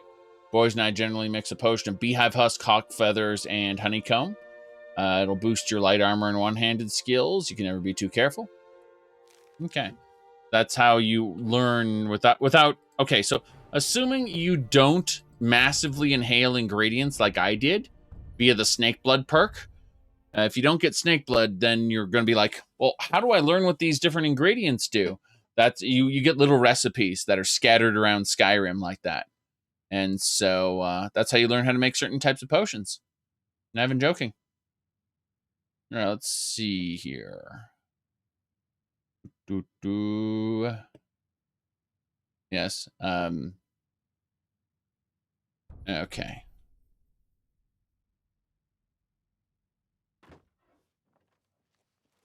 Going downstairs. Suppose we should use muffle before we do that.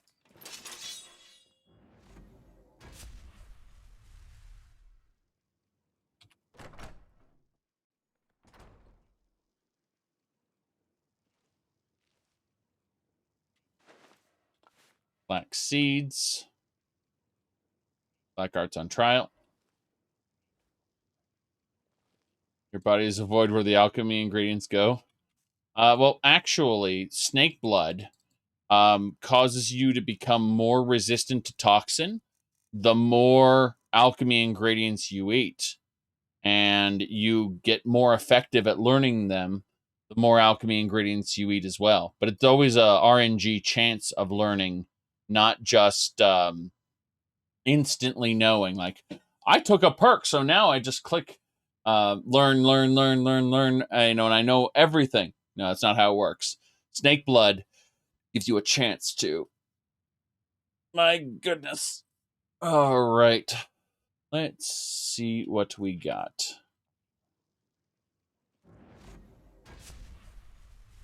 Who are you?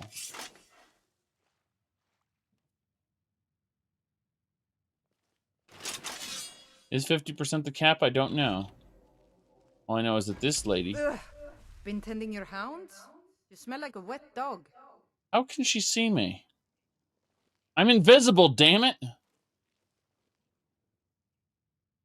It's disturbing to see her know what I'm doing, despite the fact I'm invisible and muffled. She can smell you because you smell like a wet dog? Yeah, unfortunately. Been tending your hounds? Huh. That's lyric. It's not right. Valkyrie's cloak.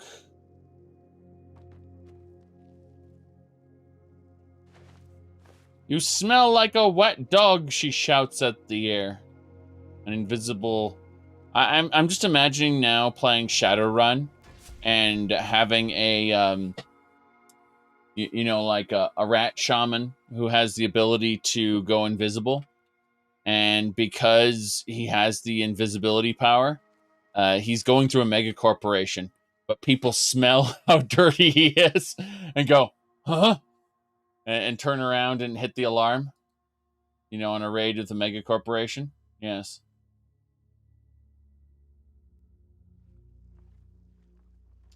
It's just a bit silly.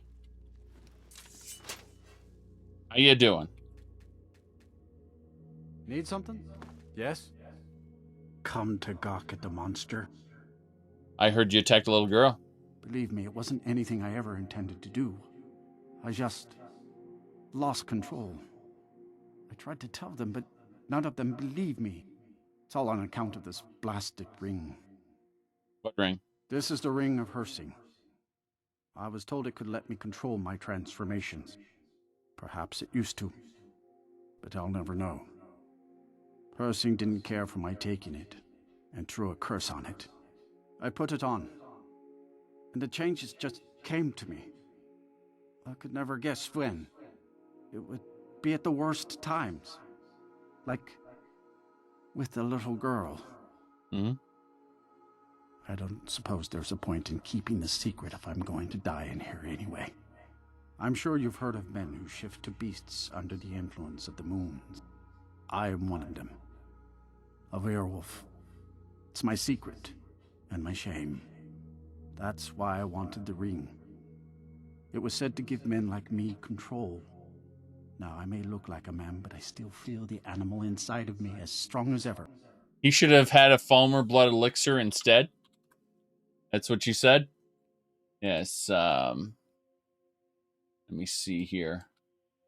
I think it was... We go to star. Pull that up. Yeah, it's right there. That'll do it. I got it. Yes. Here we go. Lads and lasses, I give you Falmer blood elixir. Grow back that missing limb. See into other people's thoughts. Learn a library's worth of knowledge in moments. Wield powerful magic incantations. Live for thousands of years. Only 20 septims a bottle. Falmer blood elixir. The one and only. Only 20 gold septims. There we go. So, yes, indeed. Falmer Blood Elixir. Money back guarantee. Absolutely not Thieves Guild. 120 Ratway Avenue. Riften. 90051. Yes, indeed. Oops. Hit the wrong button there. Oof. Yes.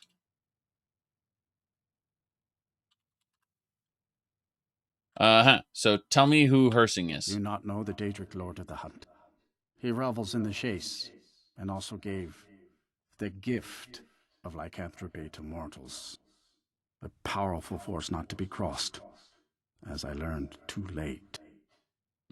So why'd you attack the girl? I had just come into Falkreath.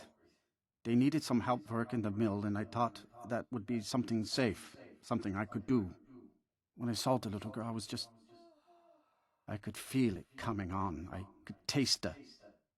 I needed to hunt. Okay. You asked, do I still have the Falmer Blood Elixir from the beginning of the game? No, I drank it, and it caused my speech skill to go up by 1 point. And it said, you've been scammed. Consider this a learning experience. And that's why it increased my speech by 1 point. Yes. But this pitiful, limited body wasn't meant for hunting. Slow, no claws. Weak, mashing teeth for chewing cud. I held in my rage as long as I could, but it boiled inside of me. She looked so fragile, helpless prey, and then I feel terrible about what happened, about what I did. It would probably be best for everyone if I just went away. Mm-hmm. What do you do now? I've been looking for a way to appease Hersing. There is a certain beast in these lands. Large, majestic. It's said that Hersing will commune with whoever slays it. I tracked it into these woods, but then I had my accident with the child. I want to beg his forgiveness, give him back the ring. But while I'm stuck in here, the beast wanders free. I'll take the ring to Hersing. Oh my. You would do this for me? Here, take it. I don't want anything to do with this wretched thing anymore. Seek out the beast. He wanders these woods. Bring him down and... well, the Lord of the Hunt should smile on you. I wish you luck. But you leave here while I still have my skin. Should our paths cross again, I will remember your kindness. Farewell. Okay. I have the Cursed Ring of Hersing equipped. I cannot unequip it. The moment it was put into my inventory, it was locked on. So I cannot use Den Stagmer's ring for the duration of having the Cursed Ring of Hersing. Yes. There it is. Randomly become a woof. So we must try our best to not randomly become a woof in town. I say as I am transforming. I heard the transformation coming on. And I just barely... yes. I'm met by Moon Knight. Kill the Great Beast. Okay, so we got a Great Beast to kill. It's up here. And we're leaving town. They'll ask me if I saw a dog out there. I like how it's... Did you see a dog out there? I'm invisible! Stop it! You aren't allowed. You aren't allowed to know. Did you see a dog out there? Okay, we're fine. It started transforming and then it stopped. So, I guess moving from one screen to another fixed it. Yes, he just asks the air, did you see a dog out there? Alright. Evacuate your bells. What? No. Is this loot? This is the loot of the person who is following me. Right. Pretty sure that was Sinding transforming? Oh, interesting. Why did he transform when I got... oh, so he permanently has the curse. Okay, that makes sense. I thought that... oh, yeah, he needed the ring to control his urges. Okay, I understand it now. I understand it. I have the cursed ring. That's the important thing. So we are hopping invisibly through the darkness. Good. He transforms and leaves the cell. Of course.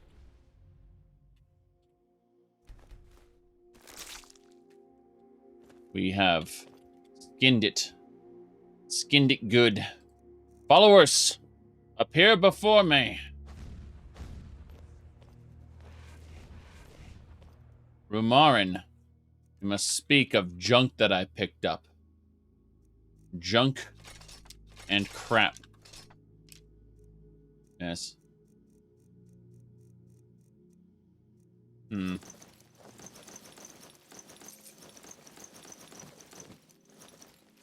There we go. That's better. I like how that was barely even 50 pounds compared to like the rest of the stuff that I have. Food. Yeah, food was a big one. Most of it has to do with bear pelts. And glass and hip bones and more pelts and animal bones. Human bones. Mammoth tusks. Damn it, I gave away Miko's warhorn to her again. I'll have to go grab it again at some other point in time. For now, however, we should be in a better situation, yes. And let's go. We still have Hersing's cursed ring we need to deal with.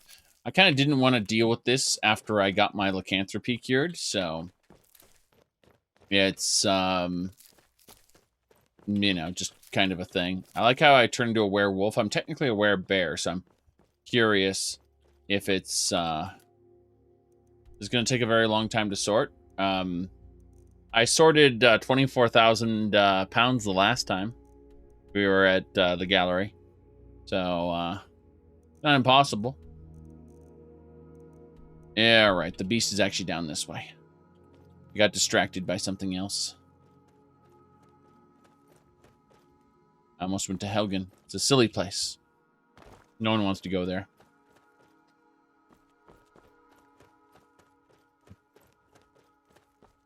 I did something terrible. Or should I say, I didn't do something and it's terrible as a result. Didn't shave last night, so it's like, oh God. God, the fur. The fur. I'm transforming. Yes. No, I'm going to have to do that later, but... Oof. Look at this bandit fort there.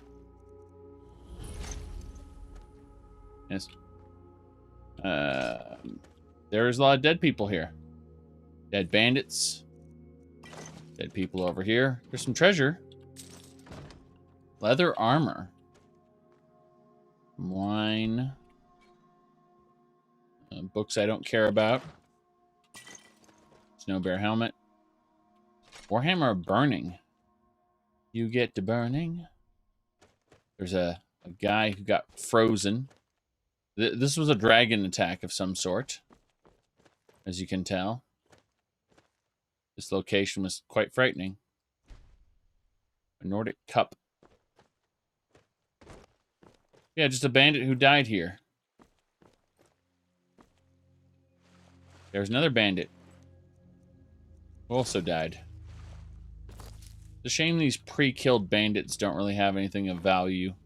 Or sorry, they aren't any of a decent level. That's what I meant to say. Oh, salmon. No! I don't want to use the tanning rack.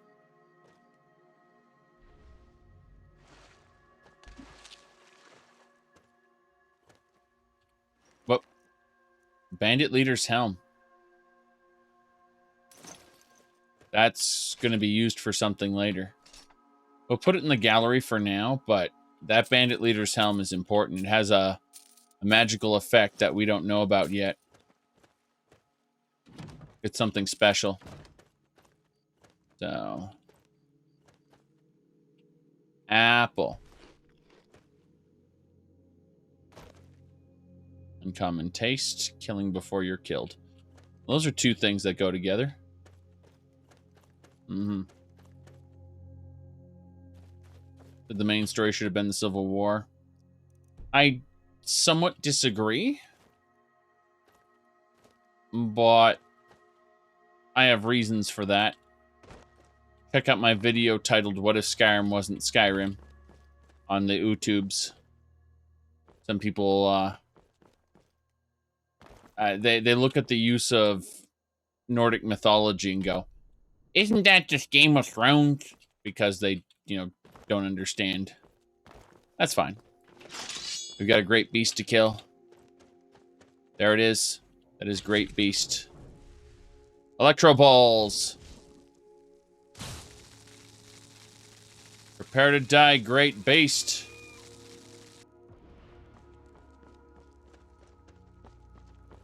All right, Hersing. Let's have a powwow.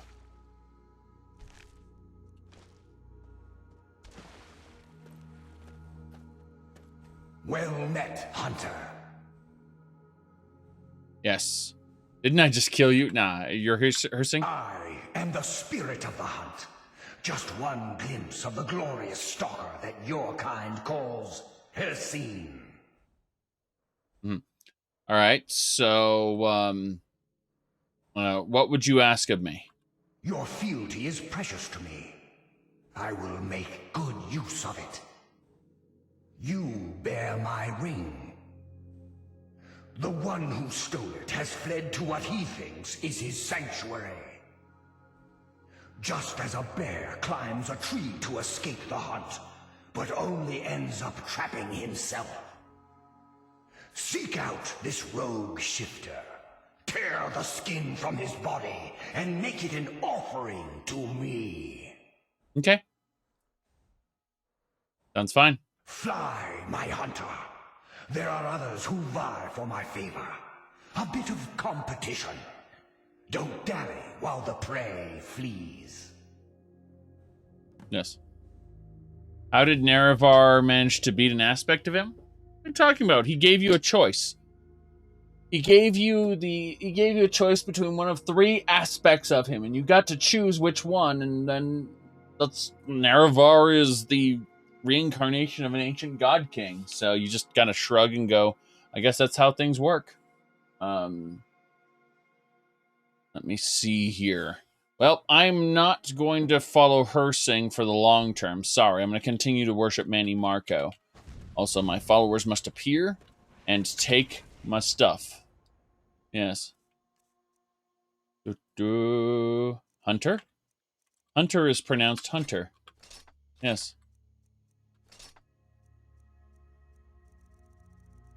Hold on, I have to borrow a cat from entry. The cat is trying to slip in.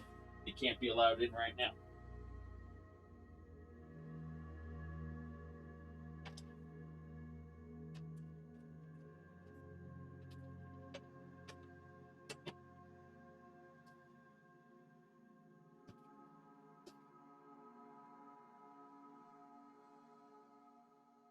Okay, we closed the window.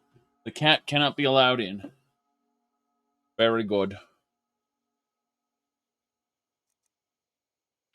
I think it's a testament to how the Neverine, not only do his powers come from, this supposed prophecy, but for the most part, it's the relics and items that you get along the way, the intense skills that he masters.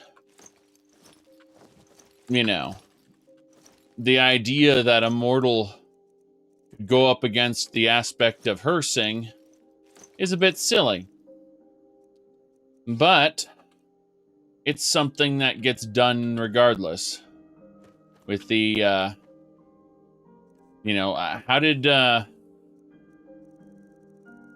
how did Nerevar defeat Dagathur in the first fight before the second? Well, he just beat the crap out of his mortal form until he was forced to flee into the heart chamber, and then was permanently put down through a, little ritual involving the heart of Lorcan.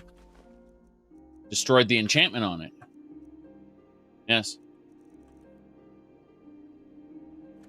If you can truly kill a god, that is what Vivek said. Begin the hunt. The hunt is over there? Jeez. That's not where I want to go, but I'm going to do it. because this takes priority, especially while I have these random transformations. Yes.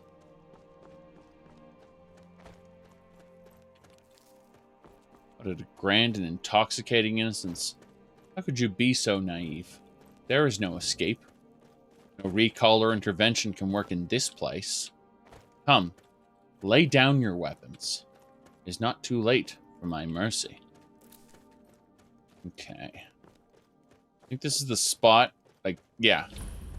This little spot here is a teleporter that'll get you back from Hammerfell. It doesn't activate. Like, it has to activate on the other side first. But if we want to get back to a city in Hammerfell, we can use this teleporter that we don't see yet. Let me see here. Oh no. Woofs. Woof pups. Woof pips.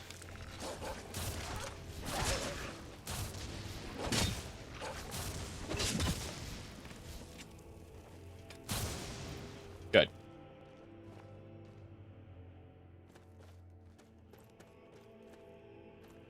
Think you miss at least one relic in that cave if you don't go there before this quest. That's sad, but honestly, so be it. It's the journey that Celril decided to take, and if it costs him a relic or 20, so be it. I can't metagame this whole thing. That would be boring. Sometimes we save scum, but that's another matter entirely. I have to go do something really quick, but let me pull up Steam Dagoths.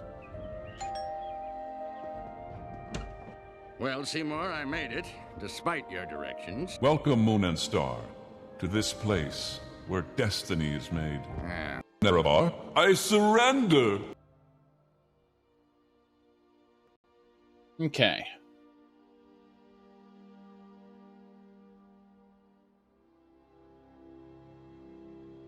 Ooh.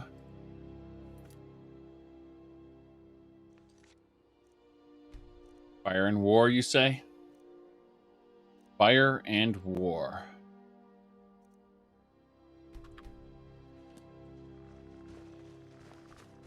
Onwards. To adventure.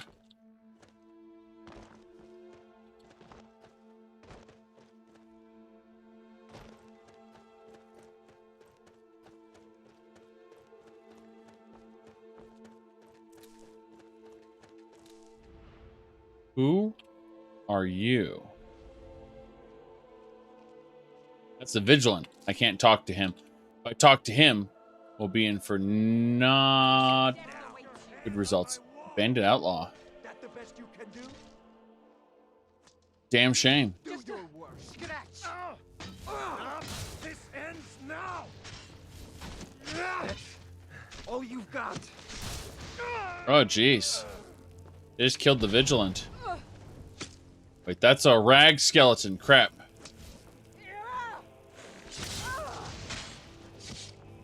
Damn you. Had to roll backwards. Sovngarde awaits you. Sovn Guard. Unfortunately, nothing is quite right there. Two. She's dead. Clear now. It's all clear. Oh, you're a hunter? I've been hunting and fishing in these parts for years. Yes, but the rag skeleton. Got it.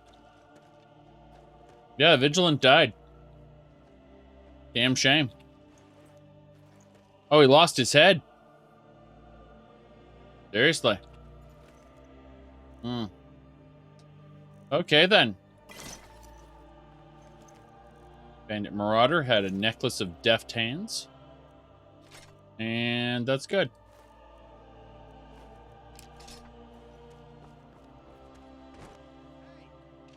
Skeleton White Hero.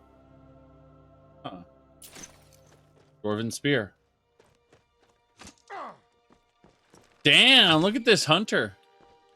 He managed to down that rabbit. And he doesn't care. I guess he hunts for sport. Yes. I guess he only eats fish and he just hunts for sport. Damn shame. Damn shame. Any thoughts on the Halo games? I played Halo 1. It was pretty good. Didn't care much for anything else in the series, but the original Halo was fun. Unreal Tournament was 2004 was my go-to multiplayer FPS. Mostly because it had unrivaled at the time modding.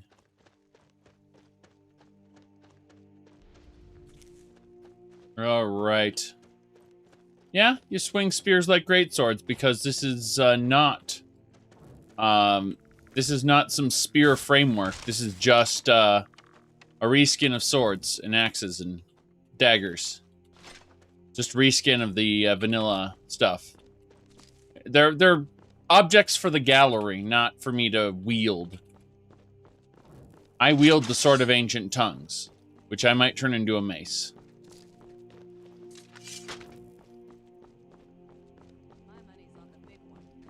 Never should have come here. Who shouldn't have come here? Oh, thanks. Mess with me. That skeleton was about to backstab me. Very nice. Damn. Do you see her just blink over to the horse and get on it? Yes. Belmont playthrough. God damn it, Woof. Yes. Belmont playthrough. I still remember doing that Sonia Belmont build. That pissed people off. They were expecting a serious Skyrim build, and I was already kind of getting bored of Skyrim by that point. Yes. Maces don't ignore all armor. They dent armor and reduce it. So, if we go over to maces, you see denting blows. 50 points of armor, 150 points of armor for 15 seconds. You reduce them. Bam, bam, bam. You dent their armor. And then critical. Then extra attack damage. Sideways power attacks. Skull crack. Mostly you just want to use a smite. Yes, smite. 4 times powerful against undead. It's pretty cool. All right.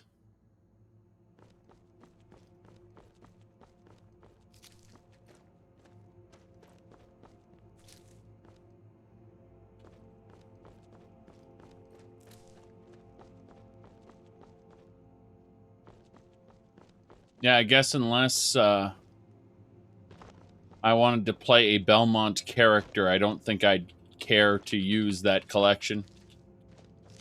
Because, as you can see, I didn't really care to tweak any of these mods, really.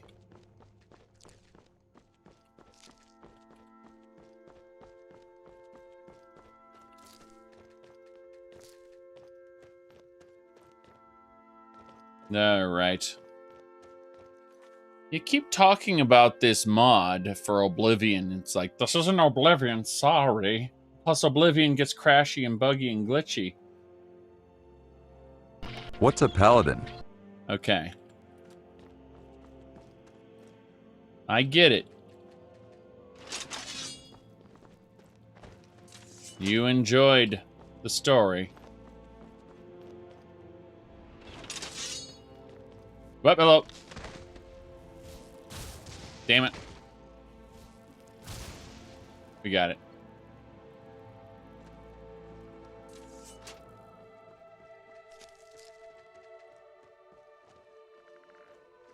There's my skeletons.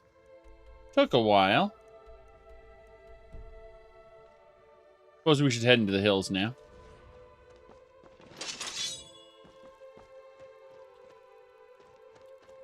Perhaps someday we'll be able to play Oblivion on a decent engine. see here. This is a ferry, I think. It'd be right here. Take those skimmers if I can. Then harvest the fish. There's usually 3 fish and 3 skimmers. Sometimes there's more. There's supposed to be a boat around here. Sunken fishing boat. Had a big treasure chest on it. No wonder it got sunk.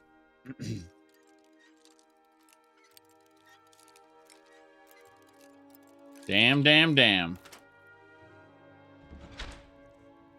Well. Frost suppression shield. That's pretty nice.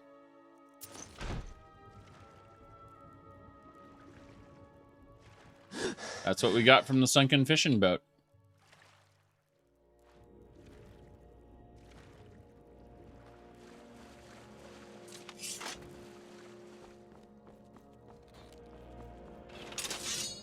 Here a crab.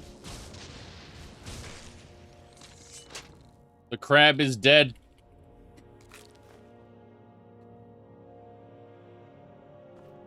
All right, followers, appear again. Going to kill a crab. You can go fight a slaughterfish. Yeah, you're fighting a slaughterfish. I'm going to ignore that for a moment and give you this. The animal fat, the hip bone. The hip bone's connected to the everything else. Hold on. It's fine. All over now. Good riddance, I say. Good riddance, I say. Pick that fish up. Out of stamina now, for some reason. Haven't figured out why. But it's okay. God damn it. I expected it to pull down. Instead it pulled up and took my my items. If I sort by favorite, when we scroll the way up, you'll see what I mean. It took this shadow silk robe I didn't want it to take.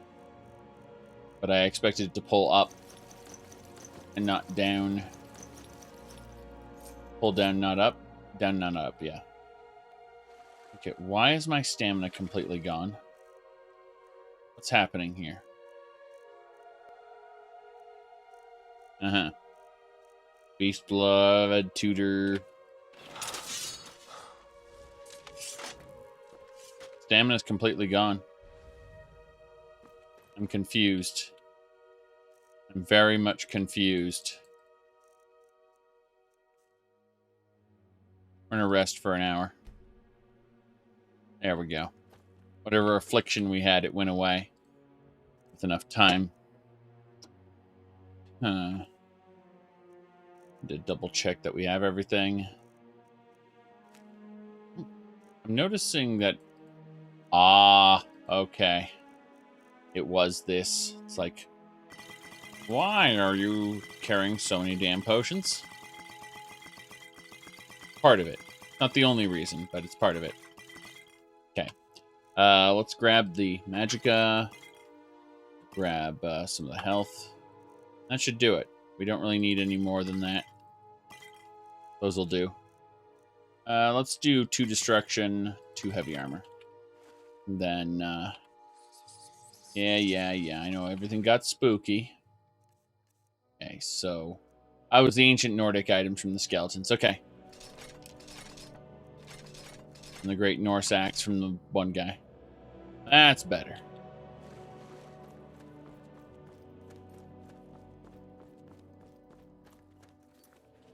Where are we going? This is the cave, straight ahead. It is the nearest cave.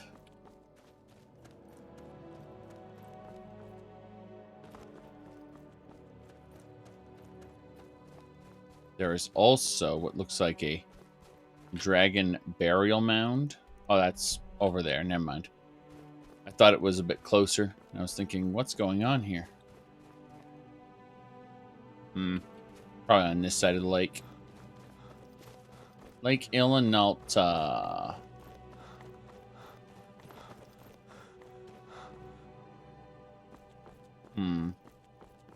Is it on the other side? Seems a bit off. We're in a glade right now. Very close to it. Go up into the hills here.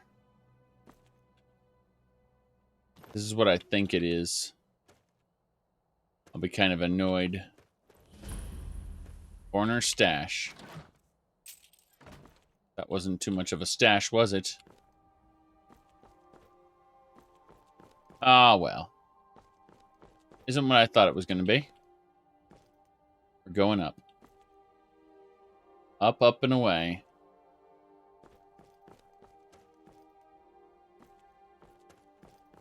Got to be in that hill here.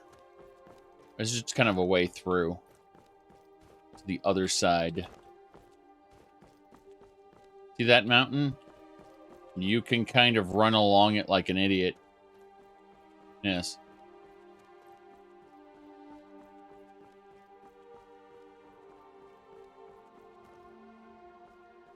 See?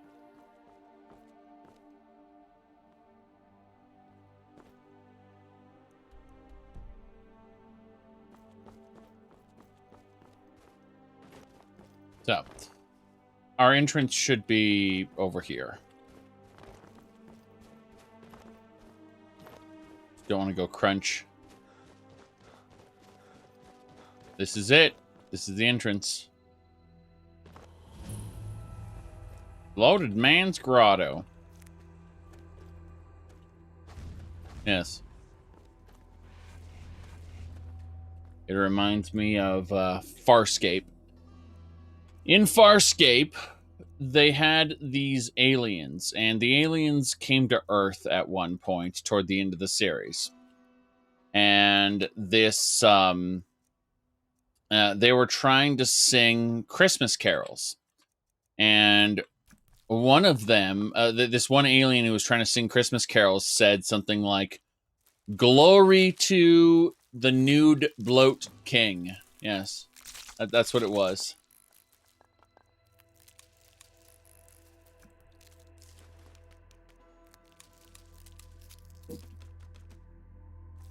Okay. That's better. So many alchemy ingredients need to go in the crucible.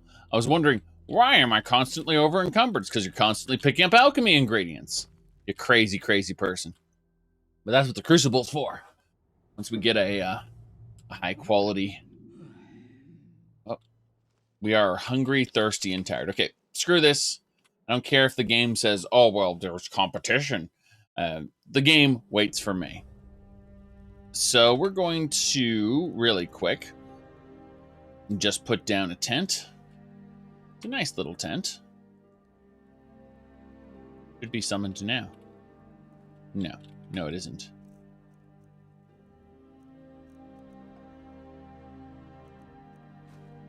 There it is. Place. So instead of a grotto, they will see this. Voice attack? Yeah. Well, I used to use a voice recognition software for multi-boxing in World of Warcraft. I was able to give my priest commands using using voice recognition. So I could say, like, regenerate, and that would use the renew spell. I'd go heal or big heal, just regular heal. I'd say heal, and then it would use flash heal. Otherwise, the greater heal was just, you know, big heal. But I could say follow, and they would re-engage their follow macro, stuff like that. That was all easy to do. It was multiple World of Warcraft accounts running on the same computer. And I just had the healer bound to this. I remember this one lady was very offended when I explained it. Because she's like, well, this just perpetuates what people say, that healers require no effort. And I'm just like, I don't care what it perpetuates. I just want to use the tool. Like, I have multiple accounts that I can exploit. Why not? Anyway, that didn't last too long. Did too bad Blizz is making multi-boxing against the term service. Well, I don't care to multi-box anymore anyway. I stopped being that invested in World of Warcraft after Burning Crusade. Burning Crusade's when I did that, by the way. So I do not care. I've not cared for a long, long time. Anyway, so contemplating what I need to do here. Okay. Ah, yes. Janessa, we need to talk. I need to grab specific items here.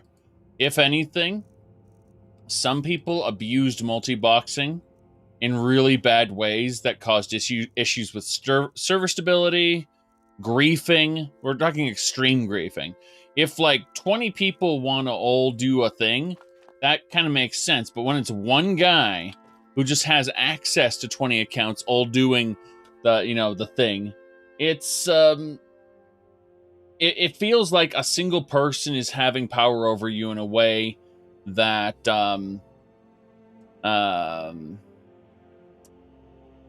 it's just not great if you're on the receiving end of a multi-boxer doing world PvP or whatever. But they nerfed world PvP as well. I don't respect WoW anymore in any way, shape, or form, and I will not be buying Shadowlands, so meh. Don't care. I occasionally rant about it, but you have to understand I'm no longer a Warcraft fan. After I was like, well, at least we got the old games, and they did Reforged, and they replaced the client download for Warcraft 3 to the Reforged client, so you could have the old version of the Reforged client. It's like, this is terrible. I just want my so now my external DVD drive is just basically a Warcraft/Diablo disk drive. That's all it is. So, yeah, my point is I'm no longer a Warcraft fan because they have actively tried to destroy old Warcraft whilst, also destroying modern Warcraft. Ugh. My goodness. All right. Oh, yeah, I remember what I need to do. I need to pray. That's what I need to do. Pray. Okay. Good. 57%. That's great. We're gonna rest for a day. 8 hours should do it. Be 7 in the morning. Probably transform me at random, you damn ring. Yes. How's the Diablo port on GOG? It's alright. I mean, Diablo 1 was never required the Battle.net client. It's kind of funny. I do have the Battle.net client here on my desktop. Installed it through Lutris. It works pretty well. But I used it for Overwatch, and then I uninstalled Overwatch. So now I just have the Battle.net client here in case Blizzard does release something I want. I mean, if they get Diablo Immortal out, I'll play it and stream it and talk about it, laugh at it. But that's because I have this handy dandy little cell phone plug that goes into my computer, and then I can use a Scrippy to broadcast it to my PC. Yes, very good. Any reason you need to pray to Manny Marco at night? Because the Necromancer's moon is out. You just don't see it. It's in the sky. It partially eclipses RK at specific times, but it's the invisible moon, and it's up there at night. Yes. Okay. Let me see what else we need to do. I guess that's it. We just need to eat. Good. We're not hungry. We're not thirsty. Should be in a good position here. Yes. Yeah, I don't care about Diablo 4. It may come out eventually, but I don't know. I just didn't really enjoy Diablo 3. I had fun with Diablo 3 up until Inferno difficulty. Then it was terrible. So I played again at Reaper of Souls, and it was good for a little bit, but it didn't hook me for the long term, and I was very disappointed with what they did with Malthael. Just like, I am evil angel of death. Behold, I'm going to attach myself to all the demons. Like, what? Yeah. So, let's go.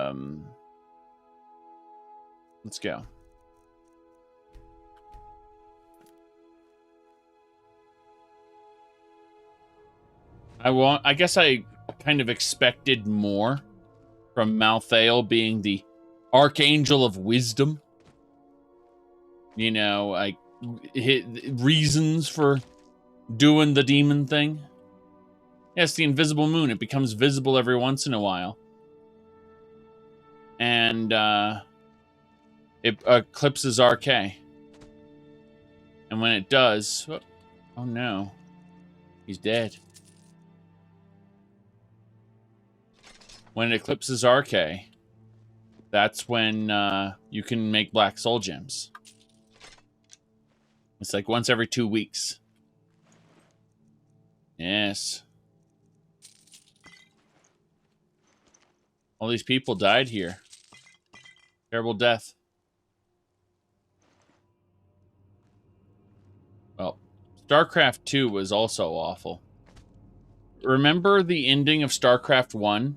Where Kerrigan betrays Raynor, and Raynor promises that he set aside all his feelings for her and that he will never stop until he kills her. Remember that? And then remember the beginning of StarCraft 2 where he's pining for her in a bar? Fuck off, StarCraft 2. It's been terrible since the very beginning.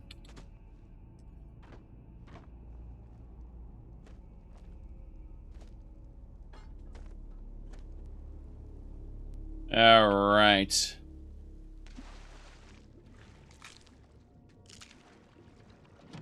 What's in the chest? They killed Space Cthulhu with the power of space love. Yes. She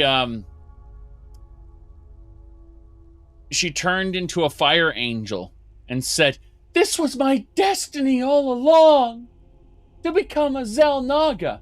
Now, I would have, oddly enough, respected this if she had, you know, like the old Xel'Naga transferred its essence to her, right? That's what made her a fire angel, okay? I would have respected it if, when the giant flesh monster gave its essence to her, she turned into a giant flesh monster and then fought with Space Cthulhu. I would have respected it more. I would have forgiven it if they had done that. Had there been an actual cost, not just her turning into, curvy space angel with firepower. Look at me, I have the plasma beam from Metroid. Yes. You. Why? You why? Never thought I'd see you again. Okay. I've been told to kill you. And I would deserve it, wouldn't I? Yes. I can't stop you if that's what you want to do. Hersing is too powerful. But if you spare me, I can be a powerful ally to you. And I would promise to never return to civilized life. I know now that I can't live among people. I cannot defy Hersing in this. You must die.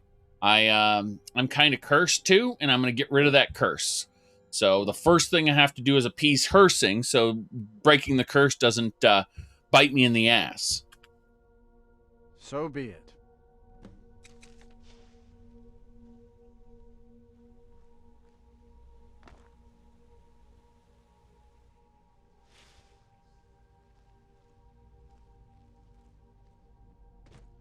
I'm a werebear, by the way. Not a werewolf. I am a golden mane. Let me grab the Golden Mane Werebear. And I've filled out the Werebear tree completely. And now I just want to get rid of this curse. First things first, we have to appease Hersing. Then we have to do the cleansing quest. Oh, jeez. What do we get? Oh, Agents of the Apocalypse. Nice. This belongs in a museum, doesn't it? One-handed attacks are 11% effective. 11% more effective, and heavy armor is 5 points more effective. This belongs in a museum. Nice. We got something cool. Your death brings me honor. Just give up. Yes. What are you doing? It's nothing. What are you doing? Once more. What are you doing? I yield. Never thought I'd see you. Never should have come here. Miss. I'm killing the hunters. He's running away, though. Akaviri Battle Saber. That belongs in a museum. Jeez. Okay.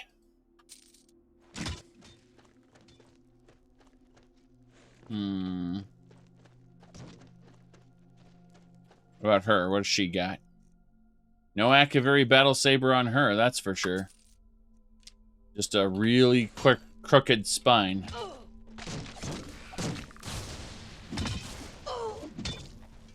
What do you got, cat? Nothing. Nothing.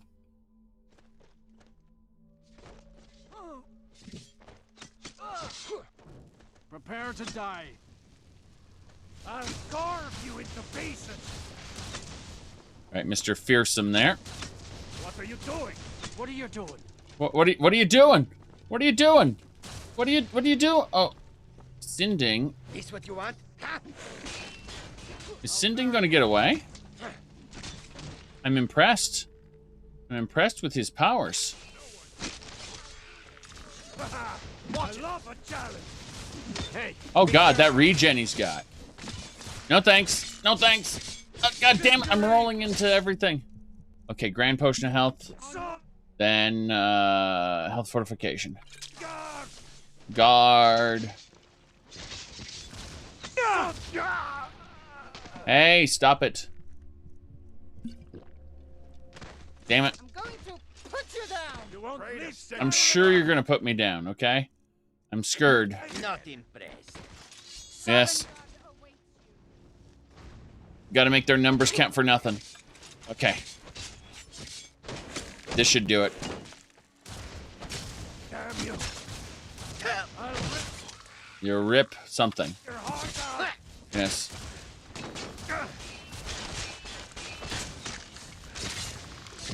He's almost dead. Good. Oof.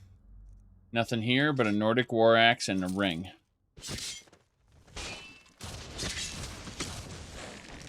Okay. Oh, geez, I'm almost dead.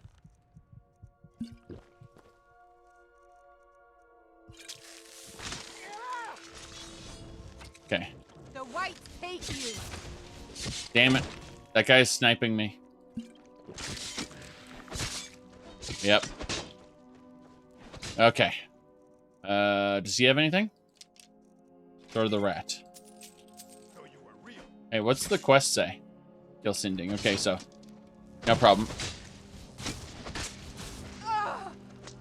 Yeah.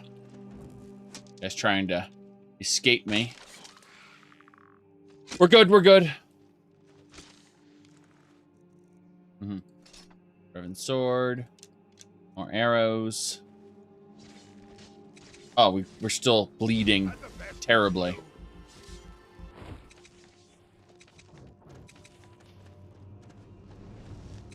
Oh, wow. I'll skin you alive. Yeah. I'm sure you will. No. This ends now.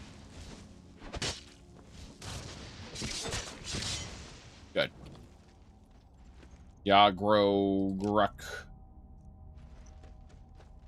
And you, give me your stamina potion. Steel battle axe. Sure. More sniping. More sniping. Let's see No. what you've got. Bad, bad, bad, bad. For a second, I thought his name was Trilopod. Okay. Come on. That's your best. Good.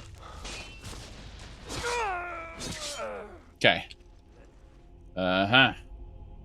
Orcish bow. Oh, is that a magnificent sword? That belongs in a museum. Finish this. Let's finish this, you said? Okay. Oh, jeez. Leave here alive. Jeez. Jeez.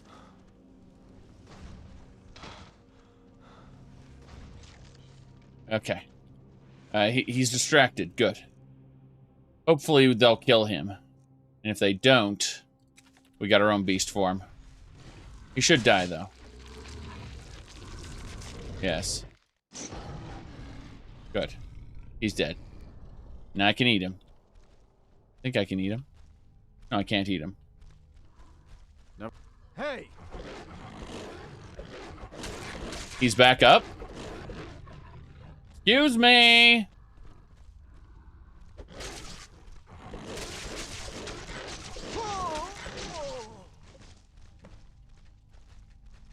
Yes. Damn it. Come on.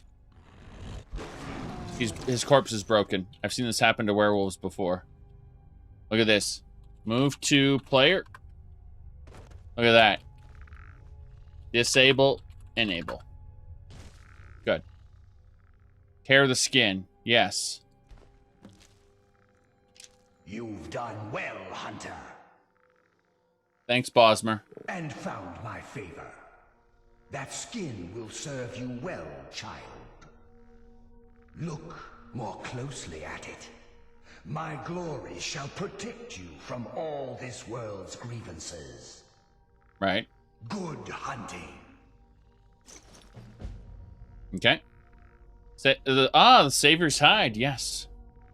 Very good. That belongs in a museum. Shame about the cursed ring having done not existing anymore, but we're not going to stay a bear now, I think. Let's see. I think the ring's gone. Pretty sure the ring's gone. Let's double check. Yep, the ring's gone. It's fine. We don't need it. The Ring of Hersing is cute, but unnecessary. Let me see. Those who don't know about the Armor of the Savior's Hide, it's actually a plot critical item.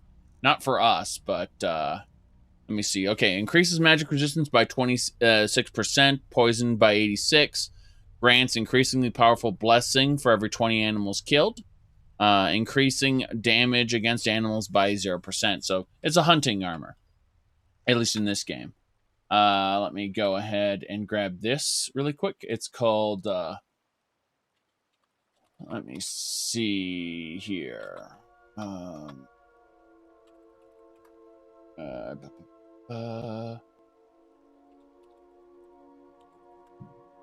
think it was, I'm trying to find the actual, I know there's a, trying to find it here. Hold on.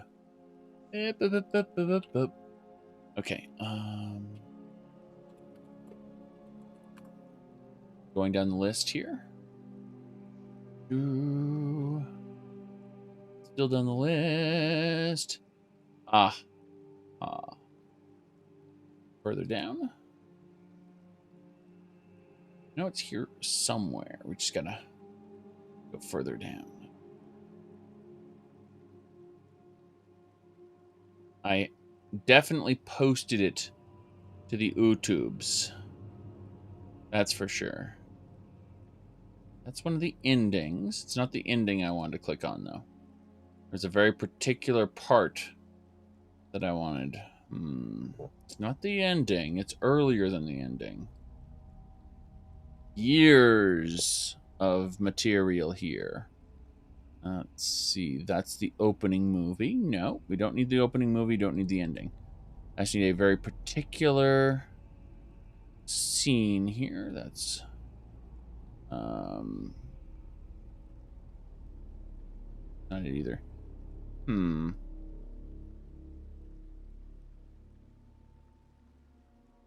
Okay, so I don't have it here.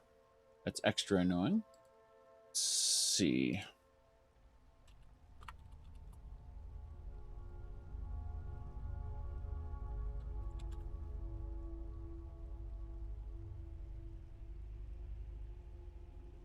Looking at it right now.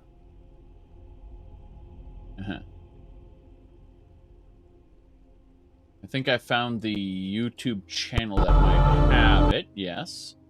By just, at the very end. That's, yeah, I think it's Vaz who did a Battlespire playthrough. I want to check right now.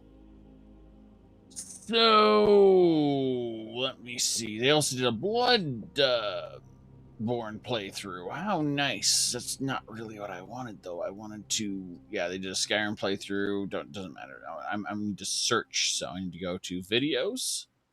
Then I need to click the mark there and type in Battlespire.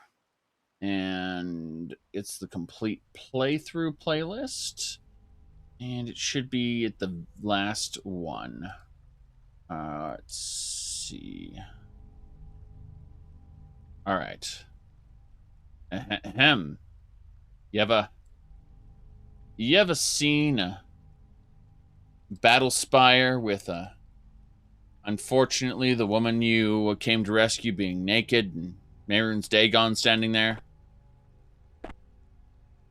Yeah. Don't touch the rune. Don't touch the rune. Thanks.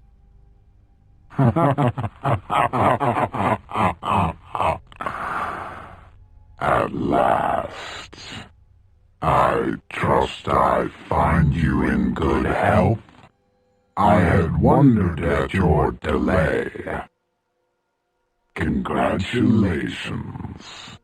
Your armor of the Savior's hide protects you from the magical forces that paralyze your friend. You are well prepared, which is exactly according to plan. Some important and valuable artifacts have long eluded my grasp. Yeah, so the Armor of the Savior's Hide is like a plot-critical element in Battlespire that allows you to actually face the final boss instead of... I use the word boss very loosely. Allows you to face the final enemy without... what is it called? Without being paralyzed and killed instantly. Game over. You know, you'll game over if you walk in this room without the Armor of the Savior's Hide, basically. And now, you thoughtfully bring them to me. Well, it is not so simple as that. So long as my power is anchored to this world, I can resist the outflow of my magicka. If not forever, then certainly long enough to blast you and your incantation into component syllables. Yes.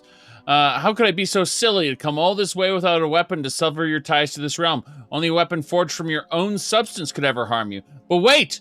Look what I have here! The broadsword of the Moonreaver, personally forged from your own essence for your bodyguard. Is this the very weapon I need? And consider, fool, No mortal weapon ever forged has the power to sever my anchor to this realm. Yeah, so you click that. Is this the very weapon I need? 1,000 curses! You are right, mortal. I have been a fool. Mistakes have been made. Mistakes have been made. Mehrunes Dagon. But no more. You will die now before more mistakes are made. Mm-hmm. And you can see these two nocturnals help you. And he dies.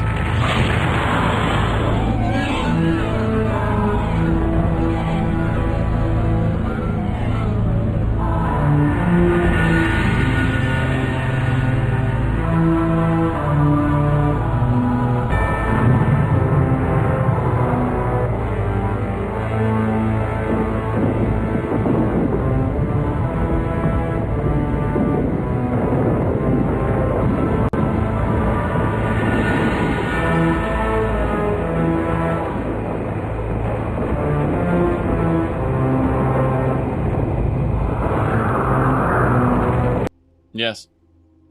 It's true. It's true. There were definitely a lot of breasts in that scene. It's true. Yeah, right. Very good, very good.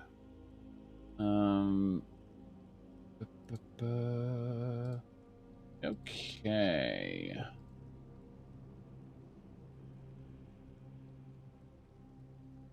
Bam. What else we got?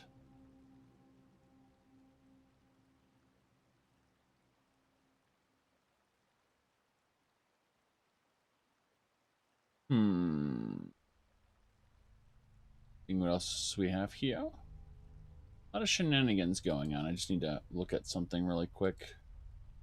One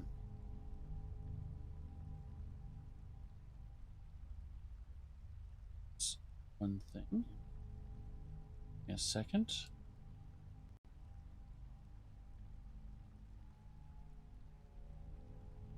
Okay. That should do it. Sorry. I just saw a bunch of weird stuff there.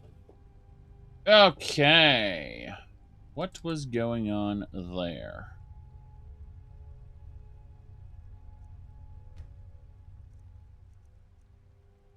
Alright, so we finished this. Thank you for waiting. I just had a bunch of stuff in the background I had to deal with. Alright, so we defeated pretty much everybody.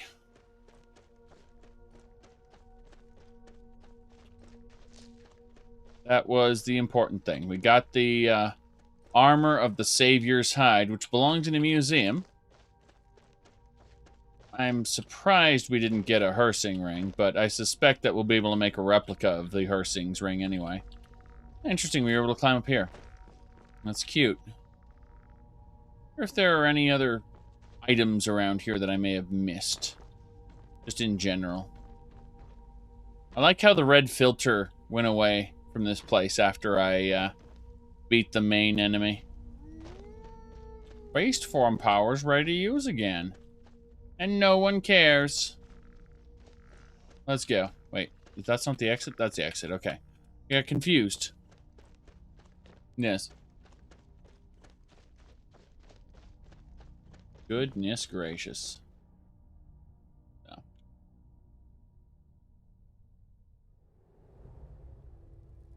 Mm-hmm.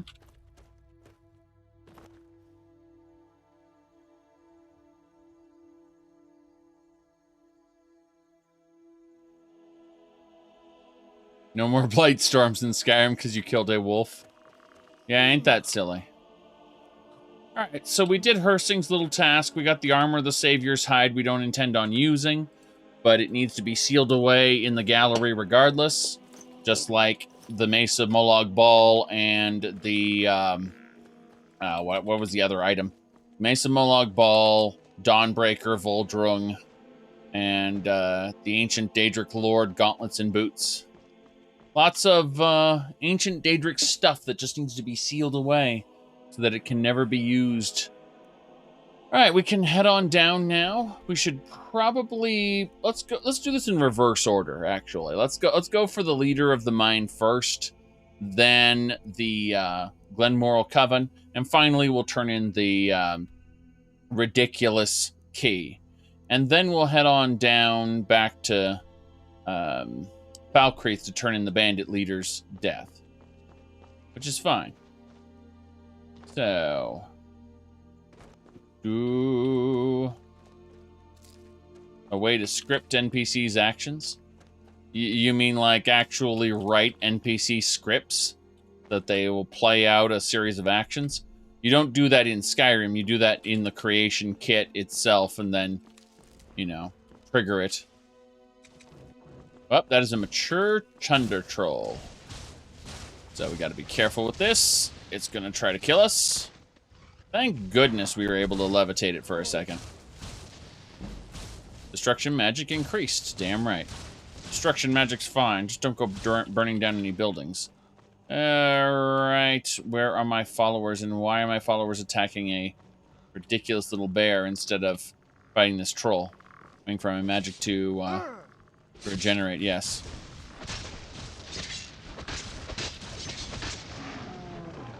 But yeah, there's no real way to execute that. Stop moving, bro. You're burning off all the fat. That takes care of that. You're burning up all the fat. Troll fat, yes. Jace. Okay. Got rid of the troll. Harvested it. Yes. Ooh. Do you have a favorite Elder Scrolls mod in a non-Elder Scrolls game? Well, I mean, that's a very specific question, which has a very narrow amount of answers, so I suppose Elder Kings for Crusader Kings too.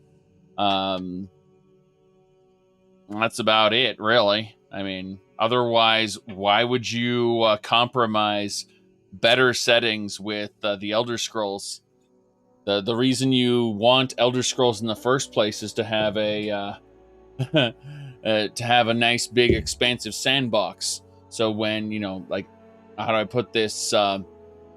Elder Kings, on the other hand, really is well written, has all of Tamriel, has a lot of options and amazing little events that can occur, which really do call back to the game's storylines. I'd argue that Elder Kings is the best version of Tamriel, period.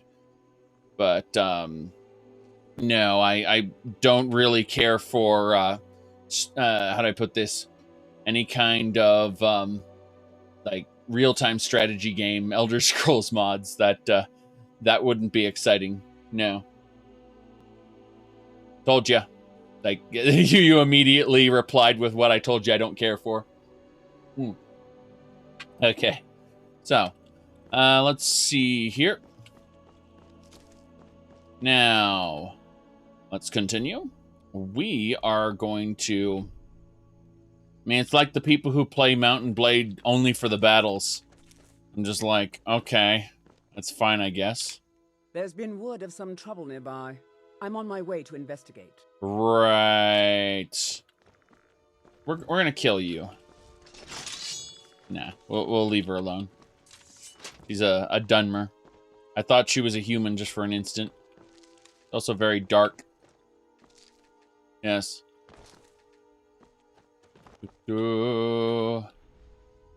Yes. Yeah, that was Vardenfell glass armor, and I was pretty sure it was exposing her nipples, but it was so dark that you couldn't see it. Which is good, because that is arguably a bit of a problem.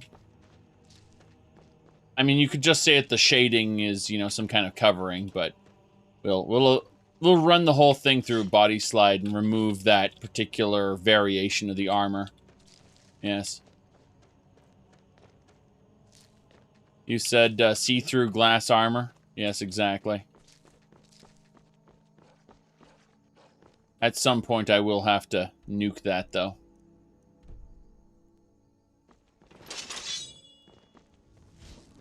Oh, wolves. Those wolves were chasing those elks. No big deal.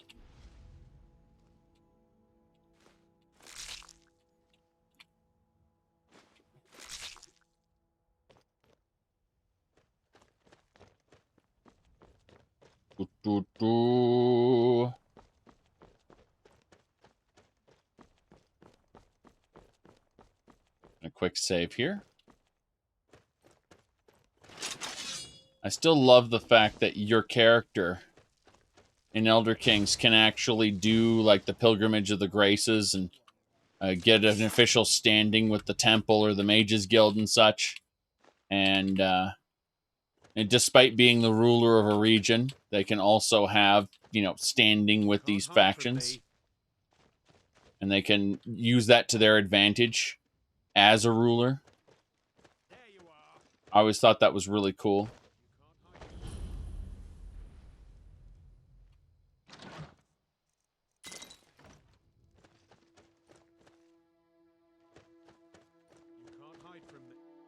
You can't hide from me. Streaming Elder Kings. Well, I already did. I twice actually. Sorry, you missed it. All right, let's go this way.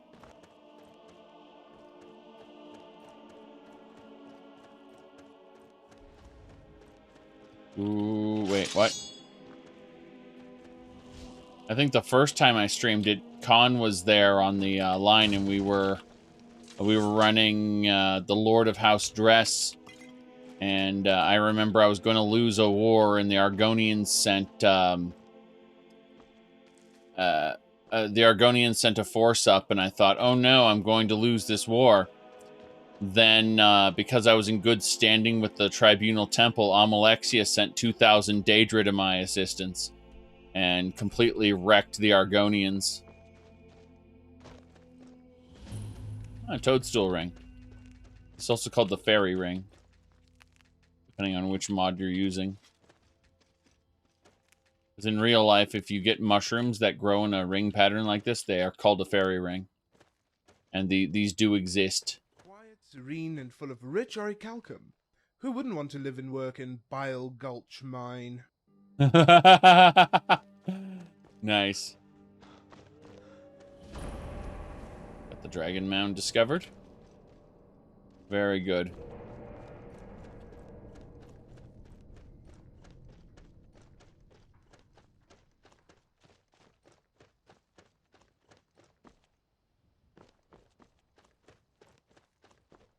Just don't get into a dispute with House Indoril, or she'll send them the Daedra instead. Yes. Killbot, thanks for subscribing. Oh, jeez.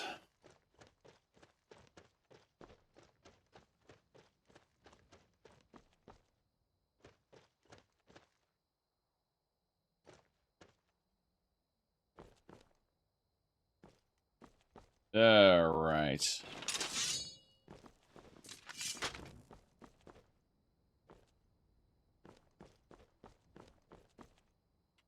Good. Let's continue down around this way.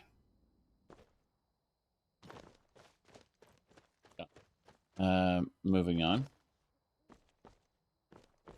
Doing well. Got a sneak here.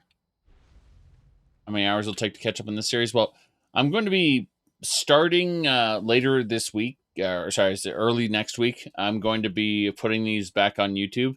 We're 130 hours into the playthrough right now, so, you know, we're going to end up putting them up like every other day or something like that. Might intersperse it with some other games if we end up playing those, but it's just going to be like Daggerfall, where, you know, we're going to kind of go with a bit of Daggerfall, you know, a Daggerfall, a Skyrim, a Daggerfall, a Skyrim, until we're all caught up. Hello, Mr. Bandit Thug. No, no thanks. I'll skin you alive. I get it, I get it. You're very spooky. Okay, you wanted to skin me alive.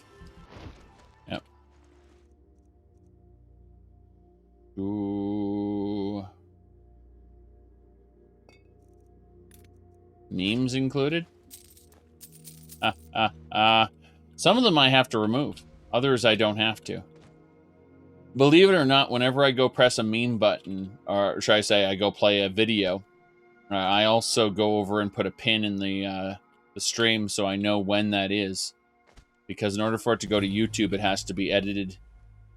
And I don't have to run it through an editor per se, but I have to convert it into kind of a highlight, and then prior to the export, and remove anything that YouTube might find objectionable. Yep.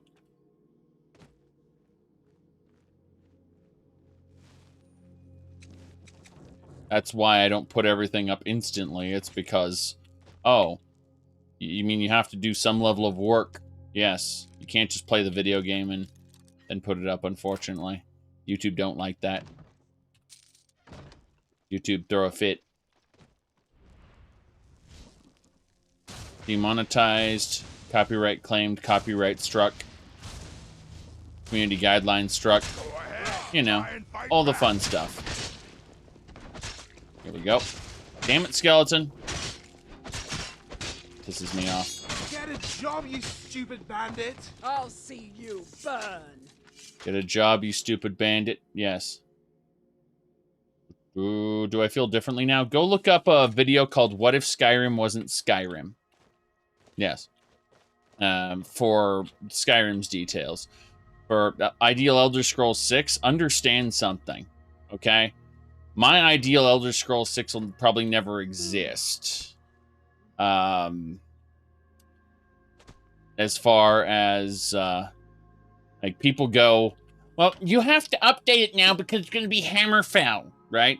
I get that a lot. Like, it's confirmed to be Hammerfell or High Rock or both because of the teaser trailer. So you have to update your ideal Elder Scrolls to be in concert with that. If it's not exactly for those games, then it's not valid anymore.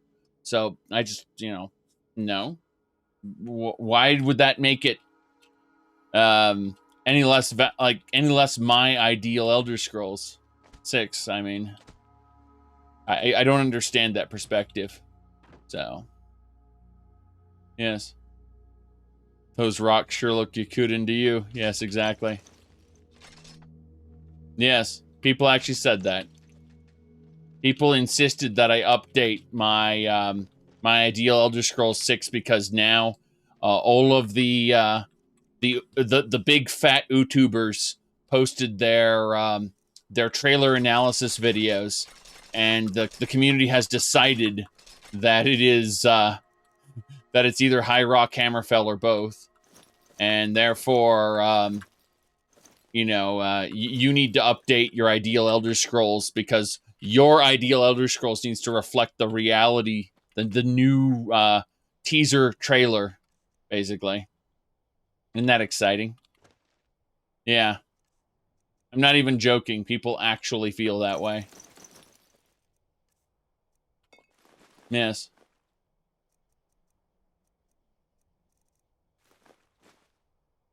Yep. Considering Todd blew up Morrowind, you're not sure he's keen on making Daggerfall 2? Exactly. Exactly. All right. Analyzing the cinematic trailer. Exactly. I mean, there are some people in the, let's just say, Bethesda community that are obsessive about analyzing every little piece of promotional material that comes out from certain studios. And those people, they're really cool in real life. Like, I really enjoyed chatting with them, seeing some of their other content in general, but God, I you know, the level of thirst that these Bethesda fans have is just unfortunate, I want to say. Just very unfortunate. Hold on, I need to read this book. There we go. Got 70 XP from that. Trying to figure out if there's anything else I need to do. Nope, not really. Like, we need new content. Yes.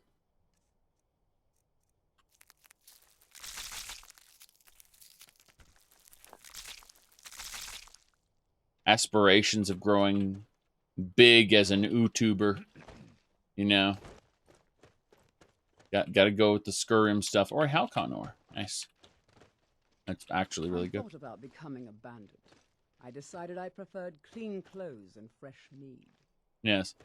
That's because 9 years without an Elder Scrolls game? Yeah. Exactly.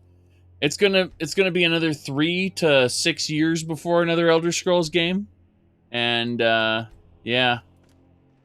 Are the lore masters still mad?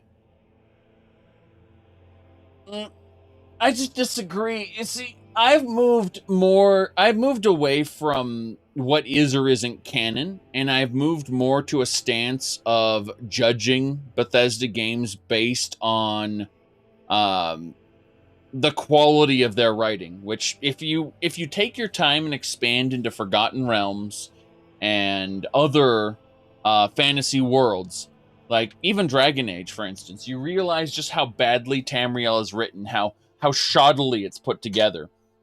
And so a lot of folks are just angry with me for abandoning their favorite thing, number one. Number two, when I try to explain how they should really take the time to look into other settings, which are honestly better than the Elder Scrolls, their eyes kind of gloss over, they stop paying attention. And it's hilarious because like certain people who've spoken on my Discord server even really they don't. It's almost like Elder Scrolls and Warcraft are like the only fantasy worlds they've ever seen. They're not well-read people at all. I'm not as well-read as I want to be, but I spend way too much time playing video games. I do, however, take the time to sit and read before bed every once in a while, and I'm glad I do. But when I actually sit down and criticize like a scene in the Elder Scrolls, the lore community will say, that Zaric, he's full of shit because he's, like it obviously makes sense in the world because lore explanation, right? But I'm not approaching it from lore explanation like vector anymore. That's not the approach I'm taking anymore. I'm looking at it from a writing perspective, as this is a work produced as sort of a performance for the player in order to, it's not that this character exists in a living, breathing world. It's that this character has been composed specifically for the player's benefit. Why? And you can't really defend that kind of criticism with, well, it makes sense within the lore, because, for example, when I talk about how it's terrible that they removed the Nordic pantheon from Skyrim, for example, people often go and try to tell me that, here's an example. They try to tell me that they were simply colonized over time, right? That's how colonization works. You have an empire and it kind of strips away the native faith, and just bit by bit they lost their religion. It makes sense within the world of Tamriel, right? They tell me that.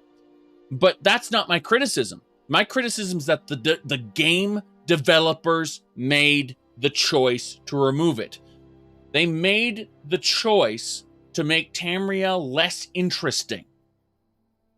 And so they get angry with me because their lore explanation isn't good enough, because I'm criticizing the developers' choices, I'm not operating under the same set of rules that they are. See, under their set of rules, explaining how it fits within the context of Tamriel as it's been established, and ESO and Elder Scrolls Blades and Elder Scrolls Legends, once you quantify it, you explain it within the canon, that's it. It's done, right? It's done at that point. And, but I'm not, like, I've basically reversed my position. I'm no longer 100% buying into the universe and everything that's in it. I'm criticizing it as a work of art, as a piece of writing material. And so, you know, when I look at, say, the Skyrim guard who goes, there weren't any dragons back in Tiber Septim's time. They're coming back for the first time in forever, right? People say, well, the guard is an objective point of view, so why should you expect him to be objective? And I explain it because it's how it's presented to the player. In storytelling, there's setup and payoff. It's you learn this in like middle school writing, okay? Not even high school writing. You learn this in basically middle school. Is setup and payoff. Very simple. Very stupidly simple. And they can't even do that right. If you're going to set up a deception like, there weren't any dragons back in Tiber Septim's time, you're setting up an expectation to the player that this knowledge is true, right? The lore community doesn't care whether it's true or not. In fact, the lore community feels like that falsehood enriches the world, right? But in reality, it misleads the player. And all of these different quest lines that I'm going through are performances that are done for the player's benefit. So why would you mislead the player at this particular junction if you weren't going to have some sort of payoff for it? Now, I'd argue that a good payoff for that would be there's some dragon cult people misleading people about the history of dragons, right? Simple. So, you've got Avowed. We know nothing about Avowed. Avowed looks like you just saw a trailer where someone was holding like a flame and a sword, and don't think you know about Avowed. It's going to be good or it's going to be bad on its own merits, but you saw a cinematic trailer where someone was holding a flame and a sword, and that's all you saw. Now, let's see here. Yes. You think that in the time Skyrim was being made, the standard you have now did not exist among video... What are you talking about? Hold on a second.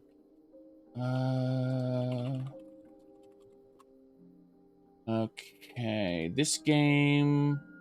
2009... Skyrim came out in 2011. 2009 is when Dragon Age Origins came out, and that is the world building, the presentation, everything is better than Skyrim other than the sandbox. And the sandbox is what I love about Skyrim. It's why I'm playing Skyrim right now. Why I have how long have I been playing Skyrim in this playthrough? Let's just type it here. 130 hours, because I love this sandbox.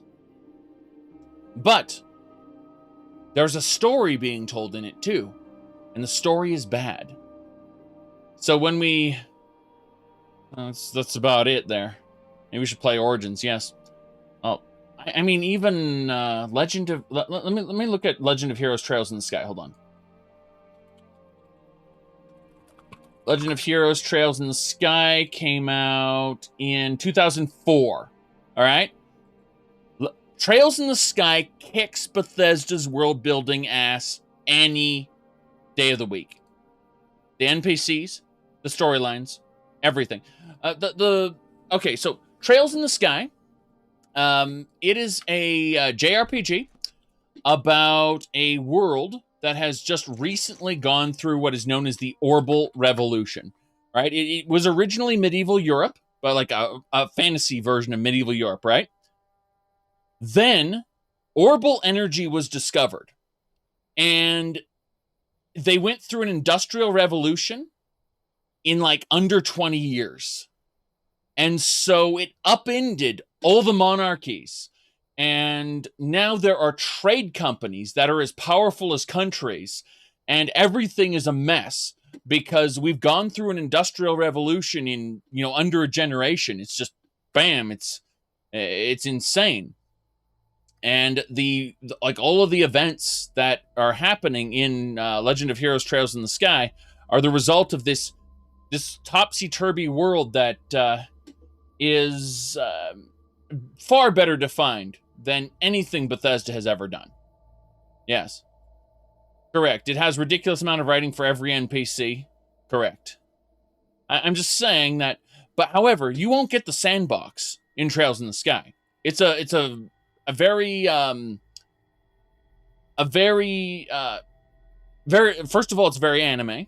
So you're going to get magic sword battles. Like, that's number one. Number two, it's very linear. So they're telling a story to the player, obviously. Now, that said, you can go back to previous areas, and they will have, like, their lives will have moved on. As you progress through the main quest, if you go back to a previous area, and you go talk to an NPC, their previous problem doesn't stay in stasis for the entire game. The problem they had has, they're at the next step of it. So, like, a guy may have a problem with his mother. His mother's trying to get him set up with another lady, let's just say. She's trying to play matchmaker. Well, but say you go do some quests, come back, and now, when you come back, they will have basically, they've not only played matchmaker, but, they're on they went on a date. It went horribly, by the way. It was awkward. And so he talks about how, awful it went and how he just wants his mother to stay out of his business. And so you have an opportunity to go talk to the mother and say, hey, don't do this. Or you might not. And then when you come back later, the situation has evolved more. And each NPC's life continues as you progress through the main quest if you go back to previous areas. They don't just stay in stasis forever. So yes, there was a ridiculously a high amount of written dialogue. Whereas Skyrim is written specifically for the player. Where the player goes, that is where the world advances. This Bile Gulch mine waits for me. All right? The bandit leader here waits for... Well, I guess this one isn't specific. Let's see. The Twilight Sepulchre waits for me. The Glamora Witches wait for me. All this stuff waits for me. So, that's what that's my point. Right? Is that Skyrim is designed differently. I'm not saying Skyrim is designed badly. As a sandbox game, this is a lot of fun. I get to go around and I get to engage with each individual set piece that they've set up for me. I get to go into Whiterun and I get to hear about how she can't fill an order that size on her own, but we should go see Yorlin Greymane. Apparently he'd rather bend his knee to Ulfric Stormcloak, right? Like, we've seen that set piece 1,000 times. But then we've seen the set piece over here, over at White River Watch, where this guy has a wolf in the cage. And you open up the cage, and the wolf comes out and fights everybody, and you kill them while they're distracted. We got a necromancer here who's going to revive, like, 3 skeletons. And you got to kill her, or the skeletons will, attack you. Over here on these towers, remember how the bandits are always across the way ready to snipe you, from the other side of the tower, or the other side of the bridge there? That's pretty cool, right? Remember all that. That's because these are set pieces that Bethesda has meticulously built so that we will get to enjoy each little piece, period. So, my point is that that's where Skyrim excels, at these micro stories. However, these micro stories are handcrafted by not only game designers, but game designers who are doubling as writers. And that's something we don't...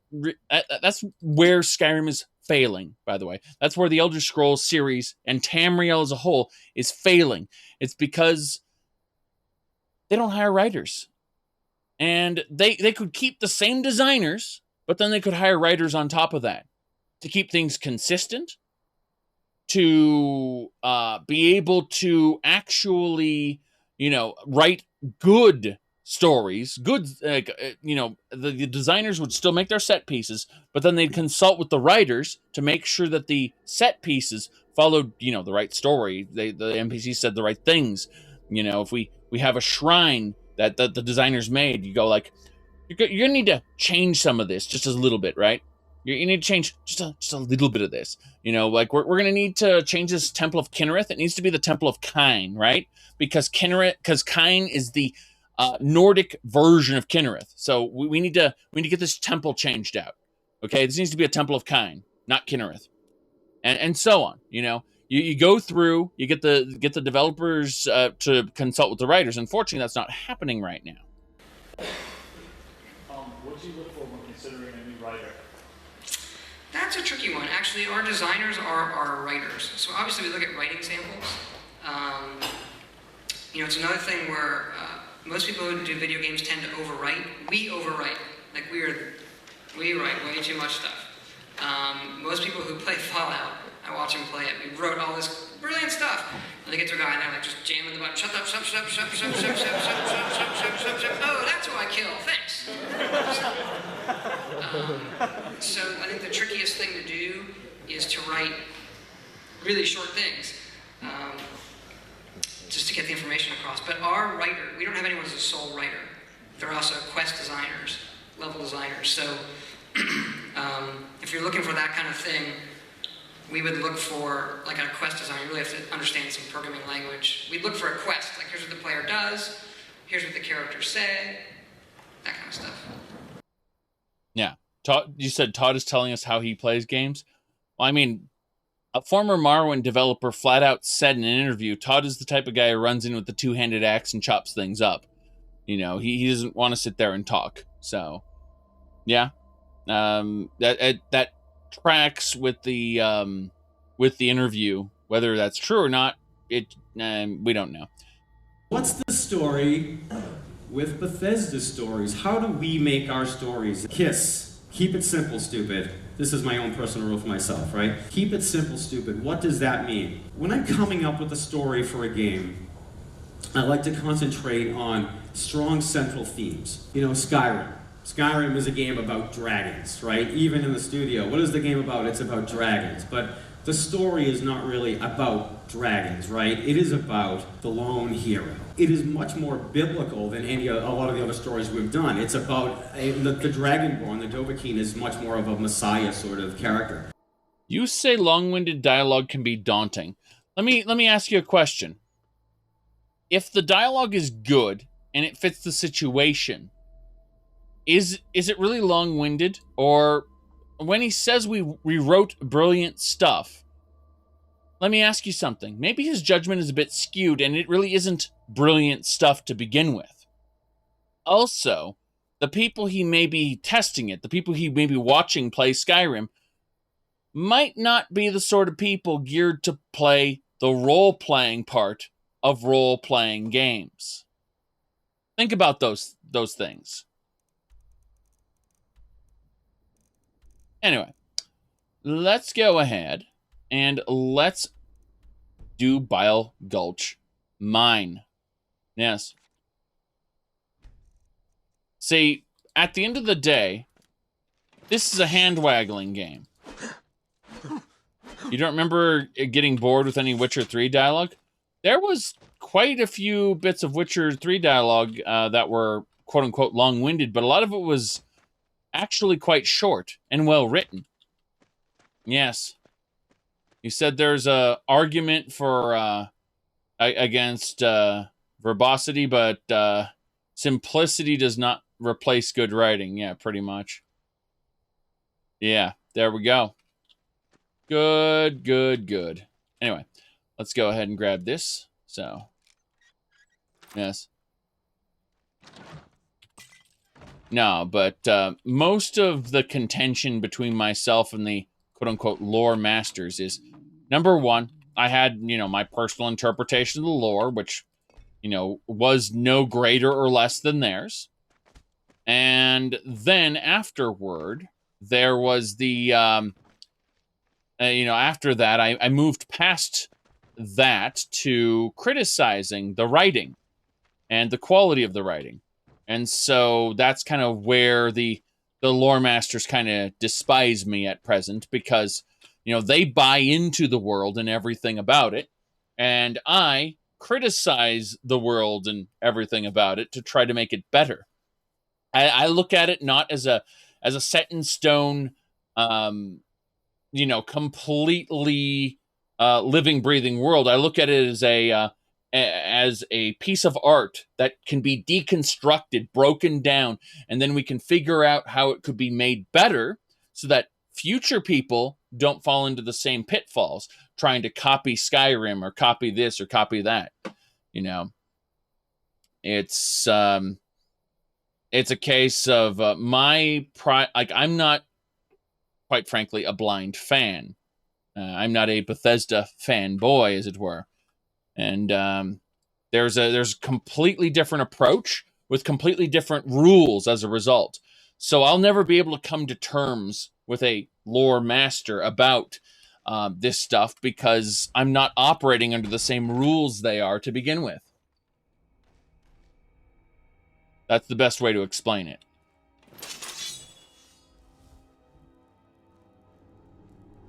All right, we got a bandit over there. We're just going to shoot lightning at him, though. Oh, wow. I opened that chest from a distance, and I got an ebony hammer. That's lovely. That was hilarious. Over here. Good.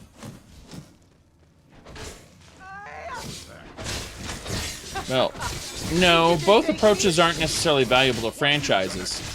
A fan is just a fan. You know, like, it's very easy to like something and buy into it 100% and then try to learn as much of it as possible.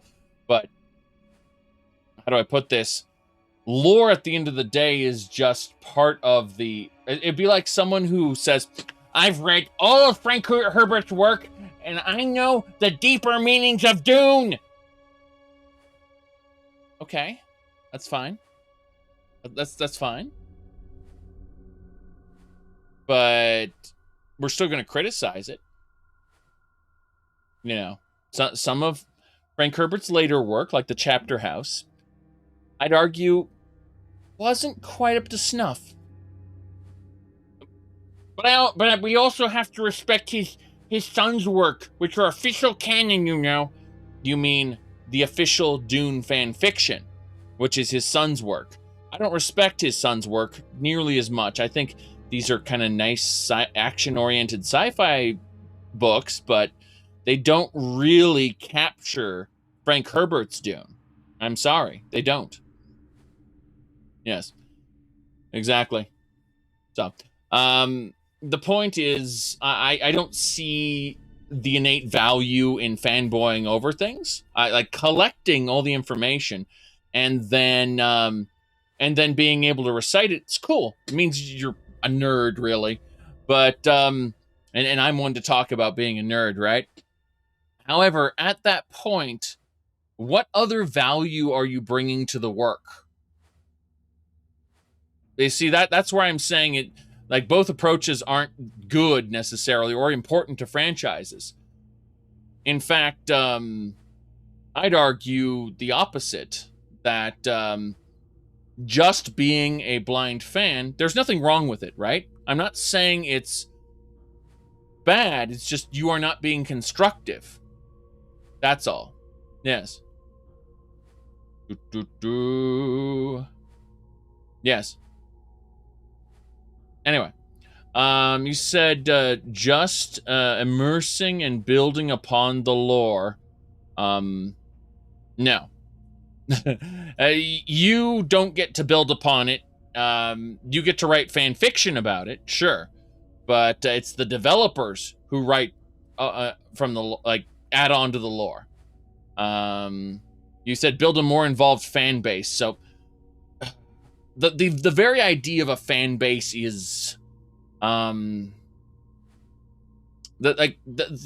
so fans, by their very nature, like, the word fan comes from the root fanatic, right? At which point you cease to be objective. And that's what I'm trying to say, is we have fanatics who, you know, they get to love the thing they love. That's absolutely fine. That's fine. It's just that, yeah, the devs don't care. You're right. Not about the things that the fans care about. That's really what it comes down to, you know? Let me see here. I just I think that Bethesda games would be much better. I'm not saying they need to replace their current gameplay style with with writers, okay? I'm saying they need to add writers to the process. That's what I'm saying. And people tend to get confused. Let me see here. I'm still reading. All right, so cognitive dissonance about future games versus expectations. Well, yes, actually, that's been a huge problem. I mean, Morrowind Daggerfall set up expectations that Morrowind was going to be this, grand simulation. That's why I love Daggerfall so much. It's a simulation where you use your imagination. Daggerfall is my favorite Elder Scrolls game, by the way. Then Morrowind set up the expectation that we're going to have weird alien, like absolutely absurd writing. The sermons of Vivek were just off the wall. All these things, and look at at Cyrodiil, how it was presented to us. We're going to get this amazing Cyrodiil. Oblivion's going to take place in Cyrodiil. This is going to be awesome. Generic European fantasy land. Okay. So, each game has the developers trying to make something different, and they don't care about the same things fans care about. They don't care about the same things the lore community cares about. Hell, look at Dark Souls, for instance. The developers of Dark Souls admitted that they just added little bits and pieces because they thought it was cool, and they liked that people were basically making up their own stories. So there is no actual official Dark Souls main storyline as far as the world goes. The little bits and item descriptions were put there because the developers thought, oh, isn't this cool? We can add a bunch of cryptic little references to things we like in the first one. And then they built on it later, but they, it just comes down to the developers, of Dark Souls specifically, did not craft this, the same world that the fans have decided things are. They just added a bunch of little references to items and let the fans' headcanons go crazy with it. Is that actually canon? Are these different interpretations canon? Not really, no. And the developers don't care whether it is or not. You said someone wasn't Vati the mage in Zelda? You said someone would disagree. Well, here's the thing, though. The developers said so. I mean, they said so in interviews. So, whether someone else on the internet disagrees, are the developers lying to us? Is that happening? Hey, if they're lying to us, then that's something. I don't. Wasn't Vati the mage from the Minish Cap though? I'm serious. Wasn't No. Hold on, I have to look at this. Minish Cap. Vati's the mage from Minish Cap. There we go. Yeah, he becomes a god. Yeah, he's let's see, Wind Sorcerer, Wind Mage. Yeah, Four Swords Adventures, and Minish Cap. Yeah, he was there. That's him. Yeah. He's the antagonist when Ganon ain't around. Yes.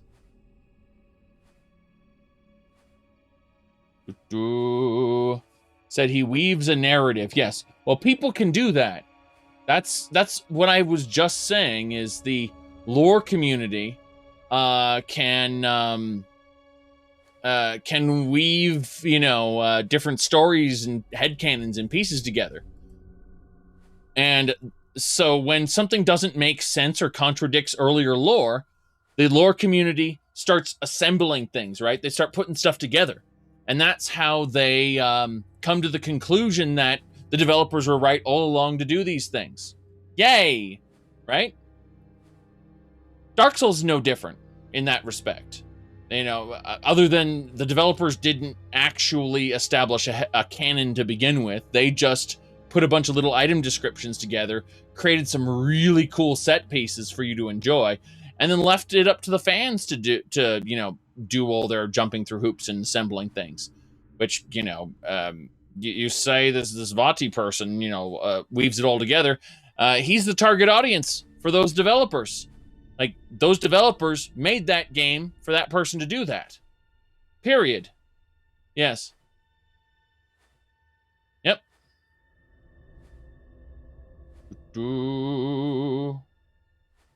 Yes. You think that Dark Souls lore is more interesting and captivating? Of course, it's mystery. That's why everyone is obsessed with Akavir. They want to know what's over in Akavir. What's Akavir like? And Todd Howard even said, I'm not, like, we really shouldn't talk about Akavir. We really shouldn't, reveal any more information about Akavir. We probably shouldn't even go to Akavir. And the reason like Todd Howard said that is because it's better that it's mysterious. Otherwise, like, the developers have figured this out, by the way, that almost everything they've made since Morrowind hasn't been up to the quote-unquote lore community's original expectation, the fans' headcanon and estimation of things. And that's why people keep getting increasingly annoyed at the Elder Scrolls. It's because they set themselves up to for this for disappointment. Your imagination of how this particular place is, it sets up yeah, exactly. Better to leave things unsolved than disappointing everyone. Bingo. So that's more or less the reality of it. Remember Elsewhere and its warm sands? Everyone really wants those warm sands, right? We got to Elsewhere, by the way, and we didn't see those warm sands in ESO. Exciting, right? And the reason is because apparently in their new lore, well, the warm sands are the sands in the path of the afterlife and blah, blah, blah, blah, blah, blah, blah. Yeah, so. You love lore, especially vague, and I understand that. I respect that, and it allows you to create all kinds of really cool ideas in your own head. These vague answers, and when people... The main problem is people will continually outstrip the developers in terms of what the story could potentially mean. I talked about a particular character based on their name, and I shit you not, someone who I was working with on this particular project, we're not going to talk about the project name, they looked at the name of the character, which I just picked out of a hat, right? I just randomly picked this name, and they said, oh, is this like an allusion to the Roman centurion who had that name? Back in, in ancient Rome, in real life? I'm like, no, it didn't. But he had already, in his head, come up with this entire, form of this person based on just a random fucking name I pulled out of a hat, right? All of the details, all of the information about this particular person, how he looked, how he acted, this other person managed to overthink it and actually create a fully actualized version of this character that I had only just created a name for. And I created this name just as a kind of a placeholder for, I'll think about him later. I'll think about this guy later, right? And this other guy who was involved in the project thought that I had established this really good dynamic between these three characters because they both reference this other guy, and this other guy is a centurion, and that's very important. It's like, oh God, he's an allusion to that centurion. And so you know, I had to disappoint him when I told him, look, I just made up this name. I mean, if we want to run with this and make him an allusion to that character, it's possible. We can do that. But we'll have to retool this, and that, and that'll cost us more time. So what do you want to do? And you know, that's I'm trying to be as vague as possible here because I'm not supposed to talk about exact details. Just saying like that this is a thing that happened to me. And so I understand how it can easily happen in gaming communities with other people. Now, this was during a ongoing project, which means that we had the chance to pivot, right? Once something is officially released, you don't have the option to pivot anymore. Your mistakes or your unfulfilled promises, and when I say promise, I'm not talking about I promise that there will be 300 endings. I'm talking about promise as in potential, right? That unfulfilled promise is going to bite you in the ass. That's what I'm saying. And it has multiple times with the Elder Scrolls, especially with the keep it simple, stupid mentality. Yap, yap, yap, yap. We're killing some bandits. Yes. Die already! Quick, bring them down on the ground. That'll distract them. Got him. Damn it. Got him. When he says he submits, he doesn't really submit. Hey, hey, hey, hey, hey. No!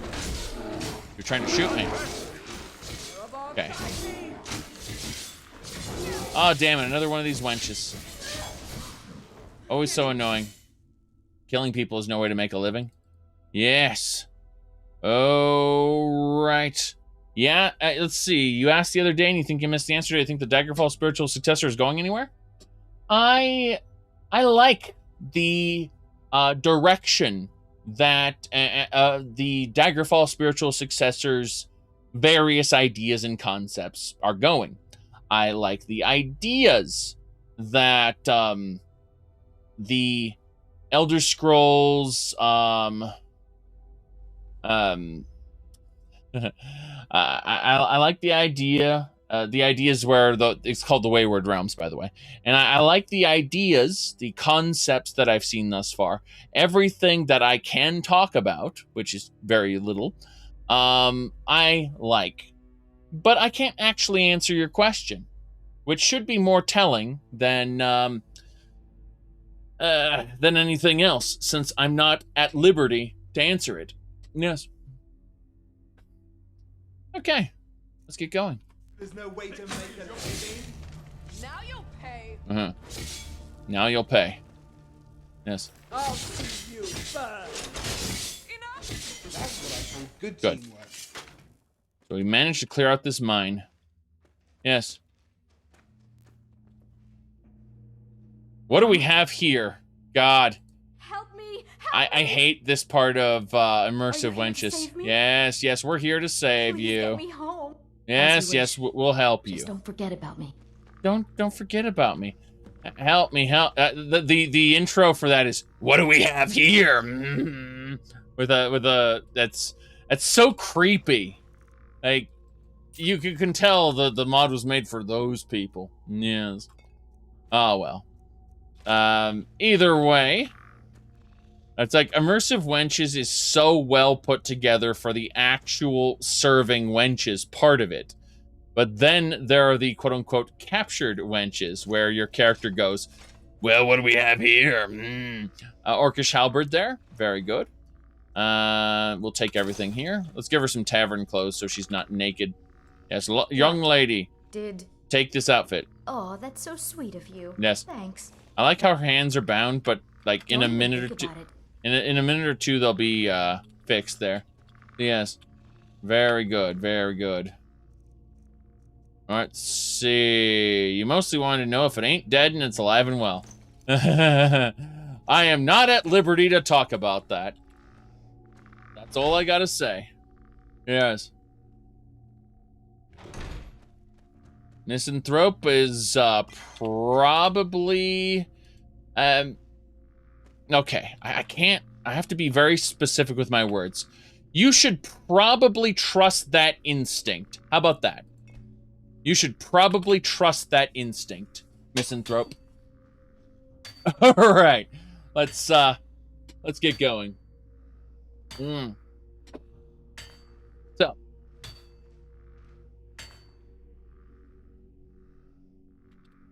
good.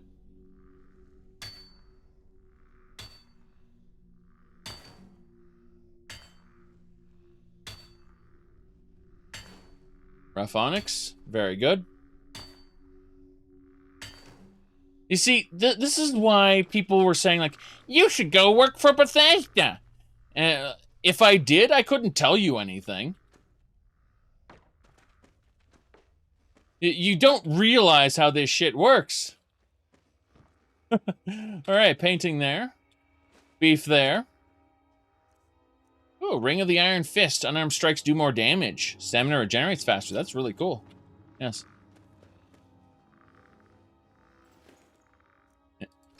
Well, you say Bethesda management would hate him, but you don't really think I'd be espousing all these criticisms in the way I am right now, do you? If I were working for them, I would take a completely different approach. I wouldn't just say, well, this is garbage, right? Which is what I do on the internet, right? I just say, this is garbage, you know? It's garbage writing. No, I'd address it more like, okay, we have a problem here. Here are 3 possible solutions to that problem. If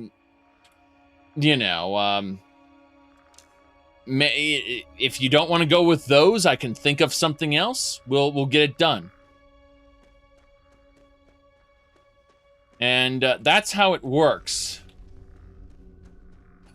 You don't tell your boss that their work is garbage. You tell the boss, here are the problems with it. Are you sure you want to go in this direction? I have several alternatives that you might like that might help you, help us get back on track without compromising your vision either. Like, that's what I'm saying is people look at, Armorsmith Challenge, nice. People completely misunderstand. Oh, hold on. Oh, here we go. Sky Shard, love it.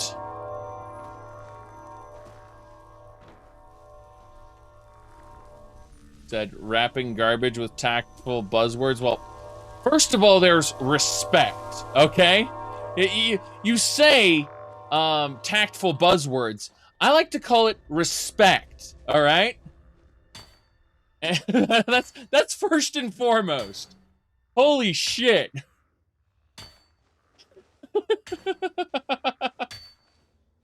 Oh, jeez.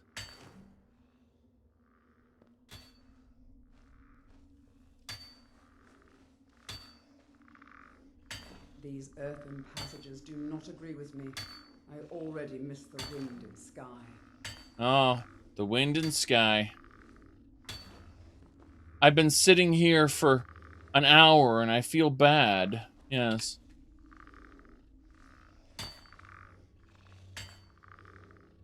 Good. Yes.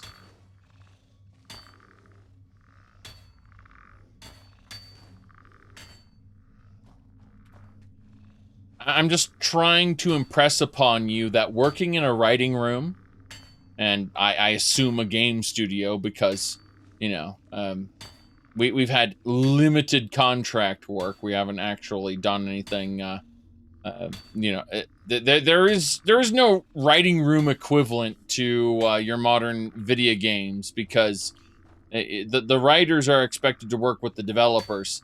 And the actual game director, which is why the entire thing makes no fucking sense. Should I say, the concept that look at Destiny versus Destiny 2, for example. When the main writer left, a lot of that is in the way games are made. And the people who are very technical people tend to also be the ones with the creative agency, let's just say. And the technical people aren't always the best writers, let's just say.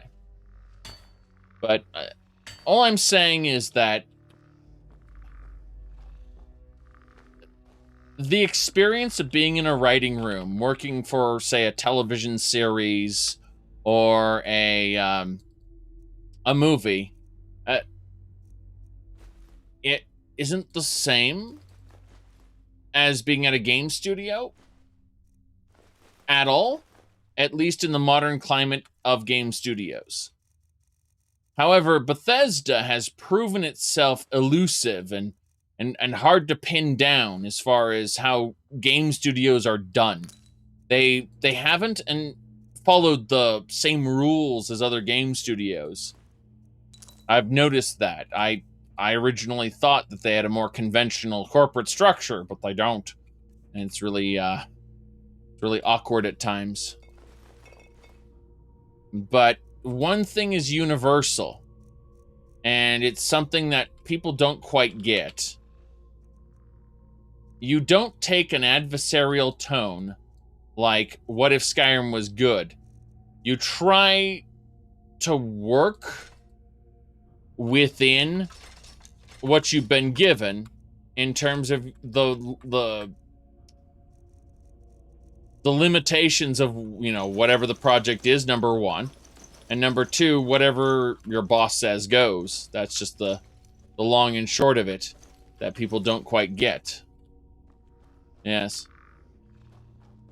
So when they're expecting, you should go work for Bethesda. Then you can do what if Skyrim was good in real time and they'll make the games good. That's not how it works at all. That's not anywhere near how it works.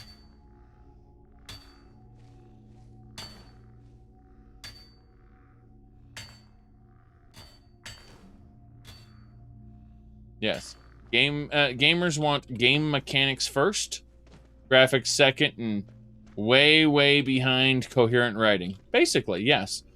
Why do you think I enjoy Fate Extella Link nearly as much as I do? Fate Extella Link has a terrible story, by the way. Let me see here. Was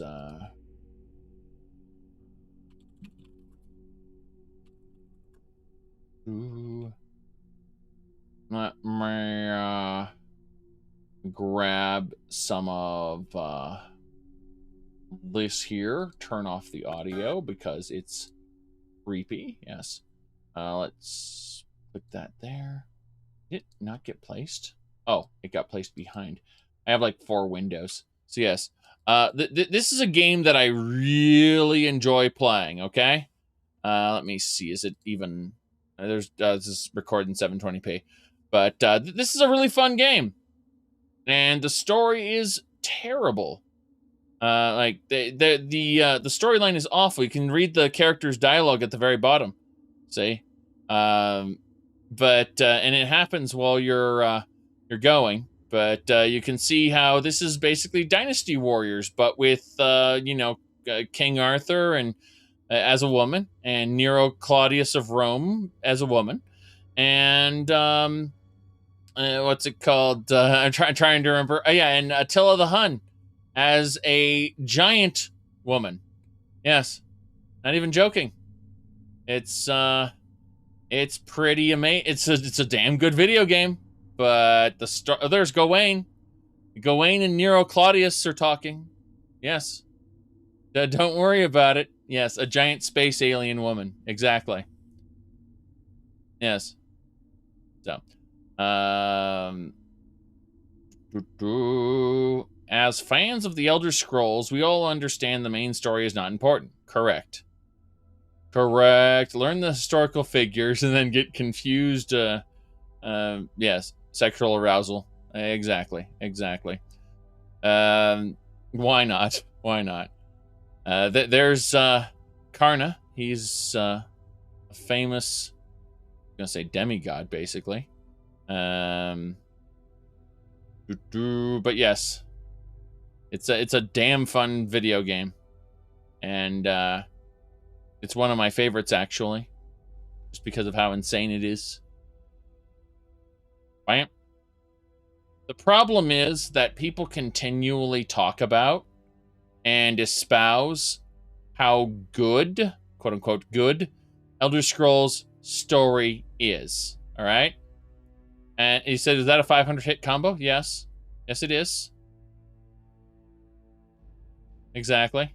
So. Let's see here. Anyway, that's why I've, you know, I've stopped trying to argue canon within the Elder Scrolls, and I've just started looking more like, well, this is a game that is all right. Yes, exactly. You said people think the Elder Scrolls story is good, and they espouse how much they like certain aspects of it, and say that you are wrong for saying those things are of low quality. Yes, exactly. I'm not joking. That ESO, for example, ESO's main quest actually had really good points that you shouldn't dislike.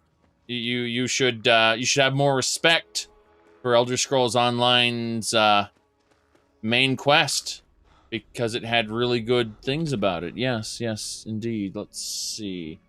I have a text message. Let's see. Okay. Yes. Uh-huh. Right. You thought Daggerfall's story was very okay? Pretty much. Daggerfall's story leaves a lot up to the imagination. It's a simulation game more than anything else, where the world continues without you for the most part, other than in the main quest. And so what I'm trying to say is about Elder Scrolls 2, Daggerfall's story, ultimately, it is it's bog standard Dungeons and Dragons fare, right? There is nothing stand out about its story, because it never aspires to be anything more than a simple story about how a you know, how a getting distracted here. There is there's a crisis in the Iliac Bay. Sorry, I'm trying to mess with this. Yes. All right, let's go. So we took a short rest and have a chit chat with Janessa. Then we're going to figure this out, because we got a couple things we need to do before we do anything else. Okay. Yes. Dragon breaks are the perfect cop-out. Yeah, well, we know dragon breaks are a cop-out. That's why we kind of go and say, ew. Why did you do that? Now, they only did one dragon break, and that was the that was Elder Scrolls 2's main story. They basically said in Elder Scrolls 3, they said it's mostly a middle-aged knight role-playing game. Yeah, I mean, that's pretty much it. So what I'm trying to say is Daggerfall never aspired to be anything more than it is. You know, you go from node to node having little dungeon crawling adventures. Most of the fun is in the imagination while you're going and doing the different tasks. That's where Daggerfall is most fun. You know, you wouldn't play Daggerfall for the same reasons you play Morrowind. Now, Morrowind's main story is far better than Daggerfall's, but it hinges on you, again, having the imagination to go from place to place, and it's just what it has, what Morrowind has for it is, hold on a second, I have to actually pay attention to this. Hold on, I need to, all right, this initiate. Yes, what are you doing that for? Sorry, I need 2 targets here. You said you played Daggerfall for the stability. That's funny. No, I need to actually put weapons away. Hold on. I need to give these bandits weapons. Daggers. Daggers, daggers, daggers, daggers.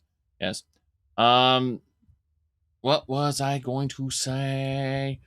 I guess yeah, we need 2 iron swords. Perfect. Give her an iron sword. And give her an iron sword. That's all we need to do. Both an iron sword. And then raise them from the dead. As my minions. That's what I wanted to do. I was getting confused. I was going left, right, up, down, BA, left, right, BA, BA, BA, start. What? Yes. Need to dual cast this. I said dual cast it. Oh, did you need something? Yes. We need something. In a mine, the poor man labors to find precious stones that only the rich man can afford. Yes. Thanks, Janessa, for telling us. Yes. To truly enjoy Daggerfall, you have to have an imagination. Correct. And then in Morrowind, you are given a world, an immersive world, with a much smaller scope, where things are told to you in real time. So you don't need an imagination necessarily to enjoy it. You just are presented with the things that, places you need to go, things you need to do. And you don't need to actually pay attention to the story to go get lost in the, the little swamp outside of Seyda-Neen. You really don't. Yes. Use your imagination becomes more personal, correct. But what I'm trying to say is that you don't play Daggerfall for the same reasons you play Morrowind, Oblivion, or Skyrim. Morrowind, Oblivion, or Skyrim are all sandboxes, small, immersive sandboxes that present you with characters and a story. And less characters in Morrowind, okay? Morrowind has more NPCs, so it's more believable if you use your imagination. However, those NPCs do not do anything. They don't go anywhere other than when a quest tells them to. And people get, people say, well, Skyrim is obviously the best because the NPCs actually do stuff, right? That's very often what I hear. The quality makes up for the difference. Any kind of deficiencies are completely made up for by the superior quality of the NPCs. I hear that all the time. Yes. So, I understand the perspective. I just disagree with it. Okay, we need to avoid that Spriggan Patriarch. It's over there. It's spooky. It's big. It's frightening. Yes, you can walk around the market. Exactly. That's what I'm saying is people have the illusion of this great immersive world in Morrowind, Oblivion, and Skyrim. More in Oblivion and Skyrim. More in Skyrim. These hunters are alive. They see me. They know I'm here. She knows I'm here. I can't sneak. It's fine. We're leaving.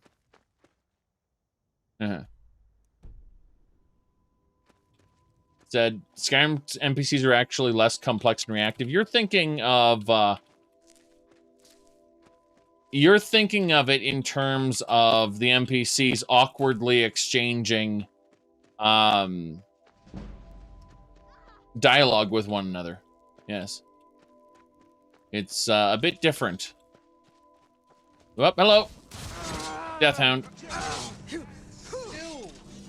One more. 2 more. No. Ooh, Vampy Lady. That is a vampire. A super axey vampire. I mean, that's a nice axe she has, but I'd rather not get hit by it. Yes. Ow. And you thought I was just... And they're dead. Very good. So, this Vampy is quite dead. We will accept this. The Ebony Warhammer is mine. It belongs in a museum. Very good. So, yes, the Skyrim NPCs are arguably more believable than Oblivion's you should check out this bookstore next door. Hello, goodbye. Hello, goodbye, Wizard Summerset Isles. Goodbye. The Altmer have powerful wizards. Maybe a dangerous situation. Goodbye. Did you know there's even a line in Oblivion where it goes, there are ill tidings from Skyrim. The Greybeards speak of the end of all time. Call this place Banner Mist Tower. I see the banner. Where do you think the mist went off to? I don't know, Rumarin. I don't know. I don't know where the mist is. Oh, well. We're going this Sawas. Yes.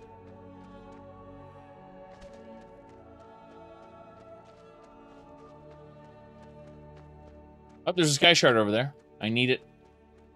I needs me the sky shard. Probably Spriggans, too. Yes. You said at least the awkward dialogue was different each time? Oh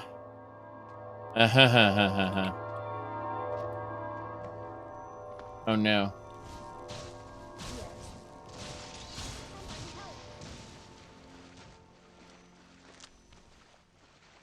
What do we got here? Spriggans! They're weak to fire. Quick, draw your torch. Take care of that. Damn. We cleared the grove. Very good. Just taking the bees and the sap. All right. Someone do something. Ooh. Have I done the undeath content? No. Alright, that's one less thing to worry about. Die. Uh-huh. What do we got here? I hear something over here. Whoop, whoop.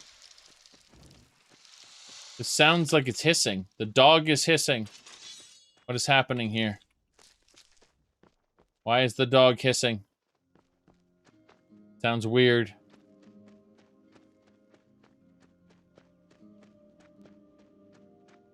Uh-huh. This is the mud crab land. Let's go back to the Spriggan Grove. Yes, back to the Spriggan Grove. There's a dead alchemist here. There he is. Give me your Nern root and your ogre teeth.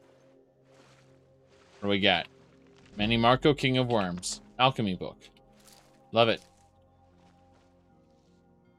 Harvest the ingredients. Good, good. I have not done the undeath content in this game. Or, sorry, in this playthrough. And there's a reason. I'm saving that for last. We've been playing here for, 131 hours. We're doing the vanilla content first, then we're going to start expanding into mod-based content after we do that. We might kind of dip into some vigilant stuff kind of halfway through. But we're currently finishing up both the companions. As you can see, we need the Glamoral Witches' heads, and we need to enter the Twilight Sepulchre and turn in the skeleton key. So we've got 2 things to do there. Yes. Exactly. Undeath is overpowered. It's true. Once you become a lich, you can just toss people around like a rag doll. Indeed, it is 7 p.m., so have a good one. Okay.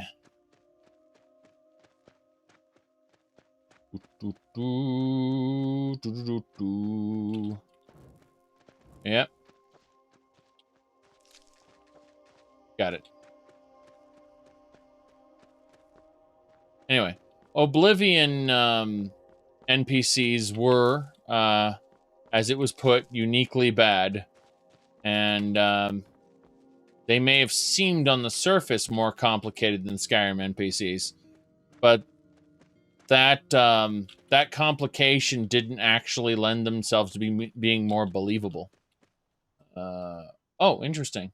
You said there's a fanatical bundle of Torchlight 1 and 2 for $2.50. I love Torchlight 1, especially with the right mods. I have a modding video for Torchlight 1 as well. Most people ask me, You gonna do a modding video on Torchlight 2? And I say, not really. Go get the Synergies mod and be done with it. Yes.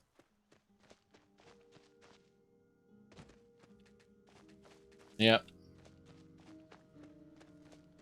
Wait, you're a reminder of the people you meet in New York City? That's... shouldn't be accurate.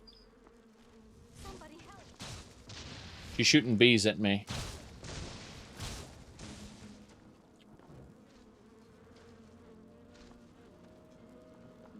I hear the bees.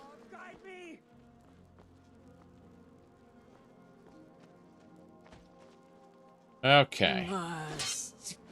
You can't bewitch me, Spriggan. I'm only half an animal. Right. There we go. Always good to come out on the winning side.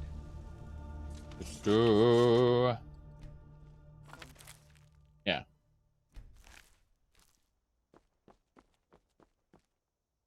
Instantly kills enemies, including bosses. Didn't know about that.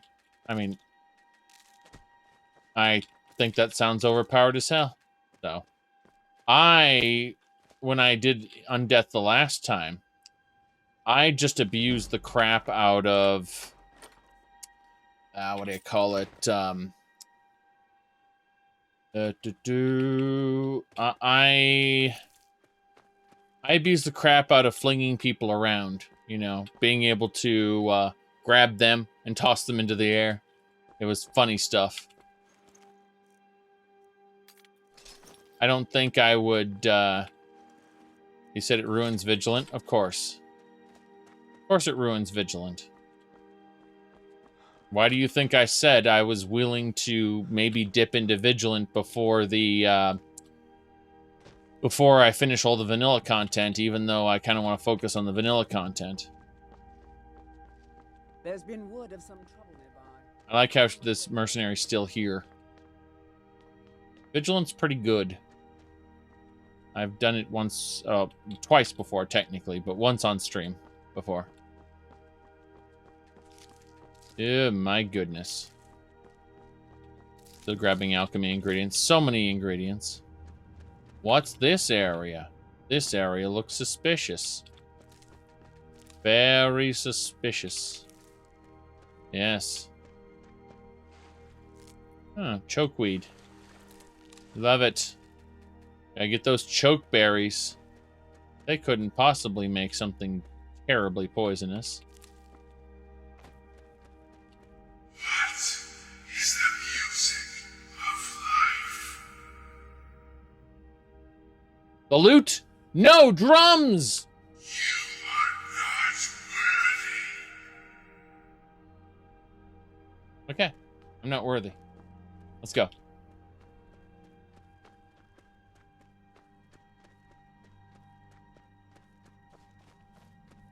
Mm-hmm.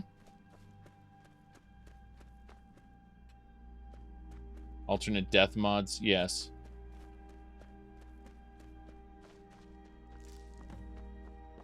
Obtain a death flower. Hello, sir. Strangers like you bring war. I've seen enough war. Okay, cussed. Oh no. We'll talk to her later. She's a special sort of person. Yes.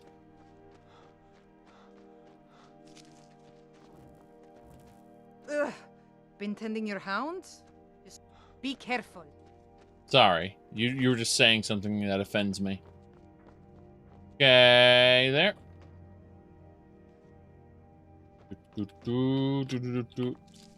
That's a very good question. All right. Dead man's drink. Come on in. Here we go. And warm beds. The warm beds, you say? Hello. Yes, help this woman. She was captured by bandits. You've done well. 800 septums. 3 out of 5 rescued. Hopefully we never have to deal with them again. Right, let's see what they serve here. Well, let's see what Rumarin says. He said you need to leave. What's up, Rumarin?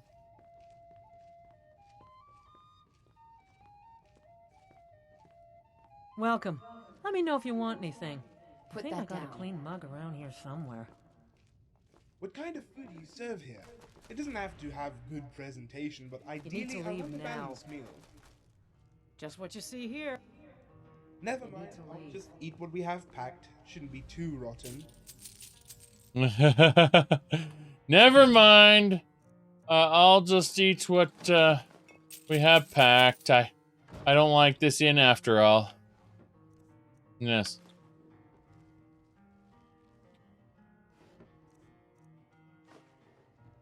Presentation doesn't matter too much as long as it's good food.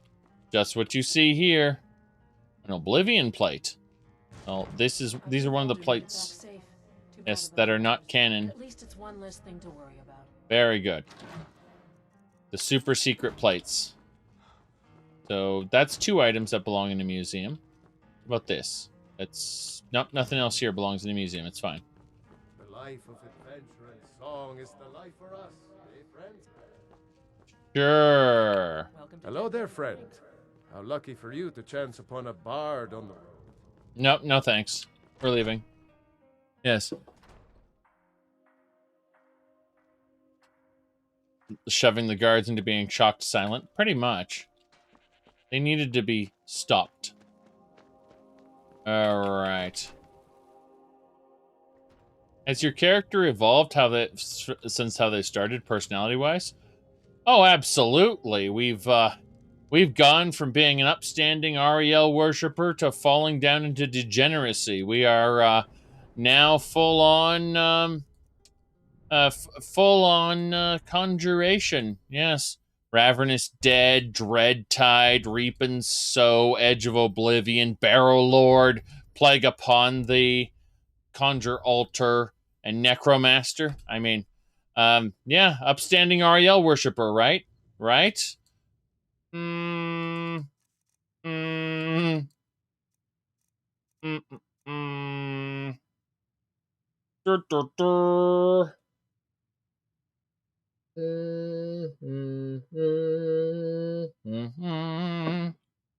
Yes. Power. Power, it turns out, is the most important thing. For now. We'll see how things change. Yes. Okay. So,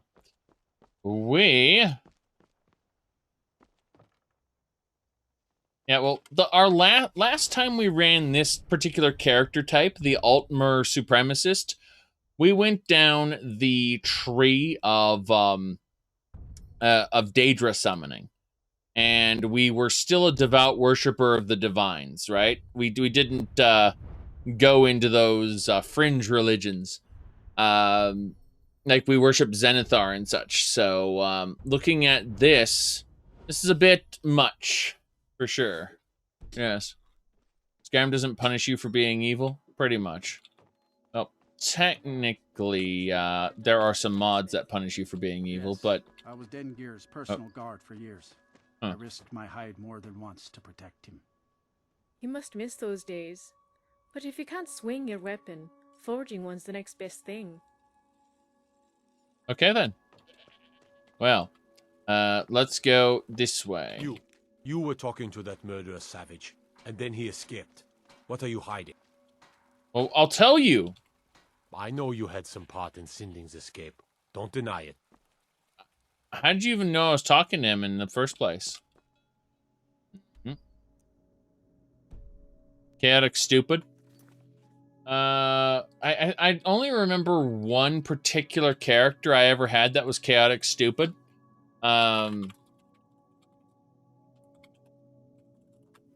Let me see here. Yes. This is the only character I had in Skyrim that was Chaotic Stupid. But there's one they fear. In their tongue, he's Dovahkiin, Dragonborn.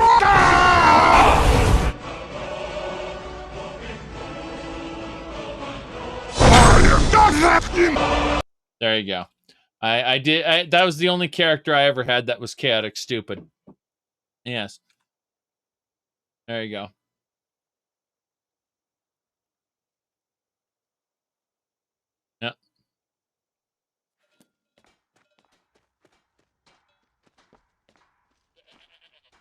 Okay. Ooh, so we got to go talk to the Jarl really quick before we go back. Hail, Summoner. Conjure me up a warm bed, would you? But I'm the one who helped with Singer's escape, right? Even though that didn't happen. Okay. Hello? Yes? What is it that you want? I killed the leader. Teach them to stop paying me. Here, you deserve a reward for your service. You know what? I like you. You're not afraid to get your hands dirty. I hereby grant you permission to purchase property in Falkreath Hold. Talk to my steward if you're interested. Right. Someone asks, have you ever done a playthrough of the actual Nord present in the videos? No, I did. Well, okay, so I did a sword and board Nord in my first playthrough, which I did not stream. Okay, that was my first playthrough of Skyrim. I had fun. It was all new, so, you know, that's how I did the first one. And I did a Stormcloak, just because I could, and we had a nice little adventure of it. It was fun. The closest thing I did in the character builds was the Knight of the Dragon, who gets dragon wings and can fly around, and can shoot energy blasts out of his sword while he's flying. He was definitely a ridiculous Nord. It was cool. It was fun. You can find it on YouTube if you want to try to replicate that build. Yep.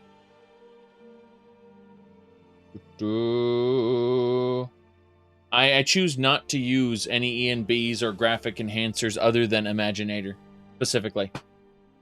I'm sure I could, in theory, get an ENB working in Linux. You know, I could try, but I don't want to even bother with it. The game's working well enough. Let me see here.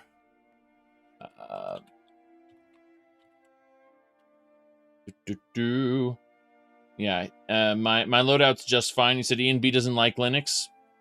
Doesn't. I mean, I could try to make it work. I just don't have any desire to.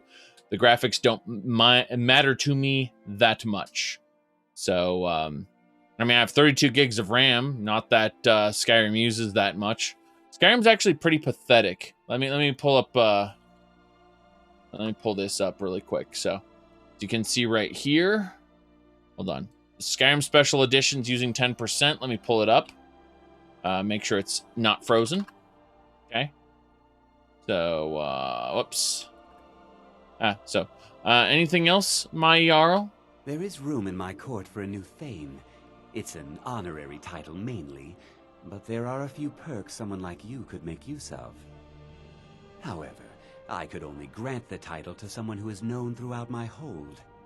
You help my people, and I'll make you my Thane. Sure. On your way, then.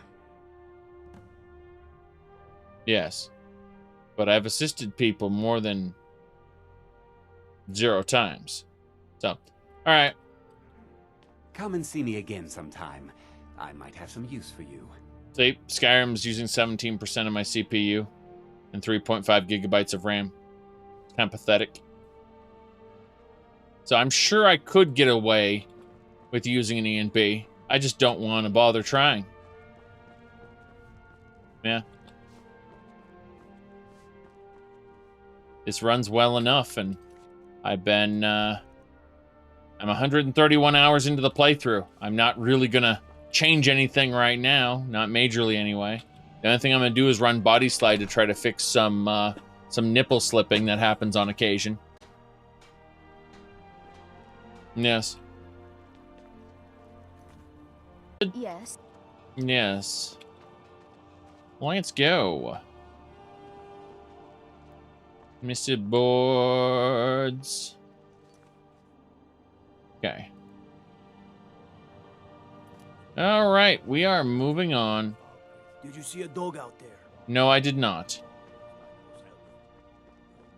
So, we are leaving. You miss Pretty Janassel. It sounds honestly like you need to just reorganize your mods a bit. Because if Janassa were the bottom one, yes, it wouldn't matter.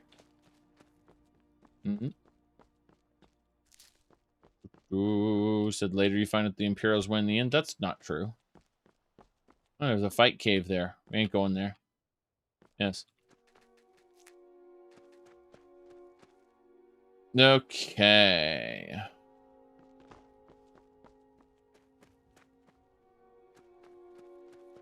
Ooh. Ha ha ha.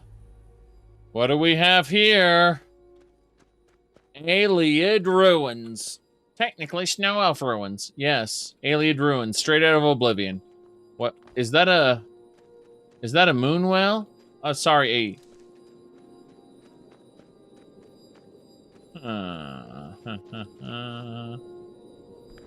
Ayleid well, activate. Boon of the Ayleids added. Give me the boon. There it is. Magicka increased by 75 points. Oh, nice. I hear a bear. Yes. Now ain't this a surprise?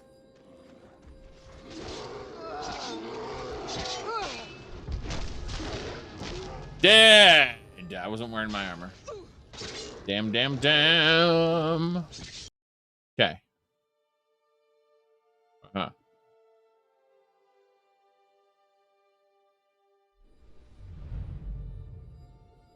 So, we have a Spriggan Patriarch up there, and it's scurry. It scurs us something fierce.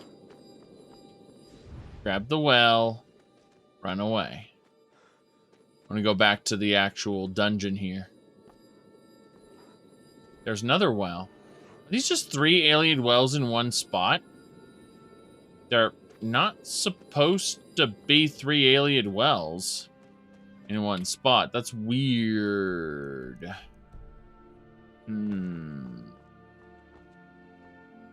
Is this a shrine? Oh, destruction shrine. I prepared explosive runes this morning.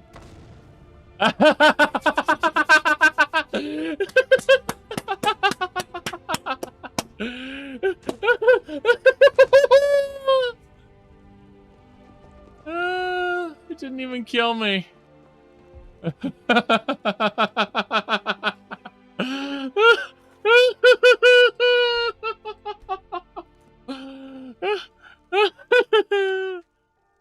Okay, Wild Shrines activated.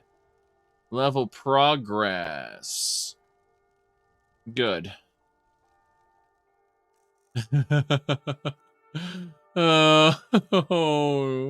My destruction spells are now 15% more powerful. Yes. Exactly. Oh, that was great. My followers have just been smoked down by its Spriggan Patriarch. Yes. We are going to grab this. How have I hid the backpack from Legacy? I don't know, it just was hidden. That's all. It doesn't display for some reason or another. I didn't complain because it, you know, is something, it was a desirable result.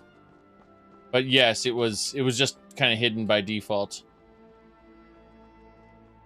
Ooh, oh no. Where am I going? You can't cross, you can't go any further, I'm afraid. Damn shame. Damn shame. Yes.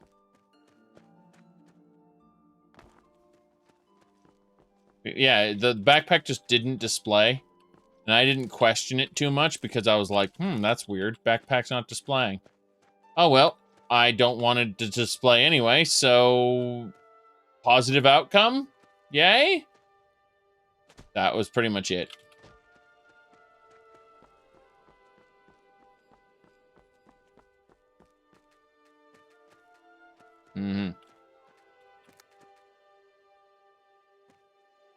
Okay.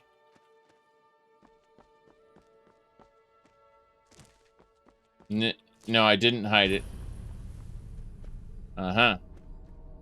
This is a dungeon that contains a musical instrument as well as a boss battle. That's kind of a gauntlet. Not enthused for it, though. Not enthused. Just discovering a bunch of stuff while I have the opportunity. Wandering around here. Really nice place.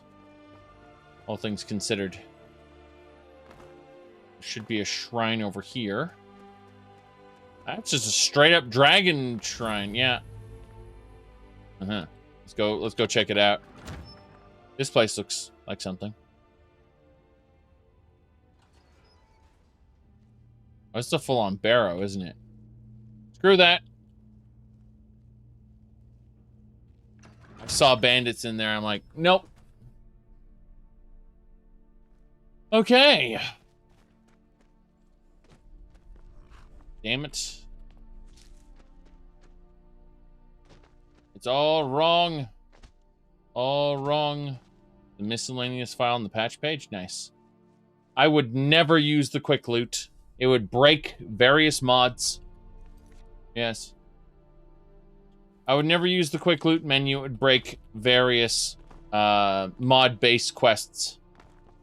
Because a lot of quests require that you activate the container to fulfill it. So imagine just grabbing things. You know it breaks Hunterborn. Yeah, I have no desire to use the quick loot mod. Besides, in Fallout 4, I actually loot the containers normally. It gives me time to look at the chat and look at social media and look at Discord and look at all the things. Yes. So, here we go.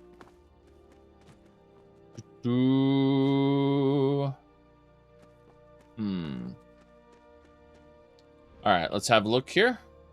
This is not my target. I gotta continue past. We're going to the Twilight Sepulchre. Thought I was gonna go to the Glenmoral Coven, but that never happened. There were issues. There's a saber kitty. It dead. Dual cast. Yes. But no, I loot containers normally in Fallout 4. Yes. I don't tend to quick loot. Yes.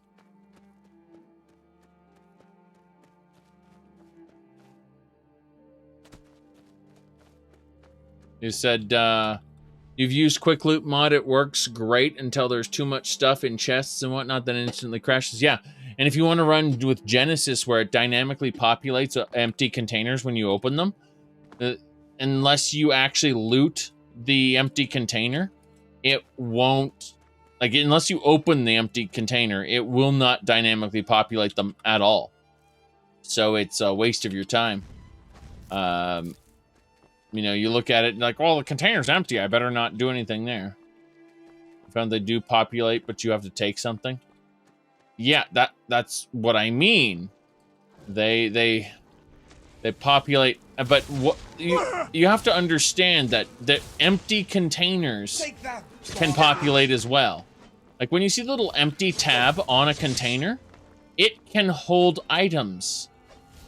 Like Genesis will well, here, hold on. Genesis can dynamically populate containers that have the empty tag on them. So you are actually hamstringing yourself of potential dynamic loot. Yes.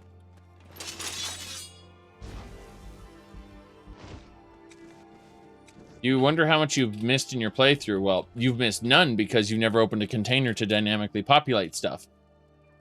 It's not based on, it's based on the container type and the zone, not specific containers.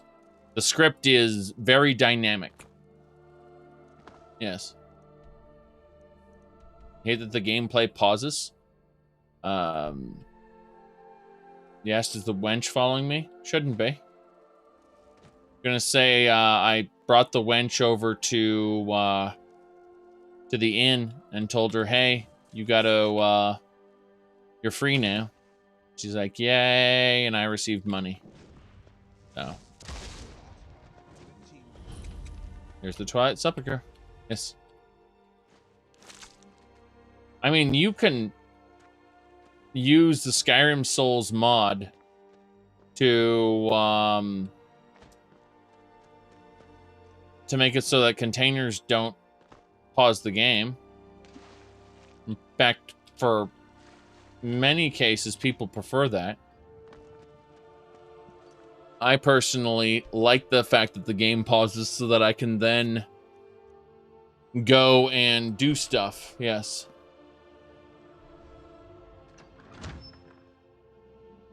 Yeah, I will not be using the original engine for Morrowind anytime soon. Alright, it's just me alone. Yes, isn't Skyrim Souls pretty unstable? Well, I mean, so is the Quick Loot mod. The Quick Loot mod can render your game quite crashy, depending on the container. And I found that very annoying, so I opted not to use it. Let me see here. I need to mess with a couple more things. Sorry, different window. Some stuff popping up that I need to look at. Looked at it. And we should be fine. Yes. Hey, Gallus, let's talk. I don't recognize you, but I sense that you're one of us. Who are you? I don't have any echo. Now, like to ask you questions. The last of the Nightingale Sentinels, I'm afraid. I've defended the Sepulchre alone for what seems like an eternity. Mm-hmm. What happened to the others? We were betrayed by one of our own kind. In fact, I'm to blame for what's happened here. Mm-hmm. Give me a second. Right. I was blinded. Blinded by dark treachery masquerading as friendship. Perhaps if I had been more vigilant, then Mercer Frey wouldn't have lured me to my fate and stolen the skeleton key. So you're Gallus? I haven't heard that name in a long time. Yes. How do you know of me? I have the key. The key! You have the skeleton key! I never thought I'd see it again. Mm-hmm. And Mercer Frey? Dead by my hand. Then it's over, and my death wasn't in vain. I owe you a great deal, Nightingale. So, I did this to honor the guild. You've done the guild a great deed, and although they may not show it, I'm certain they appreciate your sacrifices. My only regret is that you had to undertake this task alone. Mm-hmm. Carlia helped me, though. Carlia? She's still alive? I feared she'd befallen the same fate, ending up a victim of Mercer's betrayal. Then, yeah. Take the key and right all the wrongs, please. Nothing would bring me more pride than to return the key, but I'm afraid it's impossible. From the moment I arrived here, I felt myself, well, dying. How can a spirit die? The Sepulchre isn't merely a temple or a vault to house the key. Within these walls is the Ebonmere, a conduit to Nocturnal's realm of Everglow. When Mercer stole the key, that conduit closed, severely limiting our ties to her. I'll proceed alone, then. I'm afraid so. I'm weakening, and I can feel myself slipping away. The years without restoration of my power have taken their toll. Whatever damage has been caused can only be corrected by following the pilgrim's path to the Ebonmere and replacing the key. Right. And what's wrong with the other sentinels exactly? With the Ebonmere closed, and their sudden severance from the realm of Everglow, I fear they've undergone a drastic change. They're enemies now. I have to kill them. They're shadows of their former selves. They no longer remember their true purpose or their original identities. Okay. My spirit didn't manifest itself in the sepulchre immediately, so fortunately I wasn't present when the Ebonmere was sealed. However, ever since that day, I've felt my power waning, slowly draining away. What will I face in the Pilgrim's Path? I wish I could help you, but I've been a prisoner in this very chamber for the last quarter century. The only possible help I've come across are the remains of some poor fellow who is trying to follow in your footsteps. Perhaps his journal can help? Okay. So, how does the Ebonmere affect all of us? The Ebonmere is a conduit through which Nocturnal influences our world. Not through magic or blessings, but purely through luck. Uh-huh. What we do involves skill. You mean magic and power. God damn it. Yes, absolutely. Your skill is your own. Don't let anyone ever tell you otherwise. But Nocturnal, she influences our luck. Nearly imperceptible assistance we get when we ply our trade. Right. So, how is that changing the way things are? Think about the guild, about the state it was in when you began. Think about all the little things you might have heard. A pick breaking when it shouldn't have. The clouds in the nighttime sky clearing at the wrong moment. Our access to those bits of luck are what separates us from common bandits. Mm-hmm. So if the Ebonmere closed, your luck runs dry. Precisely. There are a few who still call Nocturnal Lady Luck, and for good reason. And yeah, so Nocturnal goes berserk and summons all of the ocean creatures to try to invade the Summerset Isles because they wanted her to be a villain.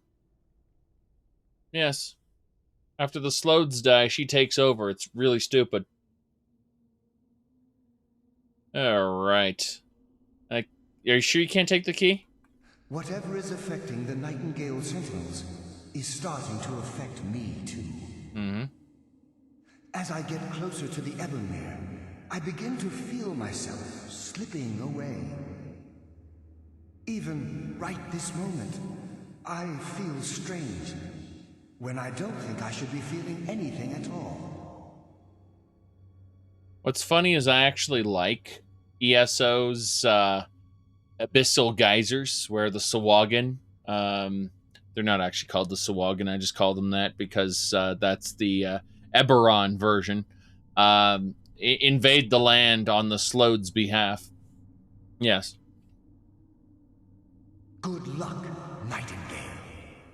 Alright. Ooh. Good luck. Good luck. Luck. Oh, wow. Ebony War Axe of Radiance. Guy's skull went away. Alright, his journal. Follow the darkness. The shadows favor. Darkness. So he's basically just Ansem from Kingdom Hearts 1. Darkness! Oh, this is a dig site. Nice. Gotta get some Nocturnal relics. Got a keystone. That's good. Yes. Exhausted for now. It'll respawn later, though. My archaeology skill is 23. Yes. That should do it.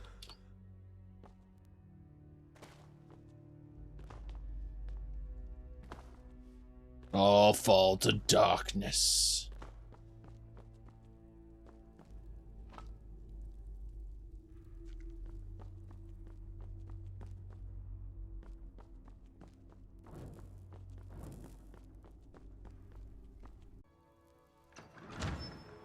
And we're just going to avoid these guys if possible. But we're definitely grabbing this Greater Soul Gem. I'm going to look around. There is silver bullion that is worth getting. I like how these ghosts are performing normal activities. They give no shits. These guys are supposed to be driven mad by the severing of the Ebomir. And no, they're just doing normal shit all day long. No one cares. Hey, DB, you just missed a 4-hour and 40-minute lecture on One Piece. And that was after a 3-hour and 39-minute lecture on Kingdom Hearts. I don't actually know if it was 39 minutes, but it's over 3-hour lecture on Kingdom Hearts. Yes. We skipped through those in a couple minutes, mind you, but those lectures exist. Yes.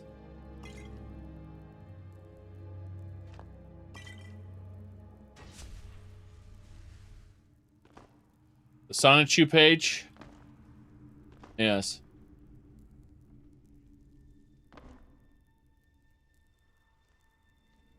Yeah, right.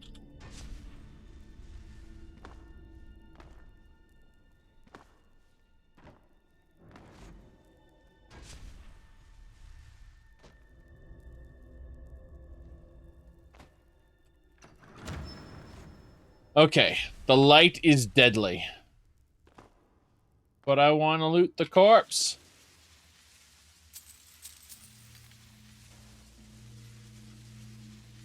The light burns.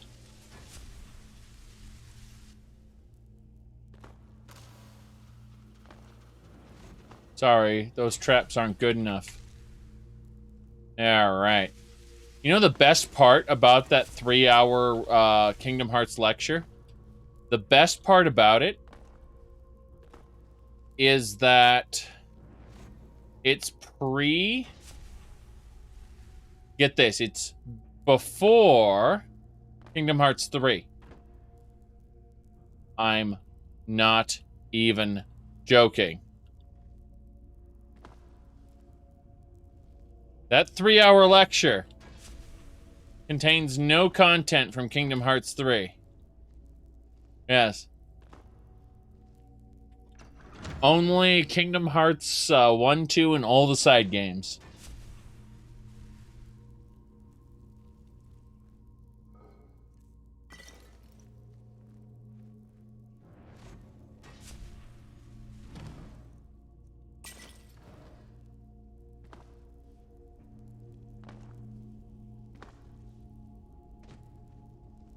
Well, that's an interesting dead bandit there.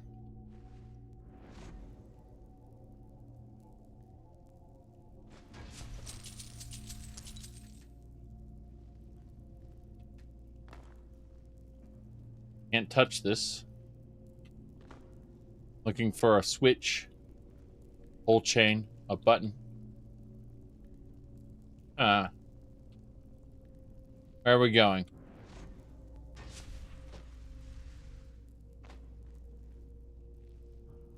Show feet. Where's the switch? There it is.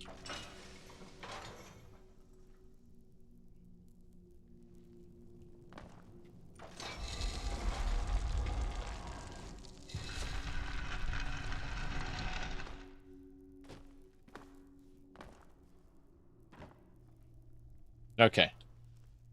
I remember very little about this.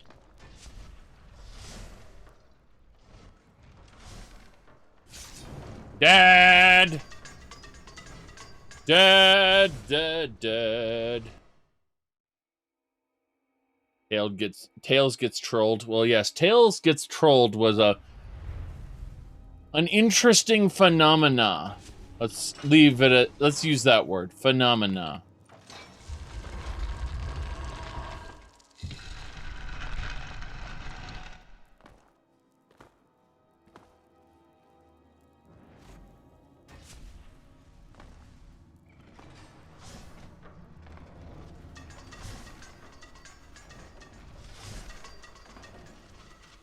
How many darts do they have in there?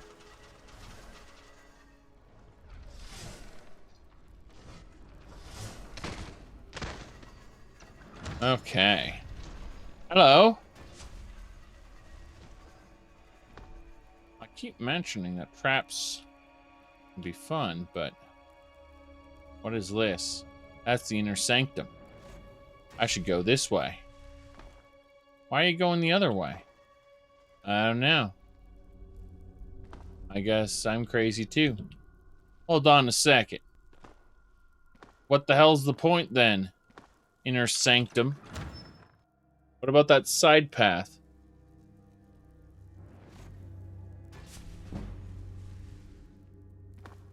Illusion is 90.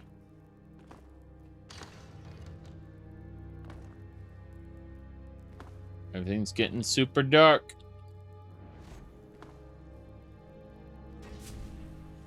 Did I break the game? Yes. I can't believe it. I came all this way to end up trapped here.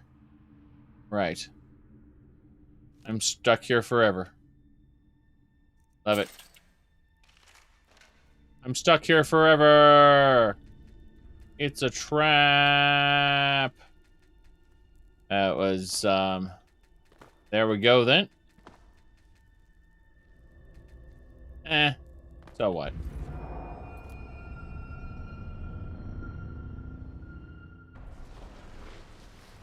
Behold the power.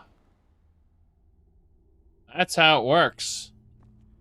If you have the skeleton key, you can get through the trap. Otherwise, the trap gets you. Let's see. What was it? There was a... trying to remember. It should be... Yeah, it's fine. We're good. Put the skeleton key in the Ebonmere lock and back up. It's a nocturnal. My. What Okay. do we have here? She is wearing clothes, okay. It's been a number of years since I've set foot on your world. Or perhaps it's been moments. One tends to lose track. Right. So, once again, the key has been stolen, and a champion returns it to the sepulchre. Okay. Now that the Ebonmere has been restored, you stand before me awaiting your accolades. A pat on your head, a kiss on your cheek. Redguard? What? Hey, I didn't know Nocturnal was a Redguard. Failed to realize is your actions were expected and represent nothing more than the fulfillment of your agreement. Don't mistake my tone for displeasure. After all, you've obediently performed your duties to the letter. But we both know this has little to do with honor and oaths and loyalty. It's about the reward, the prize. Fear not. You'll have your trinkets, your desire for power, your hunger for wealth.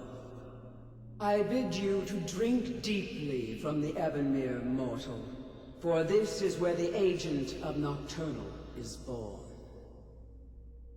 The oath has been struck, the die has been cast, and your fate awaits you in the Evergloam. Farewell, Nightingale. See to it the key stays this time, won't you? Hey, Kurlia. Where's the other guy? Follow Daedric Prince Nocturnal. She is the oldest of the Daedra. Are you sure? Also known as the Mistress of Mysteries, the Unfathomable, and Lady Luck.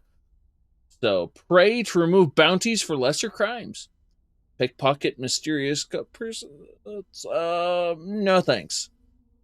No thanks. I don't need to worship Nocturnal. Thank you very much. But you already serve her, don't you? Actually, I've served Malakath, Meridia, Molag Bal, and now Nocturnal. And Hersing, and now Nocturnal. So 5, yes, 5. Hello? I'm glad you were able to bring the key back safely. Nocturnal seemed quite pleased with your efforts. I wouldn't take that to heart. is her way. Think of her as a scolding mother continually pushing you harder to be successful, outwardly sounding angry, but silently content. I assure you, had she been displeased with you, we wouldn't be having this conversation. Yes. Agent of Nocturnal? The circles at the base of the Ebonmere imbue you with powers befitting a Nightingale agent. The crescent moon represents the agent of stealth, the half moon for the agent of subterfuge, and the full moon for the agent of strife.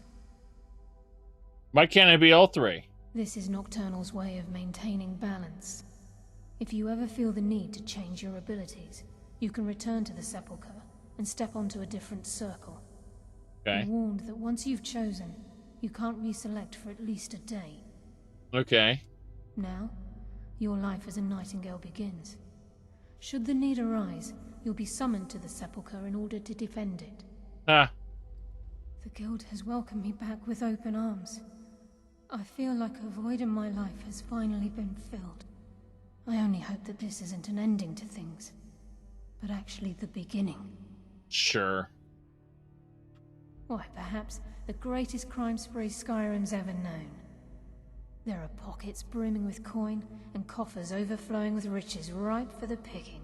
Not really. We may be Nightingales, but in our hearts we're still thieves, and we're damn good at what we do.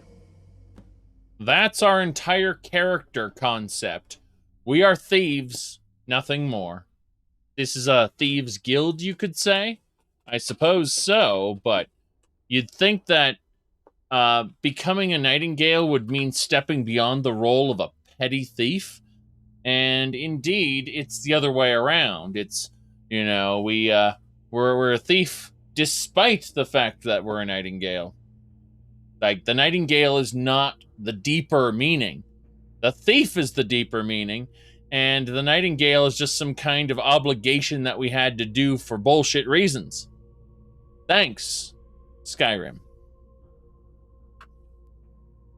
So tell me about the Agent of Strife. The Agent of Strife can send forth a tendril of pure darkness into the heart of another, causing great injury to them. At the same time, this tether will bolster the agent's own life force, making him stronger. Okay, subterfuge. The Agent of Subterfuge utilizes shadow to cloud the judgment of those around him.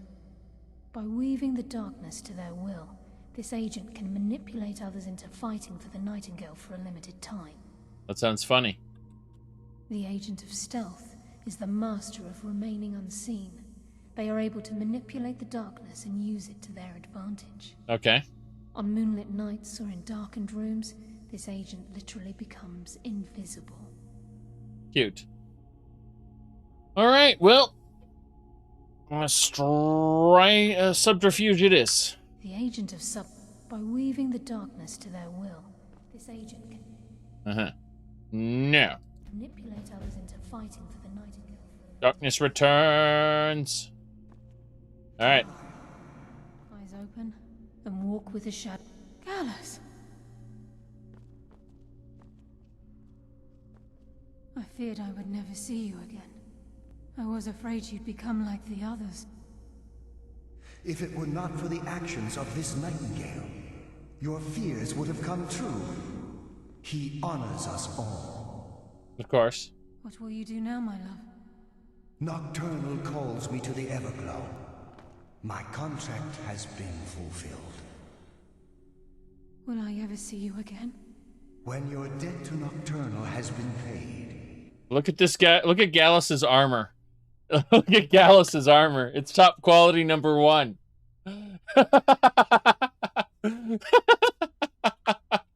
We'll embrace once again. Yes. Farewell, Gallus. Eyes open. Walk with the shadows. Yes. Goodbye, Carlisle. Yes. You're gonna bink out of existence? Yes, Nightingale. What is it? Farewell. Eyes open and walk with the shadows. Where'd Gallus go? Gallus's oath has been paid. Now his spirit becomes one with the Everglow. the realm of perpetual twilight and the cradle of shadow. No, not gone. This is the greatest honor a nightingale can possibly achieve. In death, he's become a part of that which we use to live. Absolutely. When we say, walk with the shadows, we are asking those nightingales who have passed on to protect us. It's believed that they are literally what guides our uncanny luck, by placing their hands in ours. That's why the Ebonmere needed to be reopened. Without it, there's no way Nocturnal was able to allow them through. I see. How will I know if I'm needed here? If this place is in danger ever again, the shadows will call. Should the need arise, a portal connects the Sepulchre and Nightingale Hall. Use it whenever you wish. Alright. I've decided to make my home at Nightingale Hall. Since it's your home as well, I hope to see you and Brynjolf there. Of course, I may visit some of Skyrim's cities to acquire things from time to time. Can't afford to get rusty now, can we? It's not that the lore is wrong, it's that it's unfortunate, let's just say. Unfortunately written. That's the best way to put it. I mean, as a quest, this has been the most hand-holdy, one-dimensional,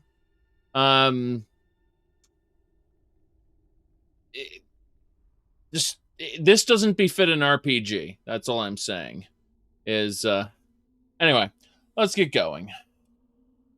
Farewell.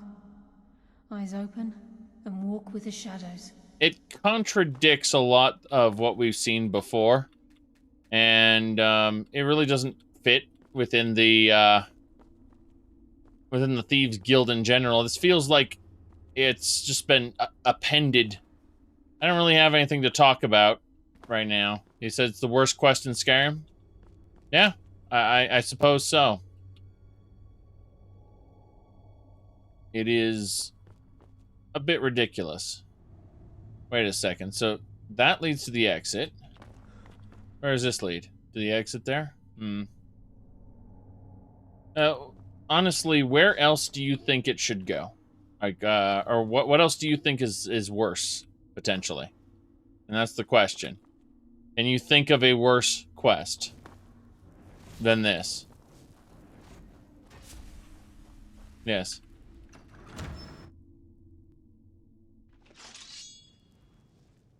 You made it through the campaigns before this killed your enthusiasm? You think the college is worse? I don't think so. I think the college is a nice little trip through Labyrinthian. You recover the Eye of Magnus. Yes. The Civil War is generic. It's not offensive like this is. It's just generic. You're given orders, you go execute those orders. It's... yeah. I mean, this is, again, this is offensive. This isn't, rebuilding the guild before this was fun too? Yes. Yes, indeed. But now you're a slave to Nocturnal. Of course, I'm supposed to be a slave to Molag Bal as well, so... and, I'm worshipping Manny Marco, so... Look at my leg. I've become one with the shadows, you see. I no longer have need for your petty gravity. All right, there we go. Let's go this way. But yes, there is a Say No to Nocturnal mod that I highly recommend. Uh-huh. It's kind of funny. The Say No to Nocturnal mod has you give back the, Wait, hold on, what? Oh, it's a Spriggan. That hurt.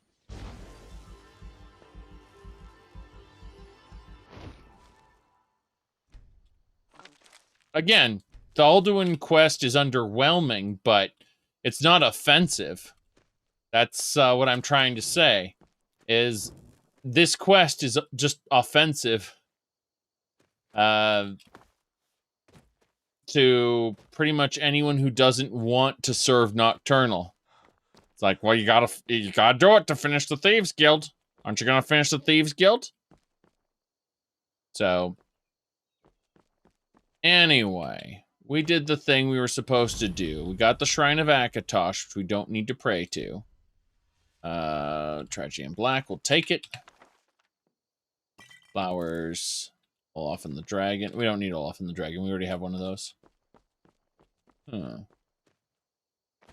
See if there's anything else around here. Another fairy ring? Aha! Staff of Vanquishment.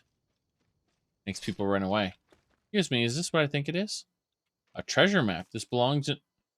Oh, so it's just literally here. That's funny. There's Nibbin. It's just funny that in the middle of this mushroom ring, that is where our, like, the person who died here. Oh, good. A killing circle made of mushrooms and a random skull. There's something you see every day. Yes, exactly. Oh, make a pact with Shalador. Oh, my. Hey, is there a Shalador, There is no Shalador shrine in Wintersun, is there? He was never really considered one of the Pantheon, but he was deified, and he actually obtained immortality. So, like, Shalador never truly died. He attained, like, he is one of the immortals. So, yeah, I mean, he never had a true death. So. I've already been to the other fairy ring now. Hold on a second. Toadstool ring. Toadstool ring. Okay, game, you've convinced me. Cannot fast travel while jumping a flight. Everyone, we are about to invoke the power of the ancients. Here we go. This is a big one here. Ahem. Damn it. So even though the world is huge, you can select anywhere you know about in the map and instantly fast travel there. This gets you right to the fun. Fast travel. Fast. Yeah, I know I didn't loot the whole temple, but I don't think there was much unique stuff to loot, so I didn't care that much. I suppose I could have cared more. But let's dig.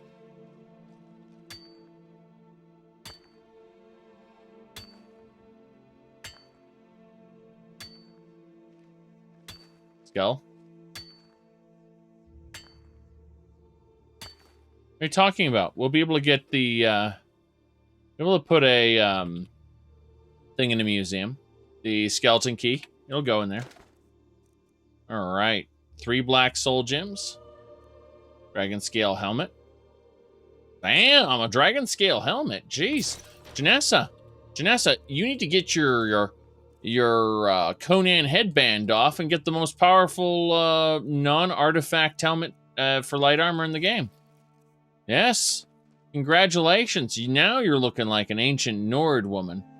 That's not a compliment, by the way. It looks hideous on you. Let's go.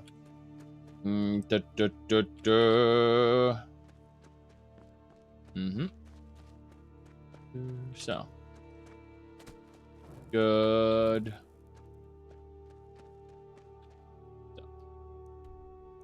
Well, let's see. Where am I from? I'm from California originally, but I currently live in Denver, Colorado. Yes.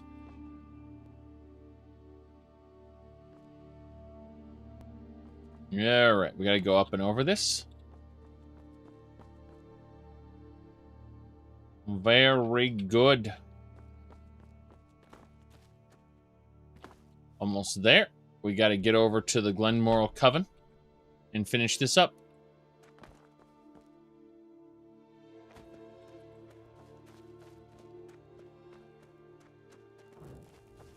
I've lived all over California, though. From the high desert of California up in the Lancaster-Palmdale area, down to the down to Irvine, over by the university, UC Irvine. It's over at UC Irvine that I became friends with several Blizzard employees. I was about to say Bethesda, who are now, by the way, former Blizzard employees due to changes at the company, let's just say. Oof. I do not have glowing reviews based on what I've heard in real time about the changes to their corporate culture. They were, up until Hearthstone, considered separate from Activision, and they were not governed the same Here's way. a question. These witches are half birds, right? Do you think they lay eggs? Or would it be half an egg for half a bird? There we go.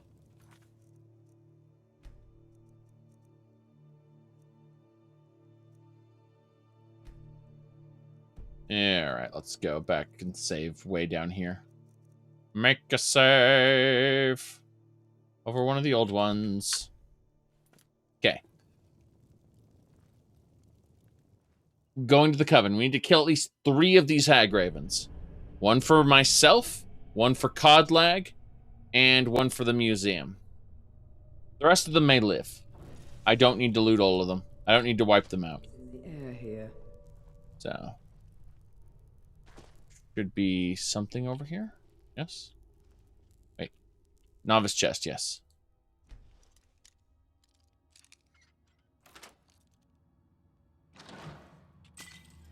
Very good.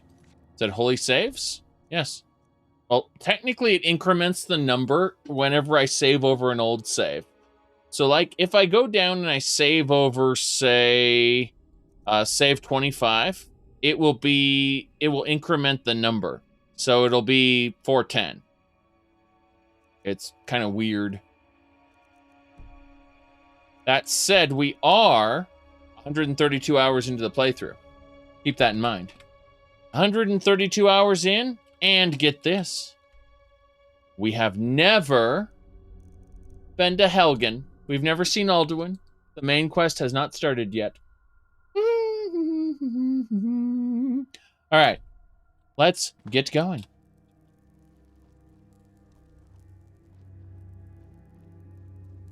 Okay, we're gonna kill this hag raven right off the bat. Okay, we failed to kill her, but we got her magicka drained away. That's the important part.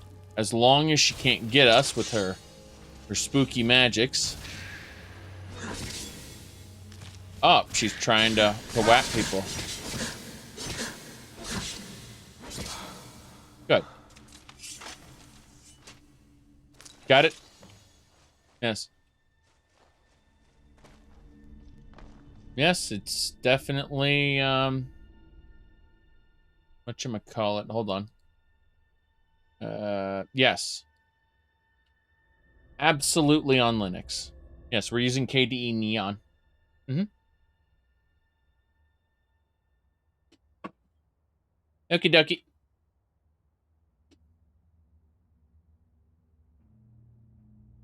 Oopsie.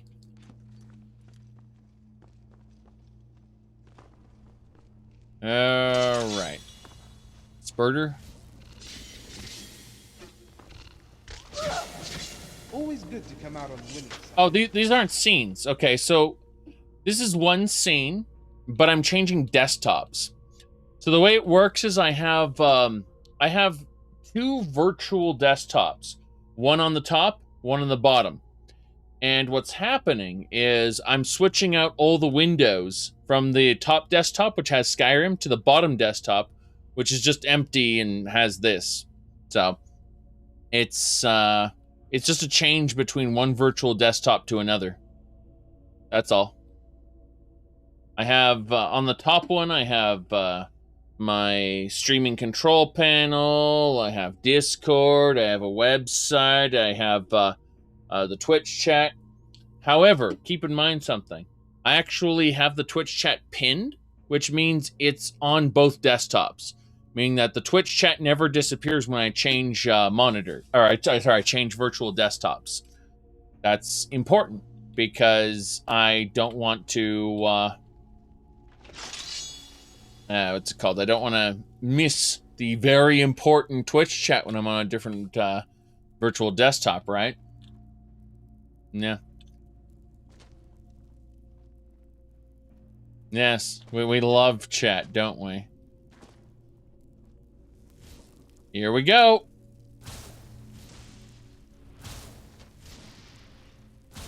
Damn. He's a pain in the ass. There we go. We drained all her magic. She is basically stuck right now. Uh-huh. Let's do that. Your blood is ours, companion. Is it? Is it, though?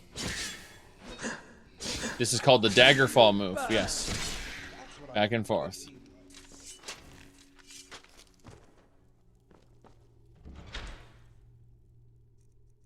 Mm-hmm. Robes of Conjuration. Adept Robes of Conjuration. These are actually really good. Really good. You getting all the Dragon Priest... Oh, Shrine of Hersing. Nice. We found a Hersing Shrine. 3% of your maximum stamina per second. Too bad that is terrible for me.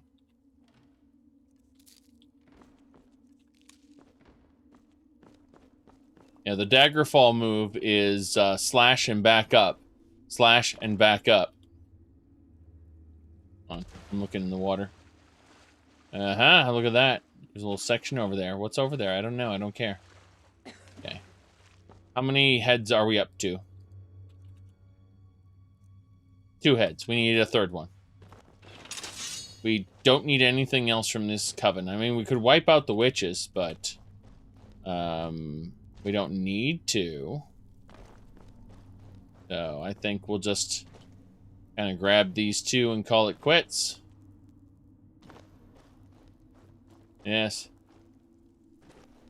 The Daggerfall move is historically accurate. Elder Scrolls hand waggling. Historically accurate. Yeah, you missed me. Ow, that hurt. Alchemy, please.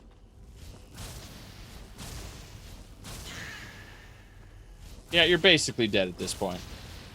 There's not much you can do. I'm more or less an anti-mage. I immediately destroy all your magicka with shock, and there's nothing you can do about it.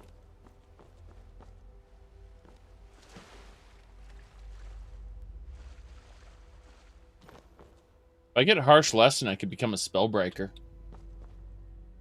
Yes.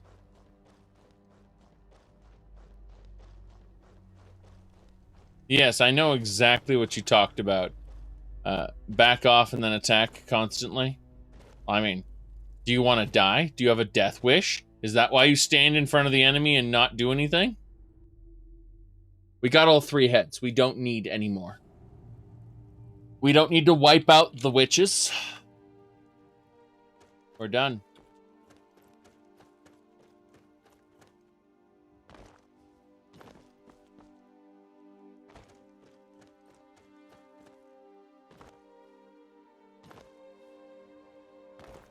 Let's move on. What terrible MOBA are you referencing? Okay, we are going to... We do not need to wipe them out, so... We need to head on back up north here. Mm-hmm.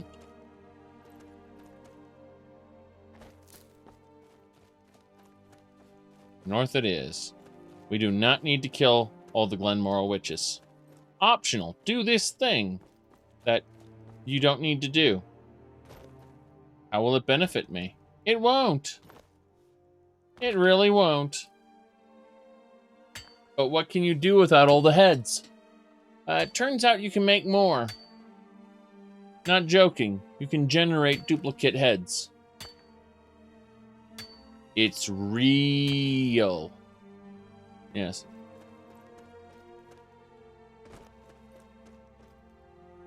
To the north. There's a perk that makes enemies bounce back and fall over. What? If they attack? Interesting.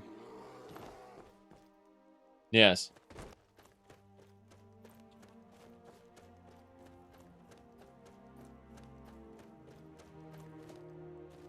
Good, good, good.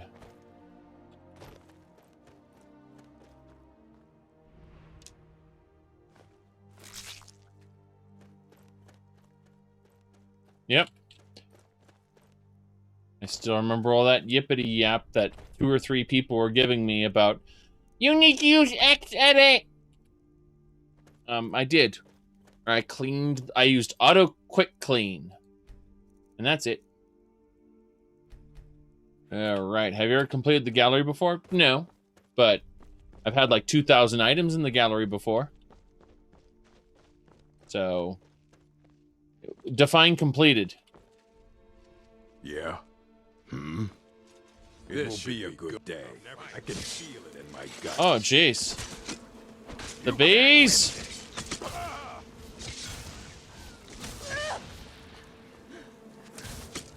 Go, Janessa, do your job.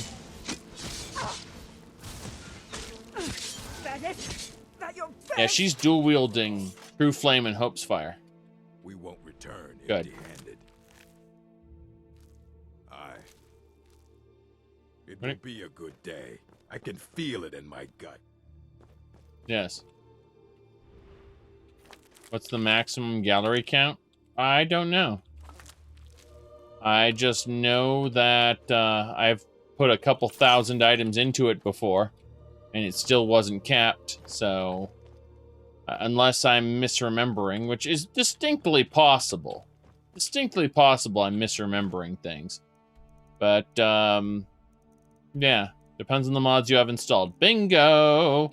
If you're just using vanilla, it's not gonna be that long. Okay. So now that we've got the heads, I'm sure Codlag is doing just fine. Nothing could have possibly happened to Codlag while we were gone. After all, he has very strong ebony armor, and he's a top quality werewolf. I'm sure he's just fine and ready to receive the witch's head. I assume we have to do some sort of complicated ritual in order to purge us of this problem, and that Codlag is going to have to figure out. Of course, that's not actually true. It's actually really dumb. Click on Brazier, kill Wolf, that's it. But, yeah.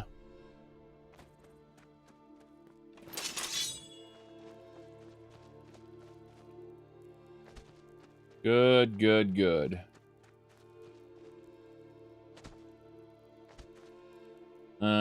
What are these? What's going on here? Bandit Rangers. What are they attacking? They don't see me as a threat because they're busy attacking the mammoth. I'm going to decline to fight that Necromaster at this time. Yes. I am opting to decline to fight the Necromaster. Janassa is currently fighting the Necromaster. Goodbye. You accidentally burnt your sweet roll, carrying 2 spells. Help!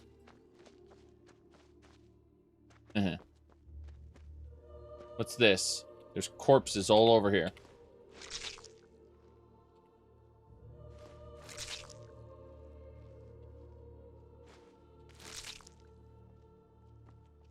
I'm on my way to Solitude to join the Legion. A united empire is better for everyone. I agree. Get going. Yes, hey Rumarin, I need to give you stuff. And she screams, "Ah! I've been taken away!" Sorry. Good, good, good. if you set it up in the mod configuration menu, that's episode 0.5. Oh. Ah. That's a big spurter over there. See it in the distance? Hello. Come to gawk at the dark elf? I mean no offense. I am but a humble farmer, not a great wanderer like you. Come to gawk at the dark elf. Come to gawk at the dark elf. Come to gawk at the dark elf. Fight the spider.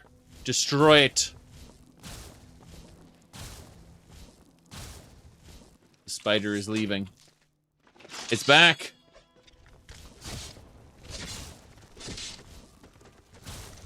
And they're dead. Yes.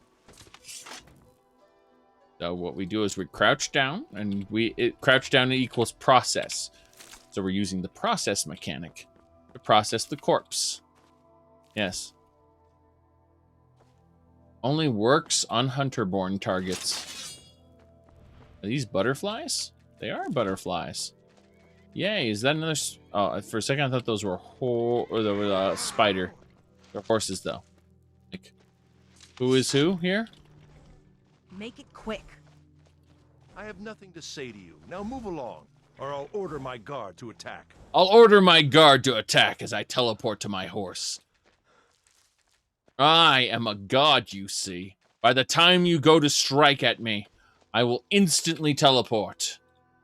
However, never mind. His wife managed to get up there too. I thought maybe she lacked his prowess with teleportation. Not everyone can be an archmage, you know. Yes.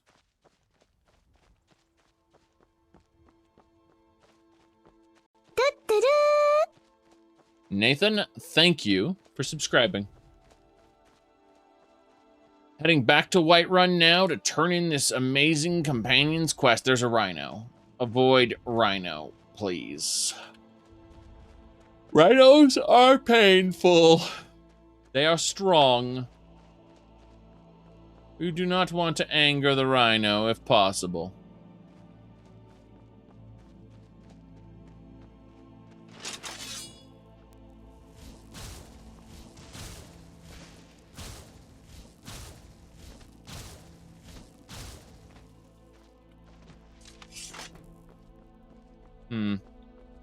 Are you a merchant? You are. Take a look. Okay, she has bronze mortar and pestle. Don't need any of that. Her inventory looks very boring. Wait, she's got some magic, it looks like. Reanimate? Oh, she still doesn't have that high stuff there. Until next time. Rhinoceros, nature's tanks, you say? Oh no. Oh, no. Have you ever done a mage build? Yes. If you check out the YouTubes, I made several major character builds, like a cryomancer. That was fun.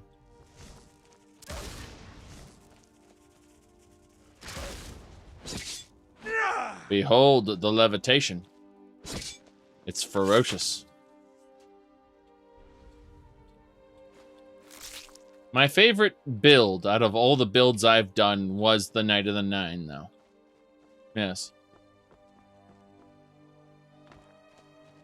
Yeah, Daggerfall is a game that requires a fair bit of imagination, but it's very fun once you get into it.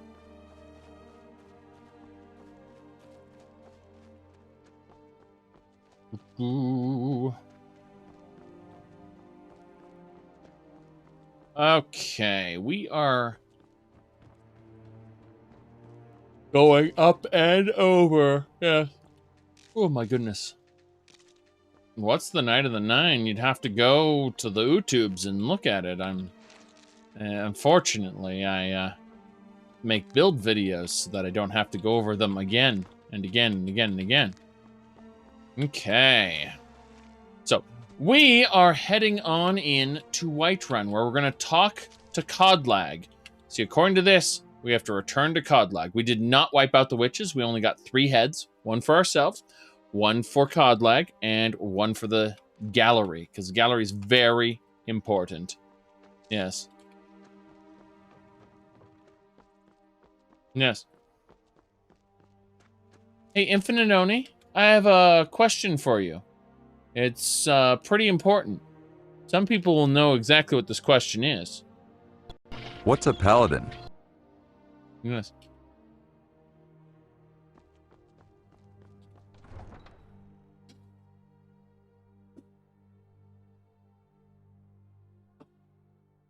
Now you're waiting for a Shadowkey playthrough? Well, hold on. Actually, Shadowkey's emulator is working. It's just working poorly. I need to emphasize that. It's working poorly. It's prone to crashes and other issues. However, the N-Gage emulator does exist. So, eventually, we're looking down the line, maybe a year or so, it should be stable enough for anyone to play Shadowkey on. And not have to worry about bugs and glitches and crashes. Yes. Good, good, good. Just grabbing a bunch of alchemy ingredients here. Speaking of alchemy ingredients, let's access our crucible. Yes. The crucible will allow us to put away all our alchemy ingredients, of which we have many. Yes. Like 258 frickin' mountain flowers. Good.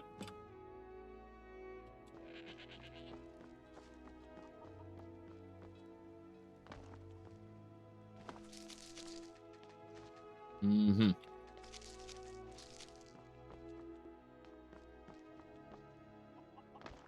Moss, moss, and moss. Hello. Brittle Shin Pass? Thanks. Thanks for that unvoiced dialogue. Need a blade? Interesting, she doesn't have a voice. Wonder why she doesn't have a voice. I wonder if anyone else is voiceless. Rumarin, are you voiceless? Yes? Yes? Let's go. It was just that guard. Just that guard who's voiceless for no reason. What about you? With respect, companion, I'd ask that you and your friends muzzle that dog of yours. If you're heading east, the howling coming from your master has gotten out of hand. Think about those old crypts. The dead having trouble staying that way. Yeah? I suppose so.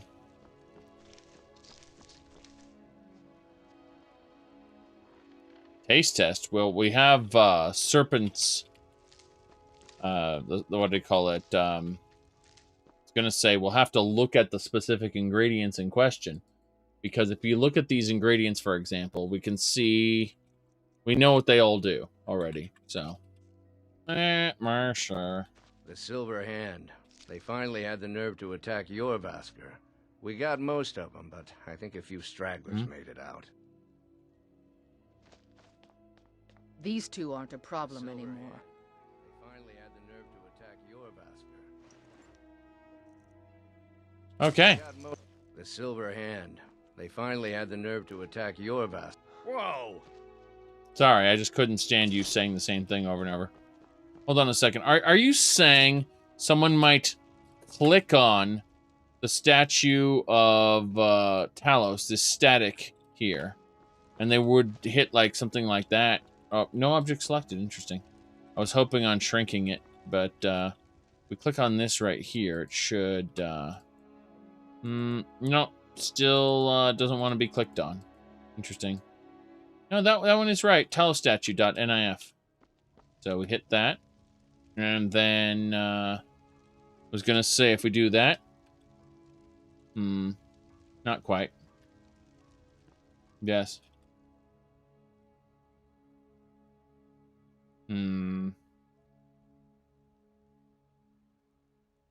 Yeah, this is the Talos statue. So, positioner, selected item. And then... Nope. Still not right. Object locked in place. Positioner, selected item. Nope, not happening. It's too strong for you at the moment.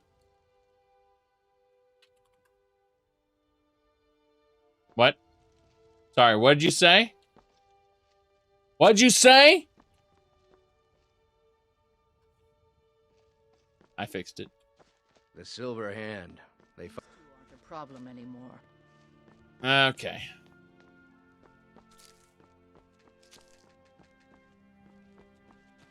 We Greymanes got just as much to be proud of as them Battleborns. But you won't see us with our noses in the air. Well, you're Conan, so... Alright, anything else we need to do in this section? I don't think so. I think everything is good. Let's go.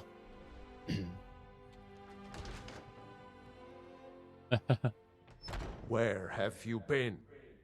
I was doing Kodlak's bidding. I hope it was important, because it means you weren't here to defend him. The Silver Hand. They finally found enough courage to attack Jorrvaskr. We fought them off, but... But? The old man, Kodlak, he's dead. Okay. So, was anyone else hurt? No, but they made off with all our fragments of Wuthrad. But you and I are going to reclaim them. You asked, is it true the living gods of Morrowind actually knew about the game mechanics? No. But they knew about a ways to potentially manipulate reality, you know, befitting gods. And the lore community really, at least some of them, have this real fixation, I want to say. It might even be a fetish with making it like Undertale, where it's synonymous with game mechanics or console commands. And keep in mind, when these people talk about console commands and you know it being quote unquote chim, I immediately think, God damn, you PS4 players must be so sad you don't have access to chim. But apparently saving and loading counts too, because, you know, they're literally bringing the Elder Scrolls to Undertale's level. Yay. Yes. Yep.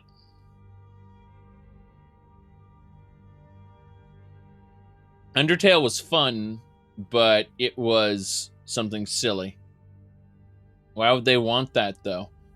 Because it means that their fan fiction is legitimate. That's why. Because the whole concept of their modding is what, like when we're modding our Elder Scrolls game, you see it's just like Tiber Septim using, you know, chim to reshape this land, which is mine. People really want to explain game mechanics through lore. And it's terrible. Yes. It's almost always universally terrible. I'm just remembering Shadow of War. You've been banished from death. Which actually worked out pretty good. It actually worked out pretty well. I liked that. I liked the you are banished from death shenanigans. But Middle-earth is not Lord of the Rings. The Middle-earth games do not actually fit in the Lord of the Rings timeline. Although some people really try to make it fit. And those people are insane. Oh. Yes. You mean changing Alduin into Thomas the Tank Engine is chim? Yes. Yes, and you as the player have gained reality warping mastery, you see. And due to Coda, everything's canon too, so, you know, fuck you. In Elder Scrolls Online, you don't have access to chim. You see, you are a vestige, a soulless one. So, you're able to come back to life as many times as you want. That's, but you don't have chim in Elder Scrolls Online. It's pretty awful. It's pretty awful. Yes.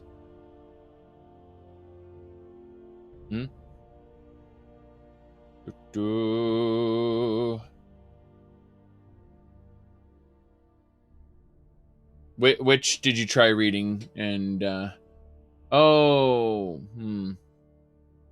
You mean Coda? Yes. Okay, so Coda was actually written as a...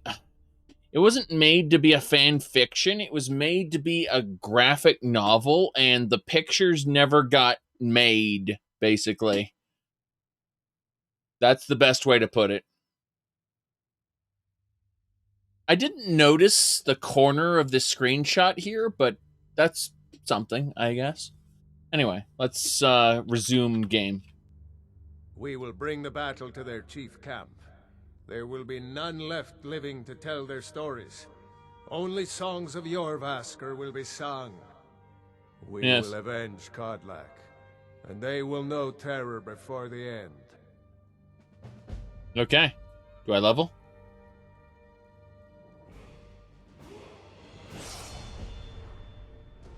Level loop.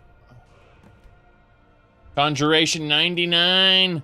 Need March of Oblivion. Need it bad. March of Oblivion. March of Oblivion. So close, yet so far. How close are we to getting rend resistances? 1 point. 1 point, then we get rend resistance. Okay, so we're 1 point from rend resistances. We are 1 point from March of Oblivion. What else are we 1 point away from? Holy crap.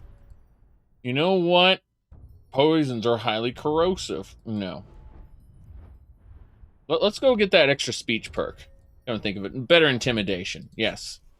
There we go. Our intimidation attempts are 4 more times likely to succeed. That's a good perk spent. All right. We need to go kill ourselves some silver hands. Wiping out the silver hand is very important. That's why I'm going to order this meal and take the silver platter and all the cream treats. I'm not even joking. Oh no, Codlag, what happened to you?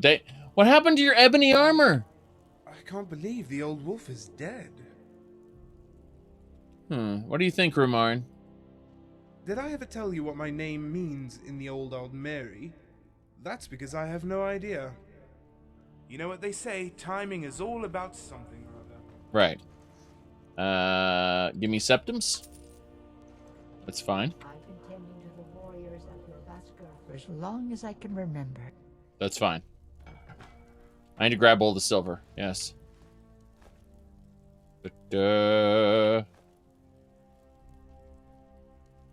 So we're taking all the silver. And the reason we're taking the silver is because we're going to make silver bullion out of it. I'm not even joking. Like, we're going to melt all this silver down, and we're going to make a wellspring of money from this.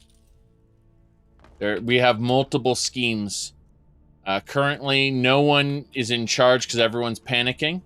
So we're doing this right now. That's why he died. He wasn't wearing his ebony. It's true, Kermit. It's true. Oh, there's another silver hand dead. Wait. That silver hand didn't have a silver weapon. We found the one poor member of the silver hand, apparently.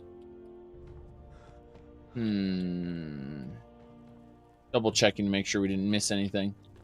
We missed 2 cups. Okay.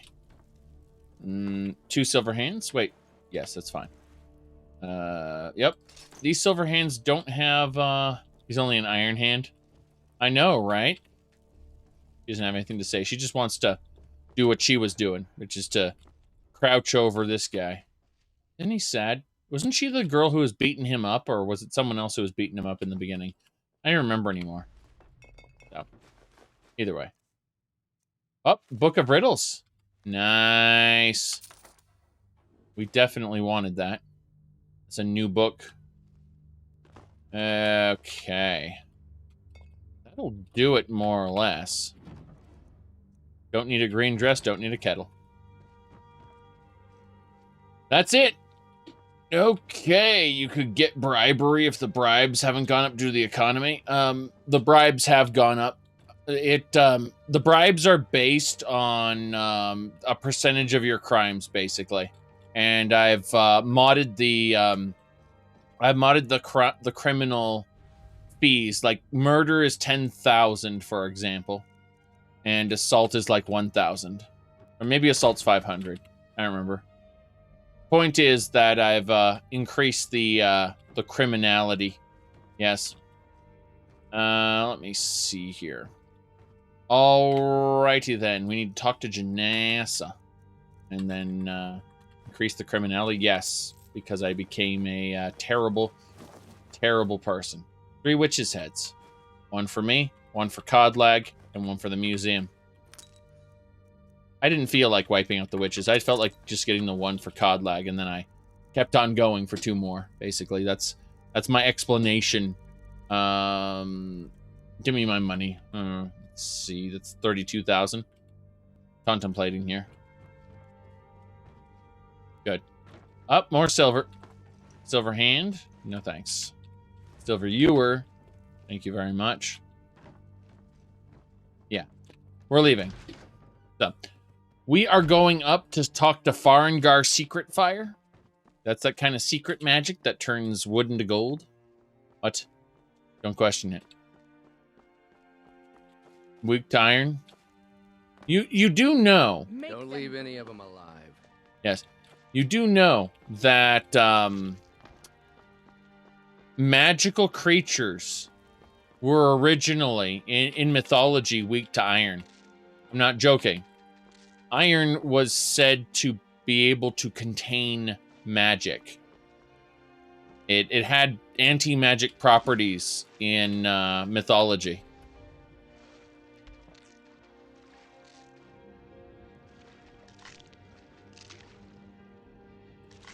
Okay. We're just grabbing all the alchemy ingredients we can from here. Yes. Yes, when did it become silver? Silver is to kill monsters. Yes.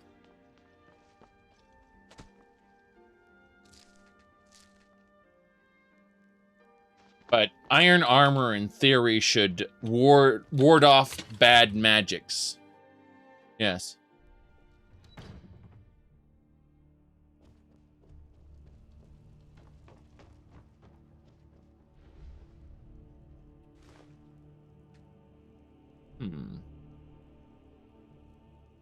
Hey, hands off! Crap. Rumarin. I need to talk to you. I need to talk to you about things. There's all kinds of crazy stuff that's going on. This is some crazy shit happening. We're going to Vilkas, no! Janessa, I need to talk to you. I may have done something bad. I need a small loan of $1 million, alright? Let's see here. Good. You said the loadout is running beautifully. That's great. I'm glad you were able to do that. You were able to have fun with it. Yes. Most people these days tend to gravitate toward their Wabajack lists. So it's nice you were able to take advantage of something that isn't that and put together, your own loadout. That's good. Oh my goodness. Hello. Another wanderer here to lick my father's boot. Be careful. Hello? Yes? Yeah, I actually wanted... I've got my eyes. I wanted to turn myself in, but I see that you, despite... By order of the yeah, there we go. Stop right there. You see, she was wearing too skimpy armor. This lady here, she's a real guard. I'll pay off my bounty right now. Yes. Smart man. Now come along with us. We'll take any stolen goods and you'll be free to go. Yes. After you pay the fine, of course. Of course. I should have worn my invisibility cloak, turned invisible, and then conjured up the powers of illusion to make myself unable to be heard. Then and only then can I eat these crab legs off the table. Yes. We're a monster that eats and eats. Daedric Prince of Gluttony? That would be Sanguine. Yes.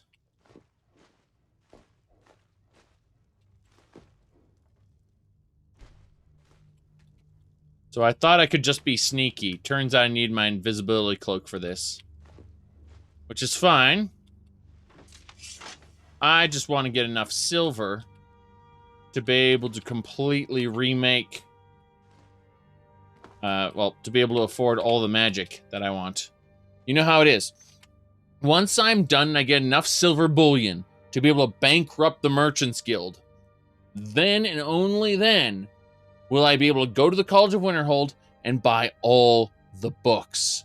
And once I do that, I will stare at my enemies and go, "Feel the power of my magic!" Important stuff. Yes.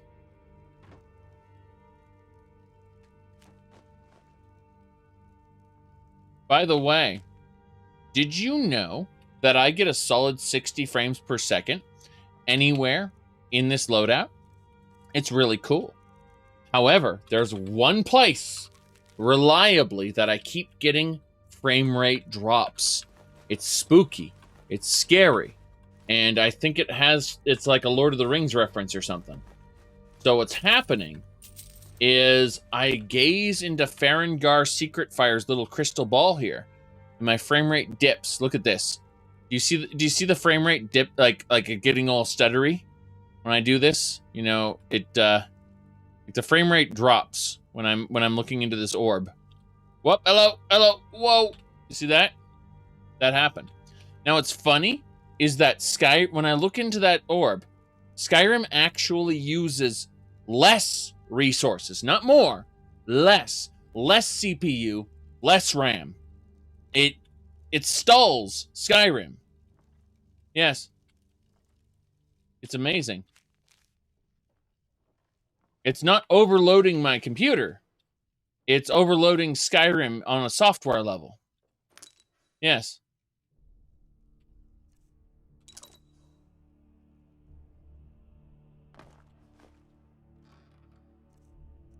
Ooh, Argonian blood wine. Nice.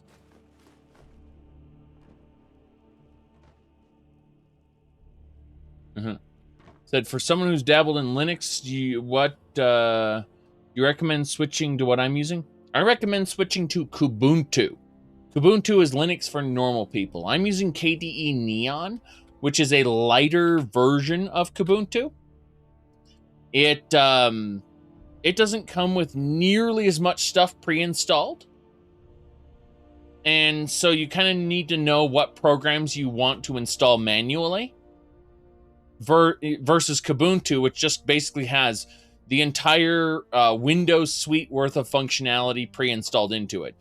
Kubuntu is basically the KDE version of Ubuntu, and KDE Neon is the what do you call it? A lighter version of that, which it only really focuses on the KDE programs like Plasma, for example. Plasma's the desktoping suite. Everything else you kind of have, everything that's outside of the KDE suite, you kind of have to get yourself in Neon. So I would recommend, let me get the link for you. Yeah. So my recommendation to you, Kermit, is to go to this website. Once you're there, I recommend going to download Kubuntu, right? Get the latest version of Kubuntu, or get the LTS version, the long-term support. The long-term support is great. Point is, once you get the version you want, then install it on a flash drive. You'll have to use a mounting tool, and you just look those up. Look up, what's it called? ISO mounting tool for flash drives. There are tons everywhere. Doesn't matter. Once you get your hands on it, plug it into your computer, restart your computer. You may need to use your BIOS to boot from the flash drive, but you will get a live version of Kubuntu installed on your flash drive, from your flash drive. So what'll happen is you don't actually have to install Kubuntu to try it out. Mess around with it. See if you like it. And you don't even have to install it on a hard drive if you don't want to. You can just, you know, mess around with it until you're content you like it. And if you like it, then install it on a hard drive. From then on, you'll just need to go to the BIOS and tell your computer boot from that drive. And it'll bring up the grub menu and let you select from either Windows or Linux and whenever you boot your computer. That's my recommendation. There are hundreds of other distributions you can try to use. Some of them might be better for you. But this is my personal recommendation. Not any kind of, you know, complex, all-encompassing, this one's best for this person, that one's best for that person, you know. Just this is the one I recommend. That's all. Okay, there you go. Now, let's get back to the video games. All right. But yeah, my recommendation is always mess around with the flash drive. Don't just install it right off the bat. Play around with it. See if you like it. Because if you don't like it, just, you know, turn it off and unplug the flash drive and reboot your computer in Windows. That's it. So yeah.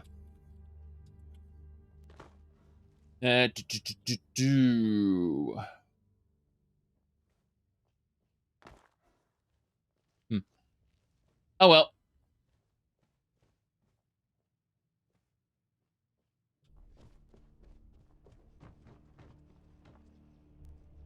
Yeah, I always call Kubuntu or KDE Neon, I always call it Linux for normal people. And at least Kubuntu is. KDE Neon is like one step up because it doesn't come with all of the things you might need pre-installed. You kind of have to know where you're, like, you kind of need to know what you want. Yep. Exactly. Said Kubuntu should feel a lot less intimidating for anyone who's used Windows in the last 20 years. Yeah, exactly. If you have any questions, you should probably poke at Khan. He deals with KDE quite a bit. Quite a bit.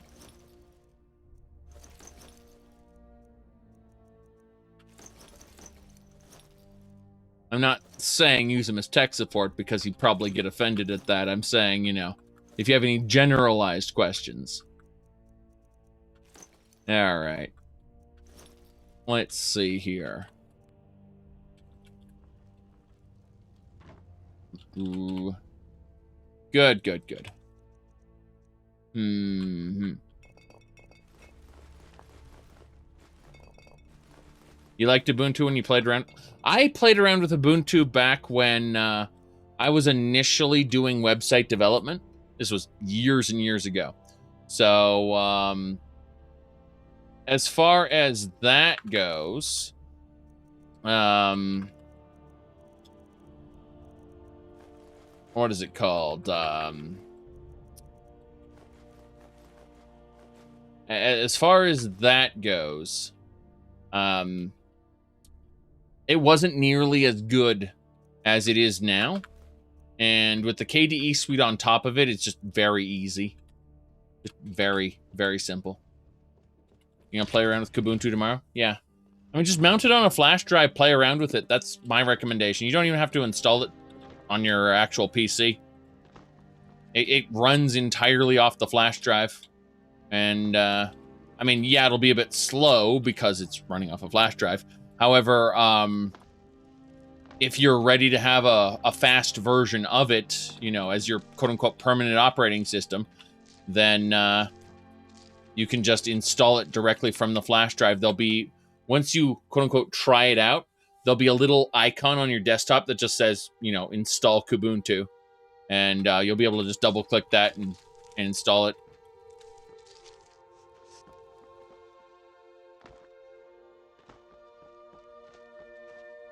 Yeah, right. The whole thing's what, like 2.5 gigabytes, something like that? I think a 4 gig flash drive should handle it just fine. I could be wrong. I'm sure Con will correct me if I misspeak since he's listening. All right. You recommend 8 gigabytes just because? Okay.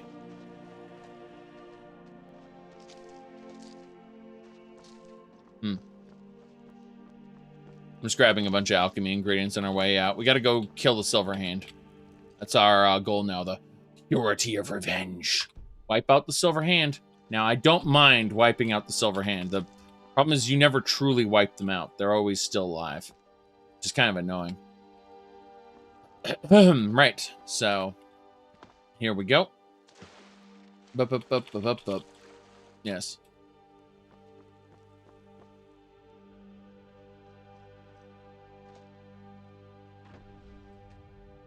I accidentally gave over all my lockpicks because I'm smart.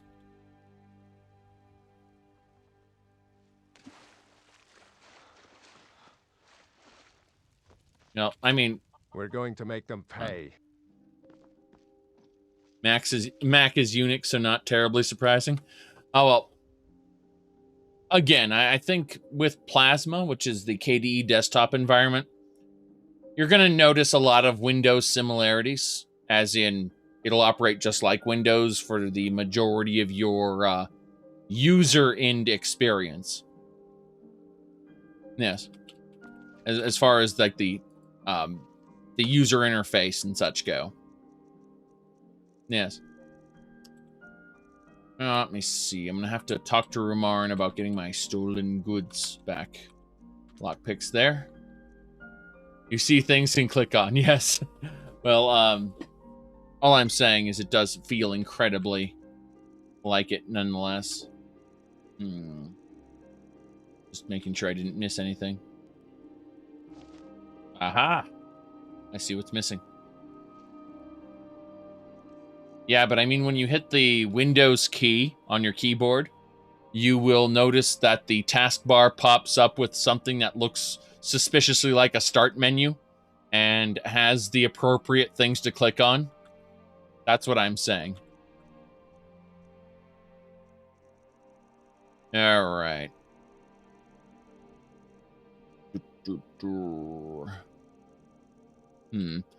I need to switch to favorites. Yes, there we go. These are the things I need. These are the things I need. All right. Wait. Destruction? No. So the fact that I don't have this on is just silly. All right. That should be fine. Cloak it. How about my armor? All right, then. Yes, my armor's fine. I wanted to grab my lockpicks and steal from these chests. That's why I came here. To continue to accumulate wealth with which I will be able to buy all the spells I need. Make the College of Winterhold super rich. Okay. Yeah, if this looks like a merchant's chest to you, there's a reason. Long stride. Okay, next one. Same deal.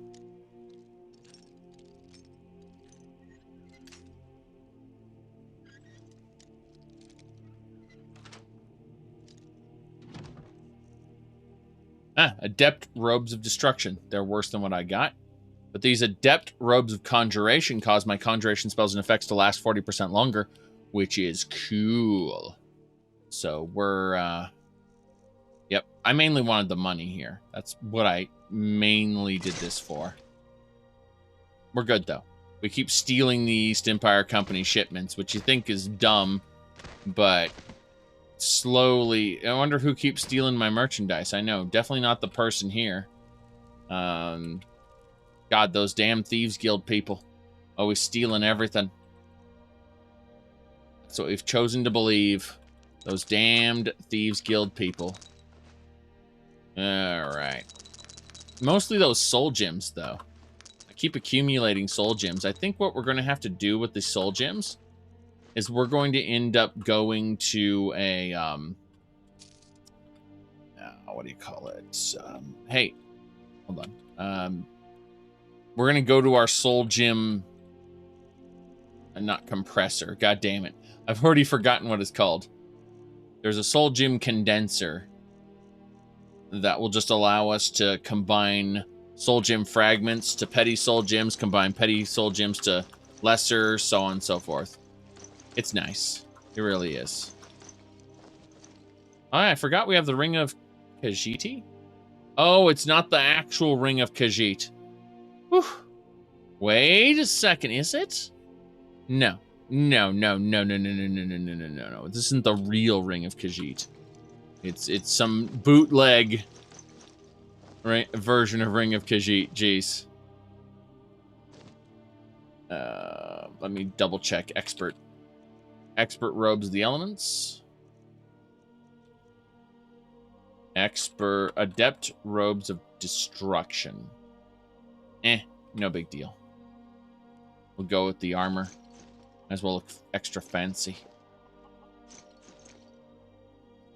That's actually really cool. I like how he looks with the armor now. He's looking fancy. Very, very fancy. Okay, so we did our mandatory theft in the middle of the night. The guard did not see a thing because he's stupid. And so we are now going to head out and avenge Codlag. Yes. They keep putting stuff in there even though it's been stolen 4 times now. Yes. Yes, they do. Now, my situation has only improved a little in recent time.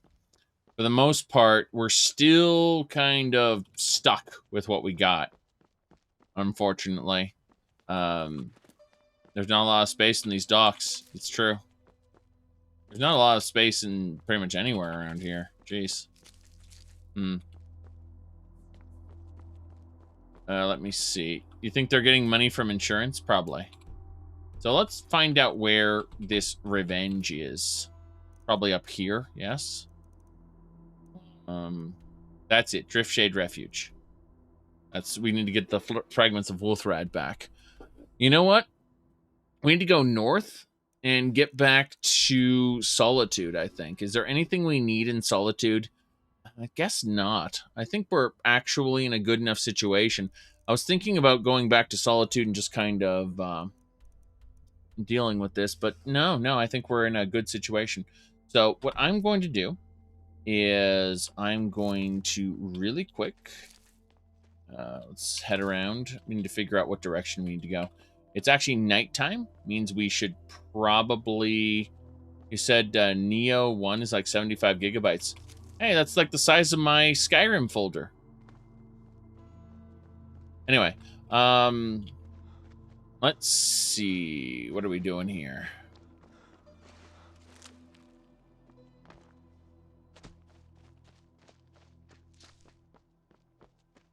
Ooh, right.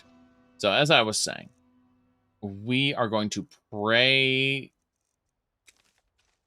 to our Lord. Favor with Manny markup to 54.4. Very good. You'll see, bit by bit, Manny Marco is warming up to us as a faithful, devoted servant of, well, 54% longer summoned undead. Why not? I'm curious if I were to get a conjuration robe. Hey, Rumarin, let's talk. I have an idea. All right, so we need the conjuration. Yeah, so it's apprentice or adept. 40% longer. Love it. That's what I wanted. So we're going to grab one of these.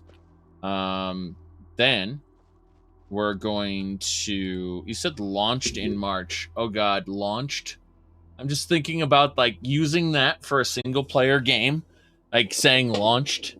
That bothers me. That bothers me a lot, actually. All right, let's go for the conjuration.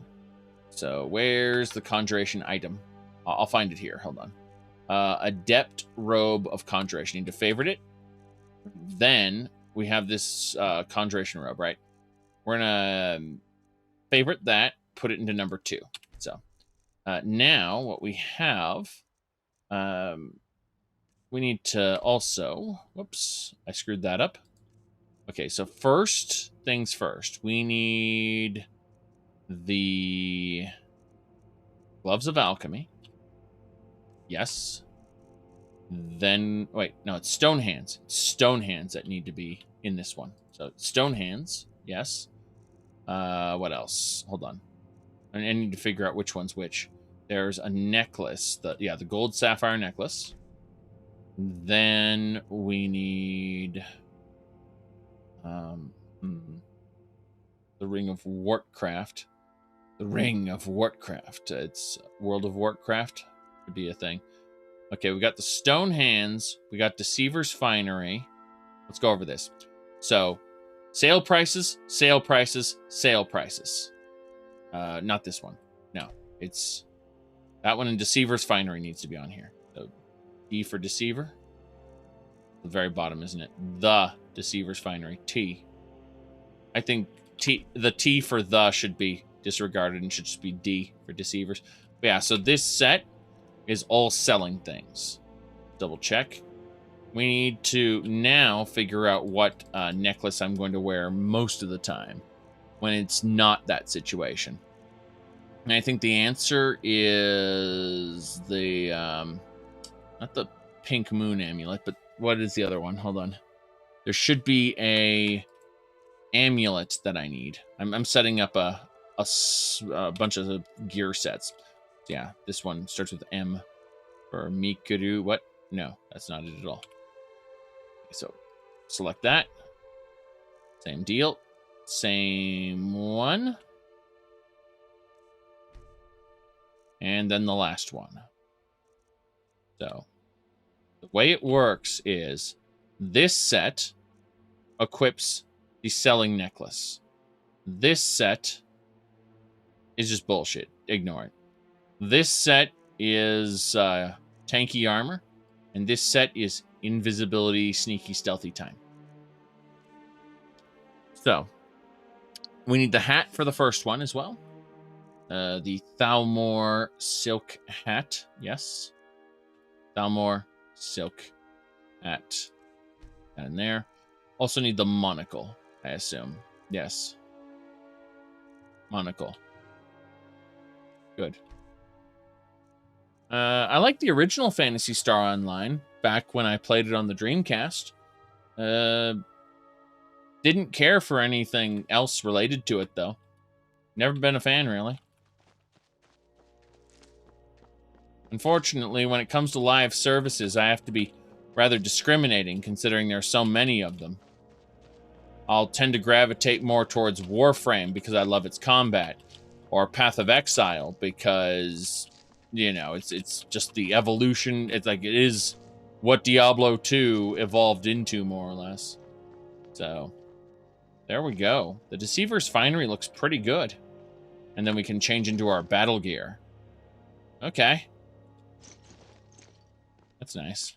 Ugh. Been tending your hounds? Smell like a wet dog. Yes, yes, yes. Stop it. Grabbing the Nirnroot. Yes. Mm-hmm. Did the core gameplay loop got boring for you? See, I only play it now for the actual enjoyment of the combat system itself. In other words, when I'm done, I'm done. Yes. There are other people who have a tendency to want to grind everything out of it. And, quite frankly, there are times when I can dictate to my laptop via voice recognition software that extended time in Warframe is actually not a problem. Like, I can... But, because I have actual free time this month, you know, as we're wrapping up the year, I find it better that I not play Warframe and instead, I don't know, live stream something that I'm having fun with, like a big sandbox here, because I don't really have that much fun streaming Warframe. I think Warframe is a game that I like to turn my brain off with.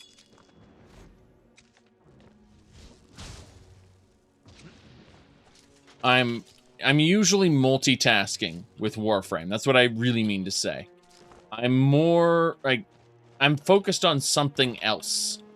And as a result, like my playing of Warframe is like autopilot. That's what I mean to say when I said turn off my brain. I mean, I'm not fully paying attention to the game when I'm playing it. That's the best way to put it. I've got other things on my mind, and that's cool. You had more fun when they had raids? Have you tried any of the isolation vaults? They are basically, when you do all three back to back, it's more or less a 4-man raid. It requires you to do specific things, which are pretty easy, but at the same time, you know, require you pay attention. The main reason why I haven't done them, because they require you pay attention. I mean, I've done them, just not to death. The game wants you to do them back to back to back to back to back. The isolation vaults are part of Demos. Yes. So it's the infested open world. And you go to these vaults and you fight necromechs that are only vulnerable in certain body parts at certain times. You have to blow off their arms and then you have to shoot them in the back. And you get a load of resources and a potential mod or part for your own necromech. Which necromechs are things you can shift into. Like you can switch between your Warframe and your necromech and your operator. And your you can just summon the necromech and it just kind of sits there, waits for your operator to get inside it. Yes. Let me see here. Hold on, let me grab this. So someone mentioned this from an upcoming thing. Let me see. Yeah, this is them testing necromechs in interior levels. I just happen to have this particular setup here. Hold on. So, this is an example. So he's in his Warframe, right? And he drops down here. He summons his necromech. Then he gets out of his Warframe into his necromech. Yep. He goes over here, gets out of his necromech, activates the alert there, and then he gets back into his necromech. They're trying to choke you out. Hold on. I'm sending auxiliary life support. You can see how much bigger he is in that.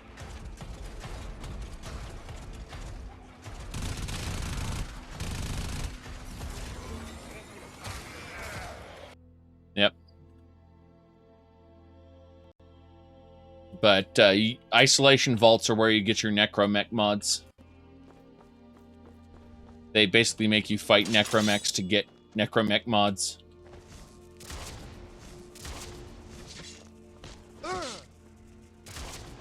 That's what I call good teamwork. Okay. Bam.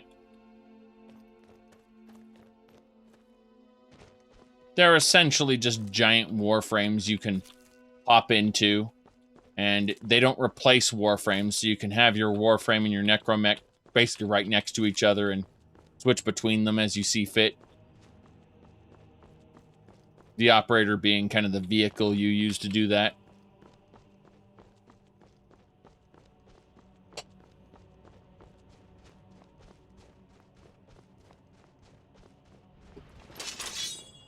Obviously, the NPC necromechs are better.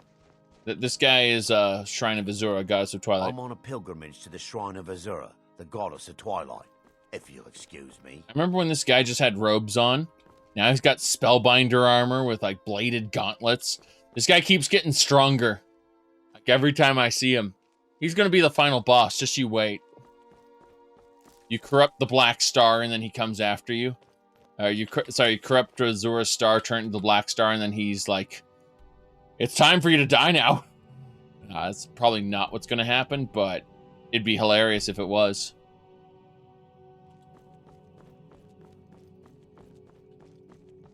You watch this guy grow in power, like parallel to your own.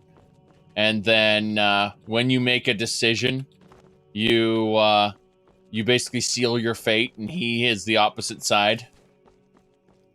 You know, the opposing force, as it were. You one-shots Altuin, and you have to fight him instead. Oh, no.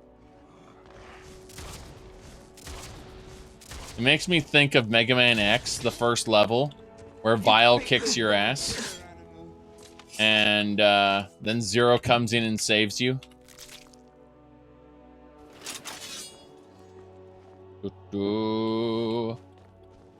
If you think you might move to Warframe, you should definitely take your time and check out my Warframe guide for new players.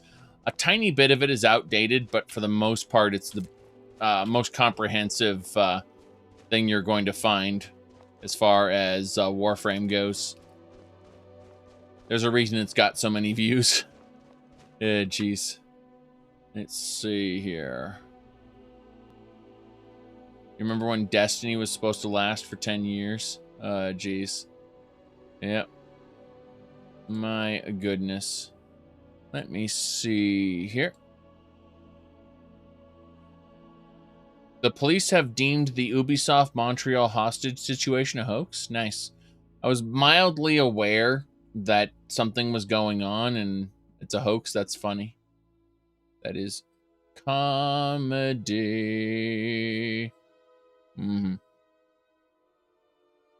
Okay. Said, OpenMW nightly build has improved third person, much like Skyrim, diagonal movement. Interesting. Camera over the shoulder can be set left or right if you want. You can modify the exact camera positioning now. There's NPCs avoid collision with each other option. Interesting. That's kind of cool.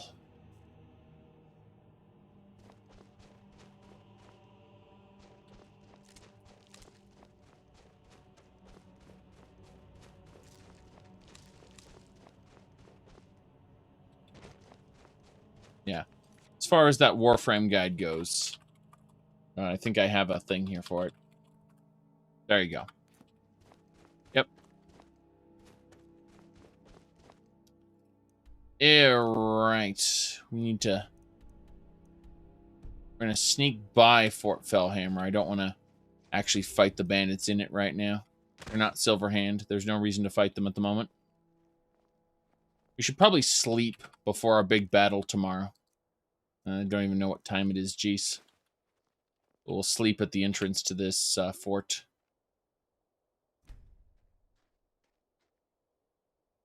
Good, good.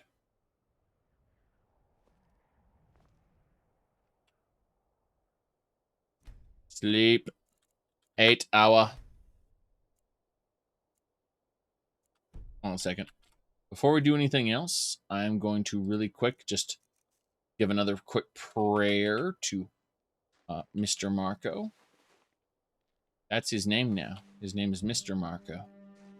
Lord Manny Marco, King of Worms. Yes. In 5 more hours. Let's do it. You're a mean one, Mr. Marco. Okay. We need to slip by this fort.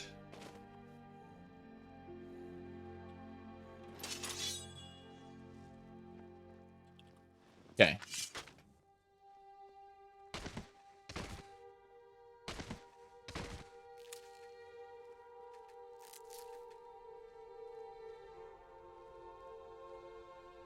Why are there so many snowberries? Who are you? Oh, it's the wastrel. He's back.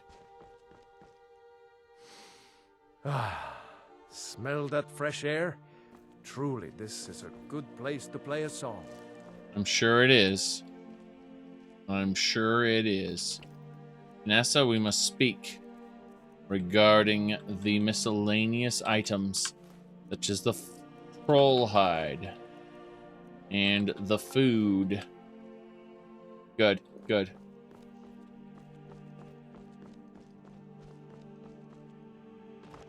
Well, I mean, it's true. Like, Warframe is rife with pay-to-skip for certain activities. However, not all the activities can be pay-to-skip because you're still going to need the mods. You have to trade with other players for that, I suppose.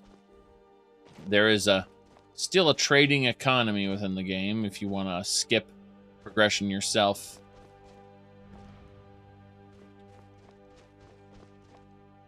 There, right. Looks like there's a whole pack of... Oh god, how many enemies are there? Nagas? Jeez. Summon these skeletons to fight. Then quickly equip our armor. And there goes the Naga. And that... Watch it there, brother. Sorry. I may have burnt you a bit. But you kind of deserved it.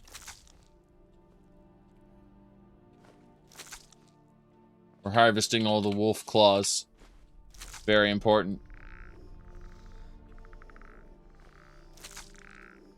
That Nordic minstrel can die.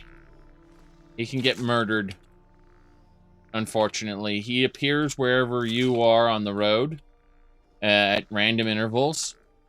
And he can just get jumped and murdered. While you're busy doing something else. But still within range.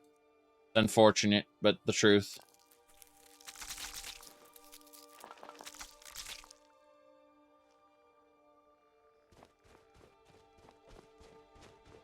Anthem wasn't a bad concept, but the execution was terrible. And, like, I can think of all these ways that could have made it better, but none of those are going to be executed on.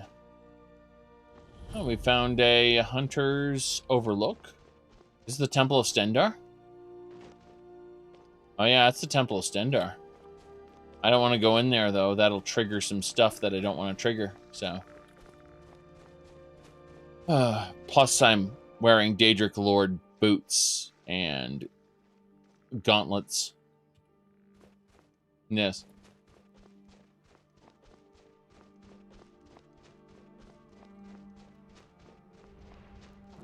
I think we got a... We had an enemy who peered... Oh!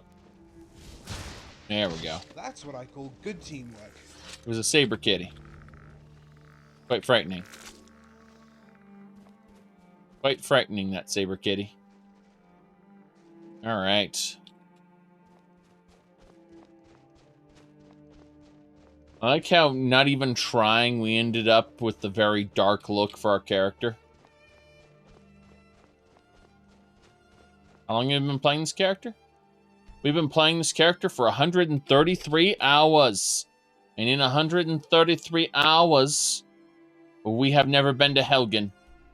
Therefore, we've never seen Alduin. Therefore, we've never been sent to Bleak Falls Barrow. Therefore, the main quest hasn't started. Nope. Nope, nope, nope, nope, nope.